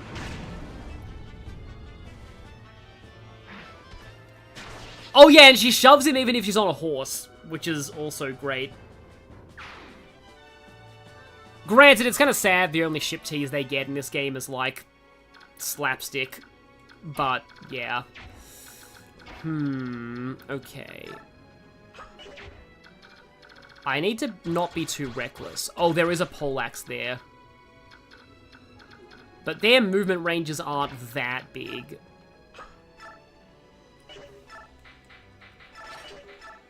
I mean, this song's not actually that bad. I think I'll actually have you take a javelin from Gatry. Oh, actually, no, you could take the iron bow. I mean, it'll make you suck on enemy phase, though. I also forget if we can forge javelins now. I almost said fuse javelins. I've been SMT-brained a little bit at the moment. So, yeah, you Physic Morim now. How to fire enemies calculate damage. Oh yeah, no, people have already said that. It's really just strength plus strength or magic plus your weapon's power, minus the target's defense or resistance. Don't remind me of the 84 run where I intentionally get all the substitute units. Thankfully, didn't have to kill an already recruited character in Chapter 5. Yeah, all sub runs are kind of fun. The subs all have unique conversations as well in the second gen to make up for them not getting inheritance. Devdon knew if he was the only POC character to die, it would suck. Yeah, exactly. Or if he was the only death and he was the POC character, yeah. Actually reminds me about how, like, that whole trope of, like, the black person dying first is actually, like, what TV tropes would call a dead unicorn trope, which is a trope that is parodied all the time, but it was actually never really played straight in the first place. Like, yeah, like, there are actually very few horror movies where a black person dies first. And yet it's also become, like, a running joke in parodies of horror movies. But it was never... It's kind of like The Butler did it in Mysteries. Like, very rarely was the butler actually the killer. But it's also really common in parodies. It's also like the, yep, that's me, you're probably wondering how I got into this situation. Like, that has... The only time that was ever, like, played 100% straight as a trope is Sonic Movie 1, and that was almost certainly a reference to the meme. So yeah, I don't think any comedy has ever done the, yep, that's me, you might be wondering how I got into this situation. Oh no, a Pegasus Knight attacked Rolf. Interesting.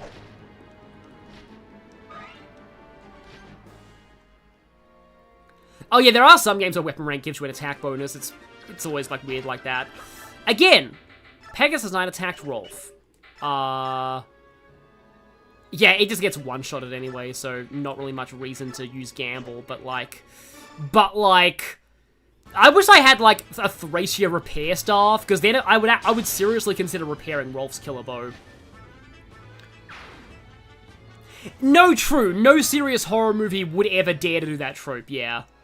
The record scratch freeze frame thing you've only seen in Emperor's New Groove, which, again, Emperor's New Groove is a parody, so, so, yeah, that doesn't really count. Did I get rid of... Did I accidentally convoy the fast Clingy Lance? Oh, no, Volk took it for some reason. Well, that's dumb. I have to do that, then. There we go. Gamble is a mercy button on Rolf, exactly. Yeah, Ratatouille does kind of start like that, but, like, kind of. But, like, again, it's very rare to see, like, an actual example of that in most media. So, there's a whole bunch of enemies here, and I don't really trust Titania to go into the front line right now. There's a whole pack of robots. Yeah, I tried to get Physic, yeah. Yeah, there is a hammer and staff eventually, but, like, honestly, I think I probably taught this in the Thracia playthrough, but, like, I really genuinely do like how... Do any of you have Lagoo's weapons? I wouldn't be surprised if you did. Okay, there is a poleaxe there. If I take out another one of the enemies, I can get Maureen into the poleaxe. Which sounds very bad, but hear me out. Yeah, they probably expect to have reinforcements for this part, exactly. So yeah, Titania, actually, because, like, she is taking more damage from these enemies. It's definitely a problem. But Maureen should be able to take out the... Yeah, that 17 times 2 should be 34? So the poleaxe should be gone.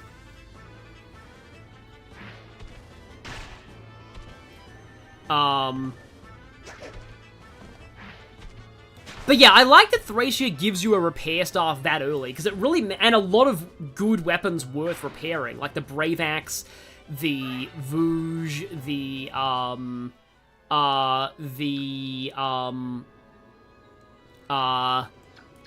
yeah, the, Lightbrand, Finn's Brave Lance, like... Again, a lot of really good weapons worth repairing. Okay, so these guys have gone through the swamp choke point, but the others haven't yet. So it's just a question of, like... Okay, this area is pretty blocked off. But that paladin can get to, like, some spaces. Soren's evasion is only 55 against... Yeah, I don't really feel too confident in... At the very least, you can Physic Titania.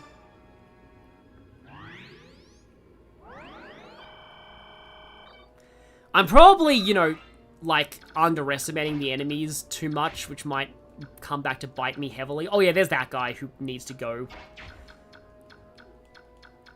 Yeah, probably don't want Soren getting hit by, like, 3 cavalry. I mean, he does have Vantage.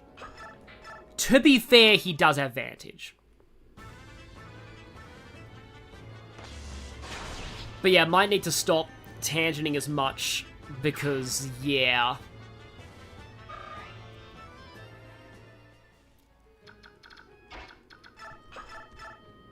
So the poleaxe is, like, actually just bad. It's, I mean, it does one round those guys, but, like, it's just, like, effective weapons, apart from the Laguz weapons against, like, dragons, they're not really that great. Also, get used to Clash while you can. This is the last time Clash ever plays. The last map that it plays on. I love, yeah, here's the thing. If I made a hypothetical Fire Emblem ROM hack, I would... oh, Volk is there. Is he in danger? No, only one thing can get to him. Yeah, I think he's fine. But yeah, if I made a hypothetical Fire Emblem ROM hack, I would make movement growths. Because movement growths, they might not be like a objectively amazing mechanic, they're just very fun. Like, movement growths are one of the most fun things in Fire Emblem, so I'd have movement growths. They're also a great way to, like, do, like, a reward for, like, training project units, because, like, I love the way that Tearing Saga gives a bunch of, like, starting low-level late-game characters, like, a 10% movement growth. So, like, if you want to train them, you might get somebody who has, like, 20, not 20, but, like, who has, like, 12 movement by the end of the game, and who just zips around everywhere. The moment they didn't bring back Clash to be the battle theme of Clash, yeah, true. I like that it's the arena battle theme in Shadow Dragon, though. And that was the last time they ever remixed an arena battle theme for, an old battle theme for the arena. Like, all the later arena, like, New Mystery had an arena, Three Houses had an arena, Engage had an arena. All of them used the generic training theme instead of remixing a past song. I like how Ike, when he dodges arrows, he just holds that pose.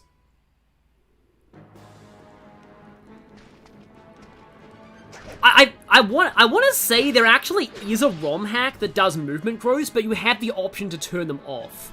Or that's how I'd handle them. Because, like, movement growths suck for speedruns. Because, like, speedruns are just, if you're not RNG manipulating for movement growths, getting random move growths is just not fair for, like, a speedrun. So I can understand why, like, if I had them, I would give you the option to turn them off. Okay, I think they actually show up when you cross a certain point of the map. But yeah, like again, if I included movement growths, I would give you the option to turn them off. Because you kind of need to have that option. Because, you know, for speedruns and stuff. Or give a fixed growth mode and have certain characters be guaranteed to gain movement at certain points. And then that would be fun. Okay. Oh, that guy is quite hurt. Let's throw a javelin at him. Oh no, I need recruitment themes back. It sucks that we don't really have recruitment themes anymore. That's another thing. Like, I do miss, like, the kind of just...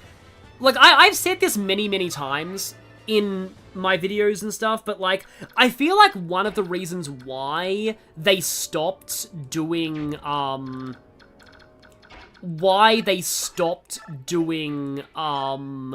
like, complicated recruitments in Fire Emblem,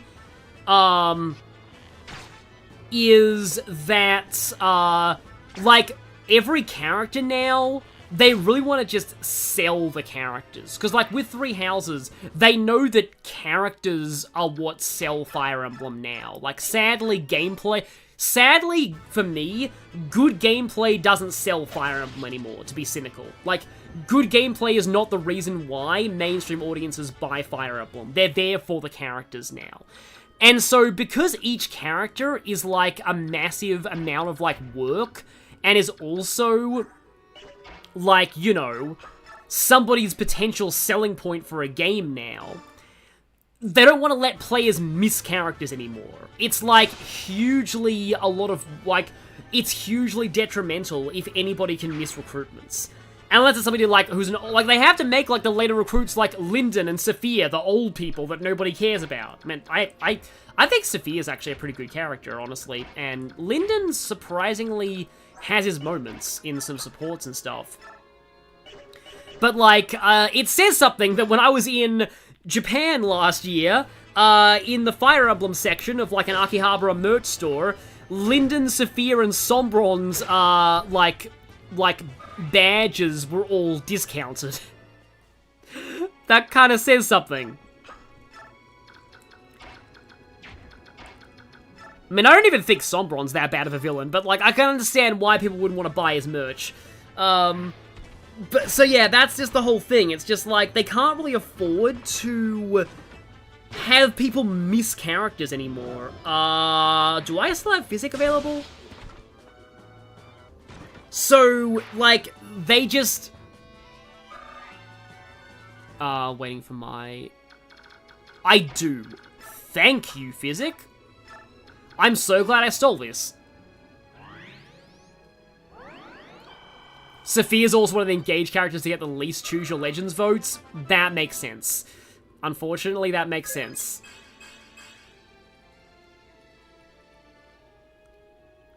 Yeah, like, Fire Emblem... Yes, Fire Emblem was supposed to make you get attached to units, but I feel like people aren't getting attached to characters for gameplay anymore. They're not like, I like to use this character because they're fun to, like, use.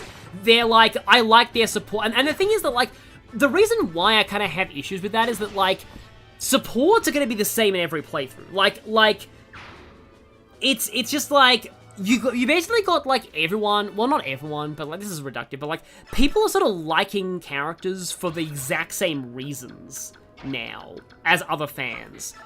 Rather than having some fun stories of, like, Mecha's whole thing of, like, Ronan was, like, ridiculously powerful for Mecha in an Ironman. Or Clam with me. Like, I miss that kind of thing. But I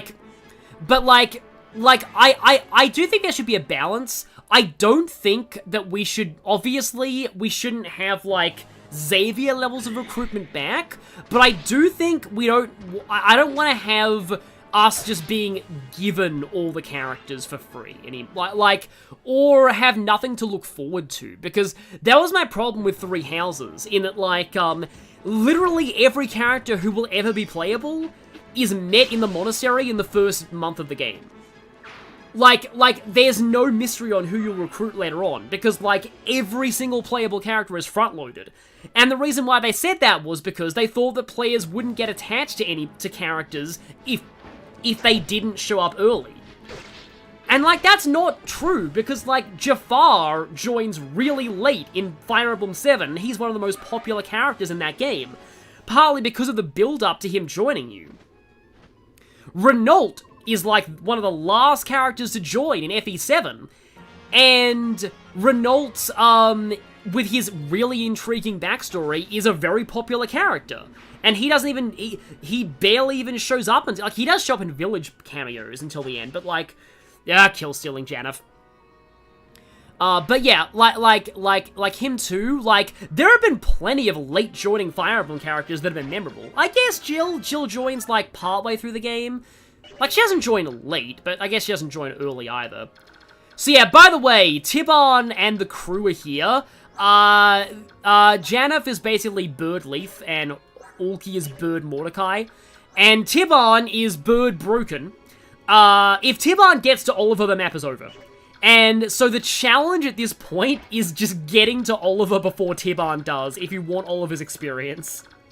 That's literally the only challenge left in this map right now. Is just getting to Oliver before Tibon. Because again, if Tibon reaches Oliver, the map is over. And yeah, in Three Houses, you don't even, like, recruit people. Yeah, that's the other thing, like, modern Fire Emblem is really not designed with permadeath in mind. And, like, honestly, I don't really mind that, but I will say that, like, yeah, I agree, Tibon is really cool. Just rescue Tibon. I think, like, actually, hang on, can Maureen do that? Let me check. Oh, he only has 22 weight. I think Maureen can do that. He can! Wow, that is cool. Okay, yeah. Granted, Janeth and Ulki are also a problem. But can I rescue them too? Yep. Okay. Well, that's a way to solve that problem.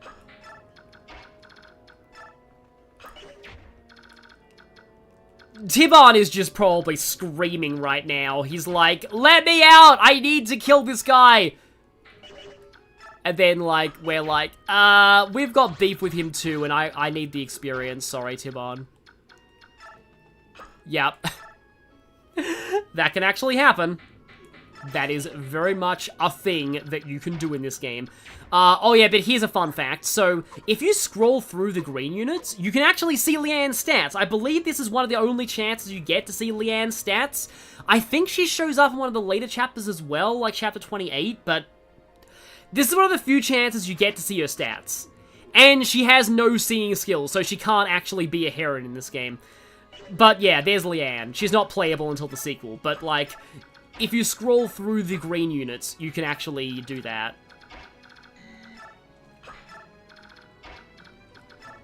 Does anybody need physic? Sort of, but I'd rather use a regular heal on them. Oh yeah, or you can press A on Ike, yeah. Yeah, Maureen trying to wrestle Tiban from the front line while Ike watches. Exactly. I'm just picturing, like Maureen would have just jumped and just tackled Tiban to the ground. Like a cat. And just, like, pinned him and just been like, yeah, I'm sorry, but you're not going anywhere. Your vendetta can wait until another day. Hey, 20 strength. Oh, just select I can press A, yeah. That works. Ulki, don't die, please. Oh. That's a little scary. Yeah, your reinforcements are kind of meant to deal with those people, but, like, I mean, Gatry. Let's just go Gatry. Let's put Gatry here. Because I want Gatry to, like, level up, and so I can promote him soon. I mean, I could probably just... Because I am at Oliver. I could just end this pretty much now if I wanted to, but... Oh, they're all bows. Although the Paladin has an axe, so he can attack Rolf in melee. But all the others... If they attack Rolf, it's totally fine. It'll just be at range, and they'll get countered, so... Let's do that. Oh, I feel so bad when I break Rolf's bow. Man, it's not often that I do that, because I don't use Rolf that often, but yeah. Considering Tiban and Nyla's boss dialogue, oh, that's actually something. This rant is best saved until Radiant Dawn, but, like, okay. I cannot believe that Nyla and Raphael were always a couple. They were always intended to be a couple. In Radiant Dawn, they are canonically together. According to Heroes, they are canonically married. And yet, Nyla has that conversation with Tiban. Like, to be honest, I think the English localizers must have just forgotten that they're canonically a couple, because, like, it's so weird to me. Oh, right, there's an adept scroll. Obviously, that's why we want to stall this. Thank you, chat. Wrath Resolve Ike. Yeah, I'm kind of tossing up do Ether or Wrath. The problem with Wrath Resolve Ike is that you don't actually get Resolve until, right before the end of the game. I actually do not want me to get attacked by that general. What's her resistance? It's 9. 16. Yeah. But, like, I do not want her to get attacked. Like, because if she takes a hit from that general... I think I'll actually just do this. Yeah, I'd love to see Wii NSO. That'd be great. Because there's a lot of Wii games that are also... Well, actually, no, GameCube games are rarer than Wii games, because... I guess it's because the GameCube didn't sell well. Like, that's the thing. Like, that's kind of why a lot of the Sonic games are not that hard to find, like, used, because if a game sold well, it's usually not expensive to get used.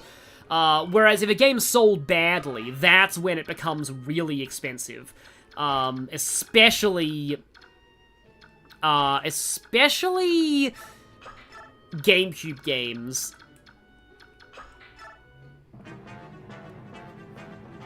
Okay, so yeah, hopefully I get to promote Gatry this map, also lol Ven and Bow. I think in some other games you don't get poisoned if you take no damage, but in this game you do, so yeah. Yeah, if you give me, I don't have a pure water, unfortunately. Yeah, Wrath Resolve on Ike is really good at the end of the game. I like it on Nasir as well. But like, you don't actually get Resolve until like right at the end of the game, so I kind of like, in a way, honestly, I'm not opposed to like having like Ether on Ike and then getting rid of Ether at the end and giving him Wrath Resolve instead. Because like, you can do that, honestly. Like the reason why I like Ether is it gives Ike that after Chapter 18. Out of there, mate. Hopefully you're not a threat to Gatry. Although, yeah, those axe swings are so slow on PAL. He got doubled. I bet you missed. It's the Legend of the Fast Cling. Yeah, Resolve is in the... Yeah, it's so painful that Resolve is in the Black Knight chapter. And yes, here's the point where they took a generic bishop model and stretched it to twice the width to make Oliver's battle model.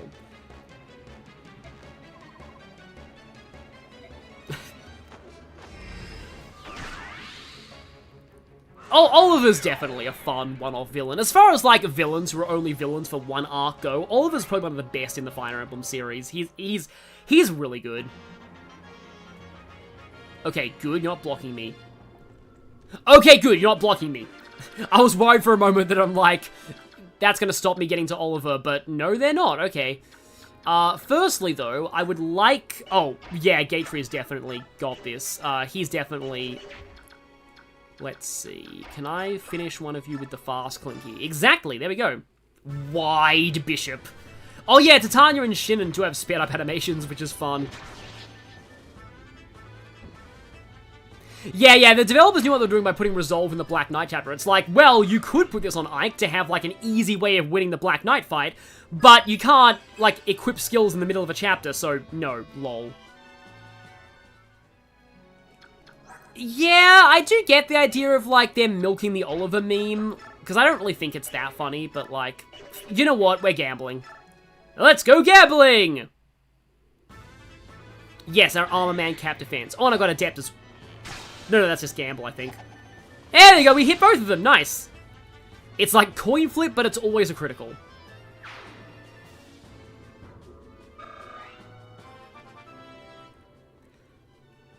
I would say gamble... That's annoying. I would say gamble versus the Black Knight would be fun, but like, for some reason, Wrath is the only way to crit him. Wrath is the one thing, like, for some reason, and it's probably a bug, if I'm being honest. Wrath bypasses, yeah, it's very important that you kill this guy to get the Adept scroll, because Adept's a very good skill. It's pretty much good in any game that it's in. Yes, Rolf can't stop winning, exactly, but only +1 HP. But Rolf became stronger! Kinda. Okay, good, the exact opposite of miss. I was like, don't miss, please, with the 95, that would be bad. But okay then, you are done, and that means I get the Adept scroll, which is, like, really good. That's another thing that some people like to give to Ike. But I think with that, I can have just Mia just finish off... I mean, Mia should be able to finish off Oliver. I feel like Soren will get more experience from healing here than he would from killing one of those guys. And, you know, he can work on his staff rank this way. Because I think it's still E. No, it's D. Okay, D's fine. Also, yeah. Oh, there we go. Yeah, pressing A on Ike does show you Leanne. Yeah, the thing with, like, Wrath against the Black... Like, because the way that it works is, like, the Black Knight... I think the way that it works is, like, the Black Knight reduces your, crit rate to 0, but before Wrath rate... Oh, is the Nosferatu heal gonna... Does she not actually kill him? Oh, good, she still does. That's fine.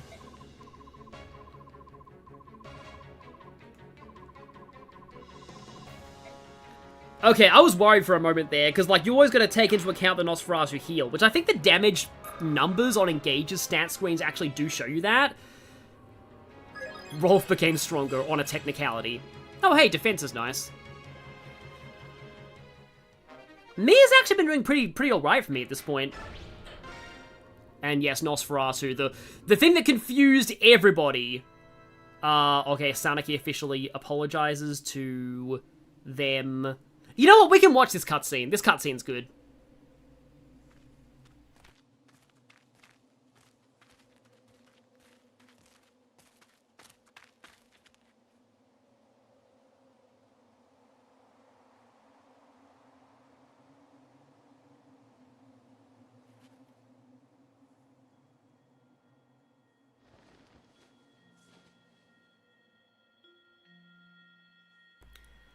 Oh, D-rank weapons all giving 2 weapon experience is interesting.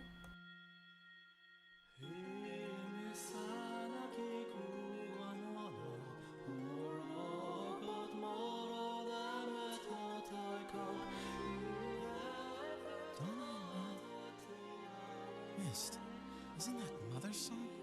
Not quite. But it is close. Look, up there! The way that Mist says that always sticks in my mind. Also, Ike's first line there is clearly badly audio balanced, because, like, he just mumbles something. I don't know what he's trying to say there, but then he said, the part about Mother's Song is audible, but, like, the first thing he says has, like, no audio balancing. Yeah, never skip this scene. And honestly, yeah, we've gone past 4 hours. This is a good time to end it. It's incredible! It's incredible! Lord of the Forest, he's returned. The really sad part is... Oh, dang it. Got lag there. The really sad part is, this is the good Mist voice. Thankfully, Mist only has, like, 1 line in Radiant Dawn, but Mist in Radiant Dawn, oh my, this background is so good. Wow, this is such a good background. Yeah, so, this is the good Mist voice. She's so much worse in Radiant Dawn. As, like, a, you know, it's, Lucia, please wake up, please wake up!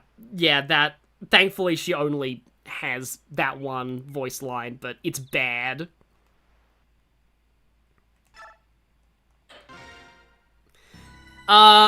This is also, I'm gonna do a little bit of prep before I do, because Ike's about to get his promotion. So, I don't want to end the stream before Ike gets his promotion.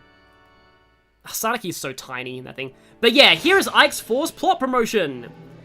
He basically becomes Grail's hero class, except he can't use axes, and that's the one thing I'd change if I remade this game. Ike having axes would really fix a lot about him, in this game.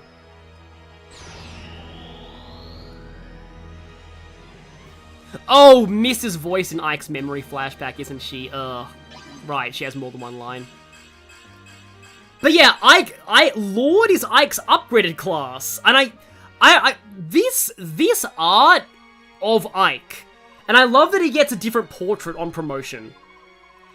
I feel like, I know that Ike doesn't like being a noble, that's the whole point, but, like, this art of Ike needs more love. I don't think Ike has any alt in this style in Heroes. Like, this version of Ike, I do wish there was more official acknowledgement of this. Because, like, this design is not bad in its own right, and I kind of like the green on him.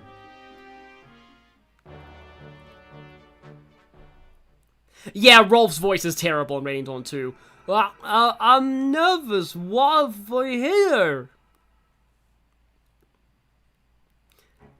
Oh, hi, Ashnod.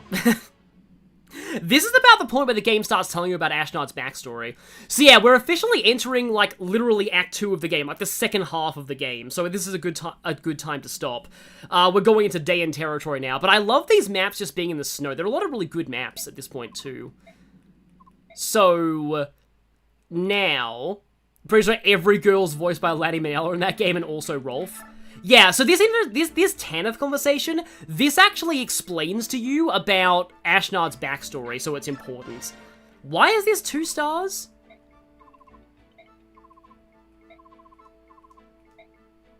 Oh, yeah, because Ike's officially the commander of the combined Begnion Crimean army at this point, so, yeah. Ike has a lot more responsibilities. Oh, right, it tells you about Tanith's Pegasus Knights. Okay, that's why there's a tutorial there.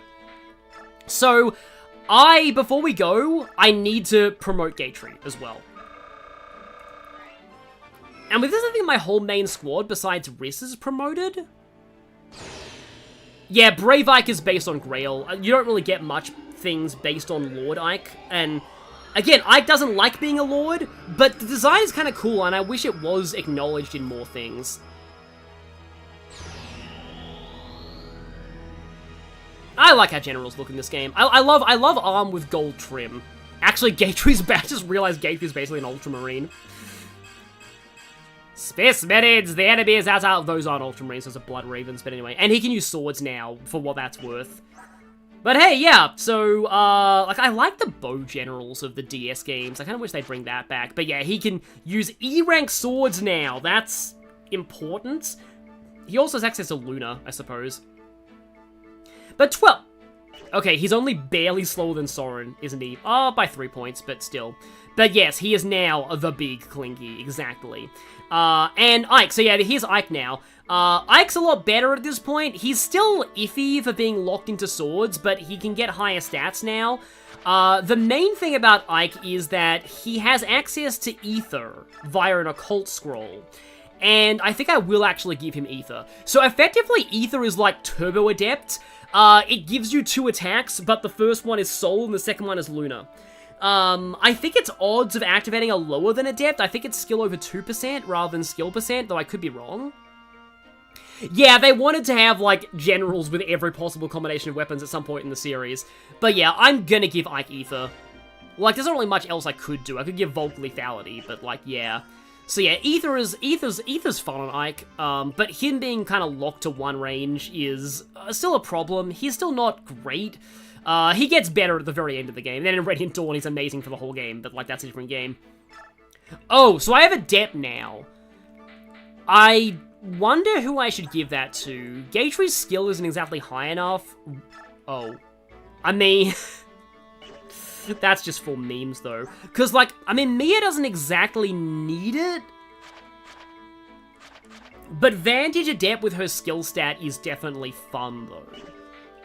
But Rolf also has a pretty good skill stat. So, I think I'll think about it. Maybe post in the comments whether you want, like... Although if I do that, everyone's going to say Rolf. So, like, I think I'll probably get more use out of it on Mia. And I don't really think, because, like, Soren already has Adept. I don't really think there's anybody who I, like, joins later that I need on. I mean, on Gatry to be funny, but, like, I don't think he really needs that. He's more meant to just tank. Oh, how I wish I could give Nephine's Wrath to someone else. Because, like, yeah, I do think I will actually give it to... I mean, as fun as it would be to have Astra on Mia, I'd have to get rid of Vantage to give her Astra, so let's just go. I think I'll go Adept on Mia. Sorry, no Rolf memes at this point. Rolf must go stronger. I mean, I think I have some stat boosters that I can give him, at least. I might have some stat boosters. Did I get any stat boosters? I'm not sure. But yeah, I'll have to do some, like, management of weapons next time. Actually, hang on. Hang on. Okay, so firstly, I guess Oscar can take a bow. I kind of want to, like, go into the chapter and then back out because I want to show the stupid thing in this stream. Because is Tanith here? Is she joined yet, or does she not join until the map screen? I think she might have to wait until the map screen. Oh, right, yeah, Shinnen's in this chapter. And I'm going to have an easy time recruiting him because I have Rolf actually trained this time. Not a lot of supports at this point. But yeah, so what I think I will do is I'll go into the chapter, and then I will retreat. Because, yeah.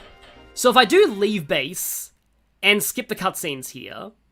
So what's this? This conversation here. Raisin, Janav, and Ulki have offered to join. Let me explain this trade offer I get, you get meme. So, here we go. If you allow them to join, you get the only dancer in this game, a dancer who can dance for 4 people at once when they're transformed. You also get Janeth and Ulki. Again, they are basically Bird Leith and Bird Mordecai. Strong filler units. Just waiting for my internet hiccup to resolve itself. It's coming back. Okay, there we go. Yep. This isn't so dumb that my internet lagged. Okay, so, without having Janeth and Ulki, you are forced to fight Nisala in the next chapter. The only way to get rid of him without a fight is to have Janeth, Ulki, and Rayson. So you're also putting yourself at a major disadvantage in the next fight. Like, you have to fight a really hard boss. If you refuse, you get none of the above, but you do get a Renewal Scroll. Renewal is a skill that restores 10% of a unit's HP every turn. That is barely anything. And that's already not worth it, but in the Japanese version, Renewal was only usable on Elincia and Ina, who both already had Renewal. So it was completely pointless. The only point to it existing is if you accidentally remove Renewal from Elincia or Ina and want to give it back. It's so stupid. So, like, logically speaking, I should do this. I'm half tempted to say no just to give myself a handicap because no one's died yet, but, like, that would be really dumb. That would be dumb. Yeah, you can technically bait Nisala and beat him that way. I just prefer to not have to deal with that, because you can't crit him. For some reason, Royal Lagu's Royal Beaks make you immune to being crit. So, yeah. Yeah, anyway. Yeah, let's not do that. Because having a dancer is good. So, also... So yeah, like I explained, like we get these two, we also get Rayson. Rayson is this game's dancer. When he is untransformed, he can sing for one person and make them move again. When he gets transformed, he can sing for everybody adjacent to him, so he becomes a genealogy dancer. And also, he's a ridiculously good magic tank. He's very flimsy to physical attacks, but he's a very good magic tank. And he also, this is technically his occult skill, but you don't need to use it because he's the only Heron you get, so like, yeah, he doesn't need an occult thing. Here's the beginning of a mistranslation of the ages, but I'll talk about that later on. And then we also get Tanith. So, Tanith is amazing. Lenny, if you're still in the stream, I'm pretty sure Tanith would be your waifu in this game. Tanith is incredible. She's a very strong flyer. You have access to the flyer arrow weakness negation item at this point, so you can make her have not an arrow weakness. She comes with the Sonic Sword, a pretty strong magic sword, and she kinda has the magic stat to use it. She has A-rank swords, B-rank lances, and she can summon, twice per chapter, she can summon a squad of 3 NPC Pegasus Knights that are completely expendable. You can use them twice per chapter. There's 2 Pegasus Knights and a Falcon Knight. Only the Falcon Knight is a real threat, but the Pegasus Knights make useful lures. They are yellow units, so you can actually give them orders, like to move to a target or like to like do certain things. So they make really good lures. They are completely expendable. Like, you don't need to worry about them dying permanently because you can just summon as many reinforcements as you want. It's limited to twice per map, but other than that, she has an endless supply of Pegasus Knights in her Pegasus Knight hammer space. So yeah, she is very good. To give you an idea of how good Tanith is, I used her on my main party back when I first played this game, when I used to hate all pre-promotes on principle. I hated pre-promotes back then, and I still knew Tanith was amazing. That should tell you something. Oh, also she has Earth Affinity. So, like, she's not really going to be very close to people to really use supports a lot of the time, but she has Earth Affinity, so she can give a massive evasion bonus to whoever she supports with. And I believe, see, if we go back to the base, you can also bonus experience her. You can do that. But here's the thing. In support, so if we go down to wherever Tanith is. Here we go. Yes, she supports Oscar. her supports with Oscar are kind of lame. They're just a joke about she's bad at cooking and haha, that's funny because she's a girl, I think. But, like, yeah, it's not a great support, but it is another double Earth support. So you can stack that with Ike's support and make Oscar an insane dodge tank. Like, yeah, honestly, like, if I know, yeah, we all hated pre-promotes back in the day. It's true. So I don't really blame us, because I actually used Titania back then, so I liked Titania. But, like, yeah, like, Tanith is just, like, she's very good. I don't, like, it's hard to say, like, I was about to say, like, oh, if you made a list of, like, best pre-promotes in the series, Tanith would be there, but, like, you can't really compare the different games, because, like, how do you compare Tanith to someone like Dagdar, Sigurd, like, Seth? Like, they're all in very different contexts. It's kind of hard to compare them, or Pent as well. Pent's also really good. But, like, yeah, in the context of this game, Tanith is very good, and yes, everyone is still alive. But I did get the Adept Scroll in the last chapter. Gatry's promoted now. We've got more Rolf Gaming. Mia has Adept now. And Ike's promoted. Yeah, so that's a good place to end things. So that's like the first half of the game over with no deaths so far. And I'll see you all next time when we